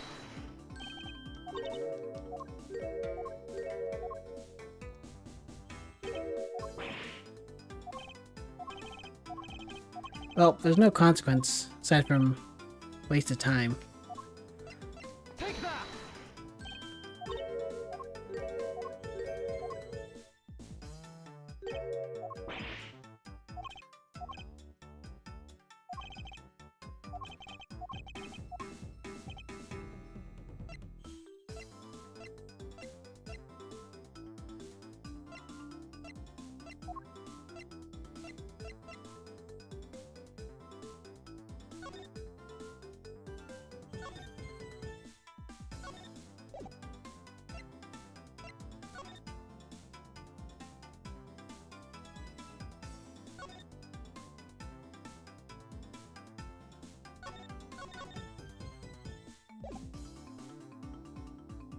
Take that! The notebook. I guess she wasn't supposed to talk to strangers? That's what's the point here? So that's why you act like you didn't see her? Mr. Faraday and Kay's promise notebook. How does this explain anything? You could take a look at this page. It clearly is written that Kay should never take things from a stranger. When Detective Gumshoe heard about that promise, he tried to cover for Kay. What a foolish fool of a foolish reason for a fool. Gummy, you lied because of me, didn't you? Because I'm your friend, Kay, that's why. Gummy. At long last, Detective Gumshoe, can you please tell me the whole truth now? Guess there's no beating you. Ah, pal. Okay. I'll spill the goods. I've been standing guard for a while. I was getting really hungry, and that snack vending machine was taunting me. But all the cash you had on you was $5, and that was enough to buy anything, right? After all, the cheapest item in that machine is a $6 pack of Swiss rolls. Yeah. But then, like an angel from heaven, Kay showed up.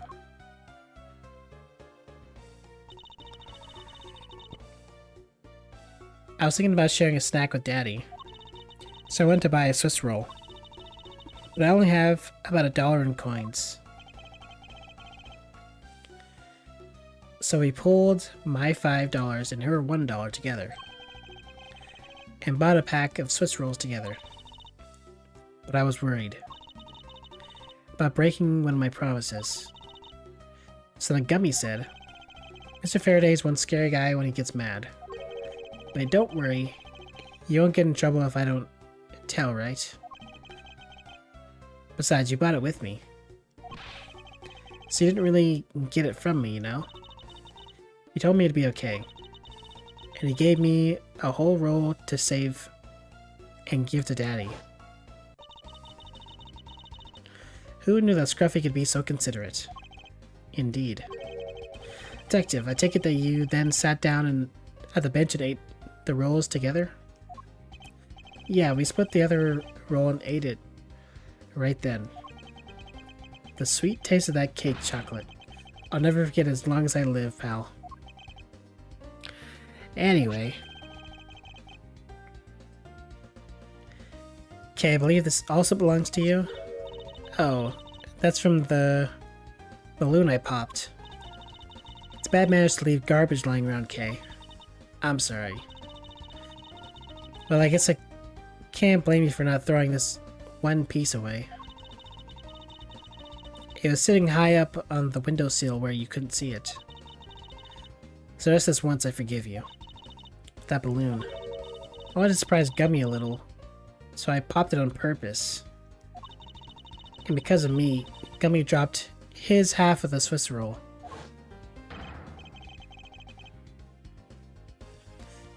Ahaha. Well, you really got me there, pal. So I thought maybe I should give Gummy this other roll, and then I saw you picking on Gummy, mister. So you kicked me, is that it? You sure are a feisty one. I'm really sorry, mister. It's alright. I'm perfectly unharmed. But about this Swiss roll, Would it be alright with you if I held on to it until the Detective Gumshoe is cleared of all charges and free to go? Yeah, sure. Just make sure you give it to Gummy afterwards, okay? Of course, I promise. Now then, I believe we've proven beyond the shadow of a doubt that Detective Gumshoe was in the hallway for the entire duration of his duty, which undeniably proves that Detective Gumshoe could not have committed the double murders.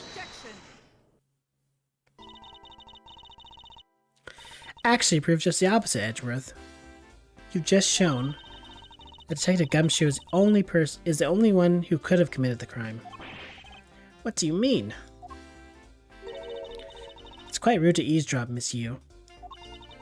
Psst.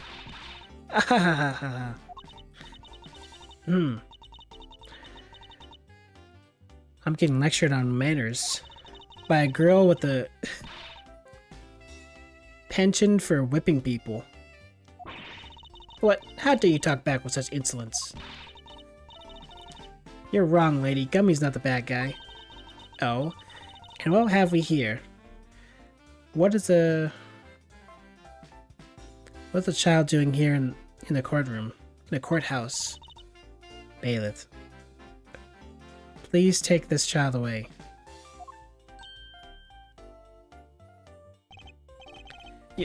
Miss Callisto, you. This girl is Mr. Faraday's... I know, so what?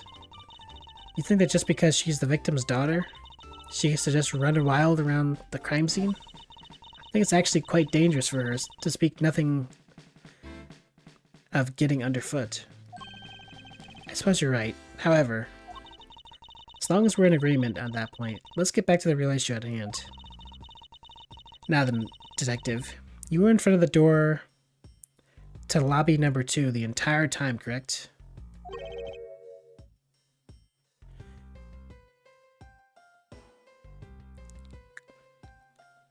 Headache.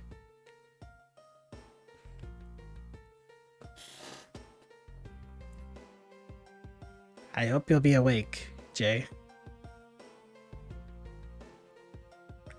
In the next hour. Yeah, but you see, isn't it obvious that it could only be the detective?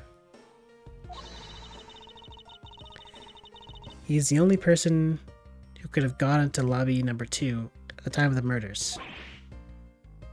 I could for a bit as soon as I got home.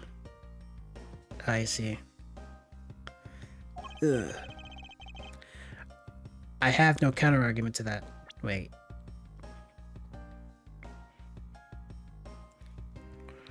Isn't it obvious it could only be the detective?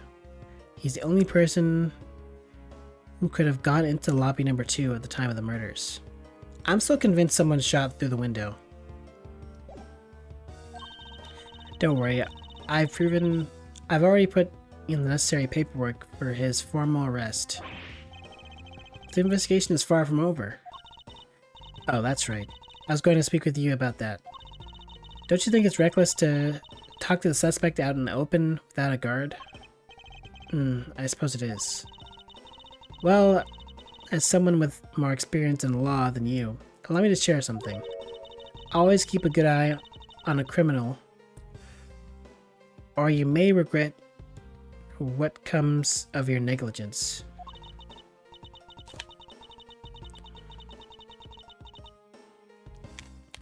Why do I feel like Miss Yu and Manny were working together on something? Like, apparently Manny killed her sister, but I'm wondering if maybe that was an accident and they were doing something they shouldn't have been doing.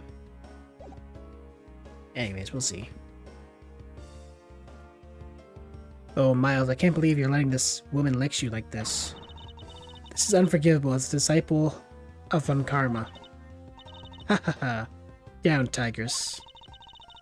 Now then, I'll be looking forward to the results of your investigation.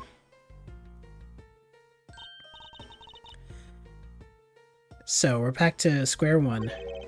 Actually, this is our last chance. I can tell that if we fail to solve this case, Detective Gumshoe will be formally charged under all the circumstantial evidence.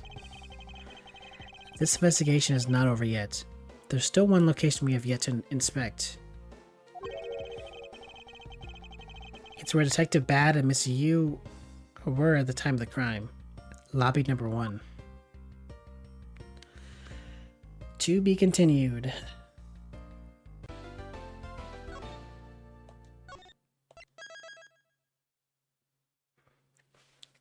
So we're probably like halfway done with this investigation, which is crazy to say because it's been 4.5 hours. But yeah, I guess we'll just leave it there for tonight. I think I'm gonna take a break, and then if you guys want to see some Phasmophobia, you can head over to Sleepy J's Twitch stream. Just search up her name. And yeah. Good night.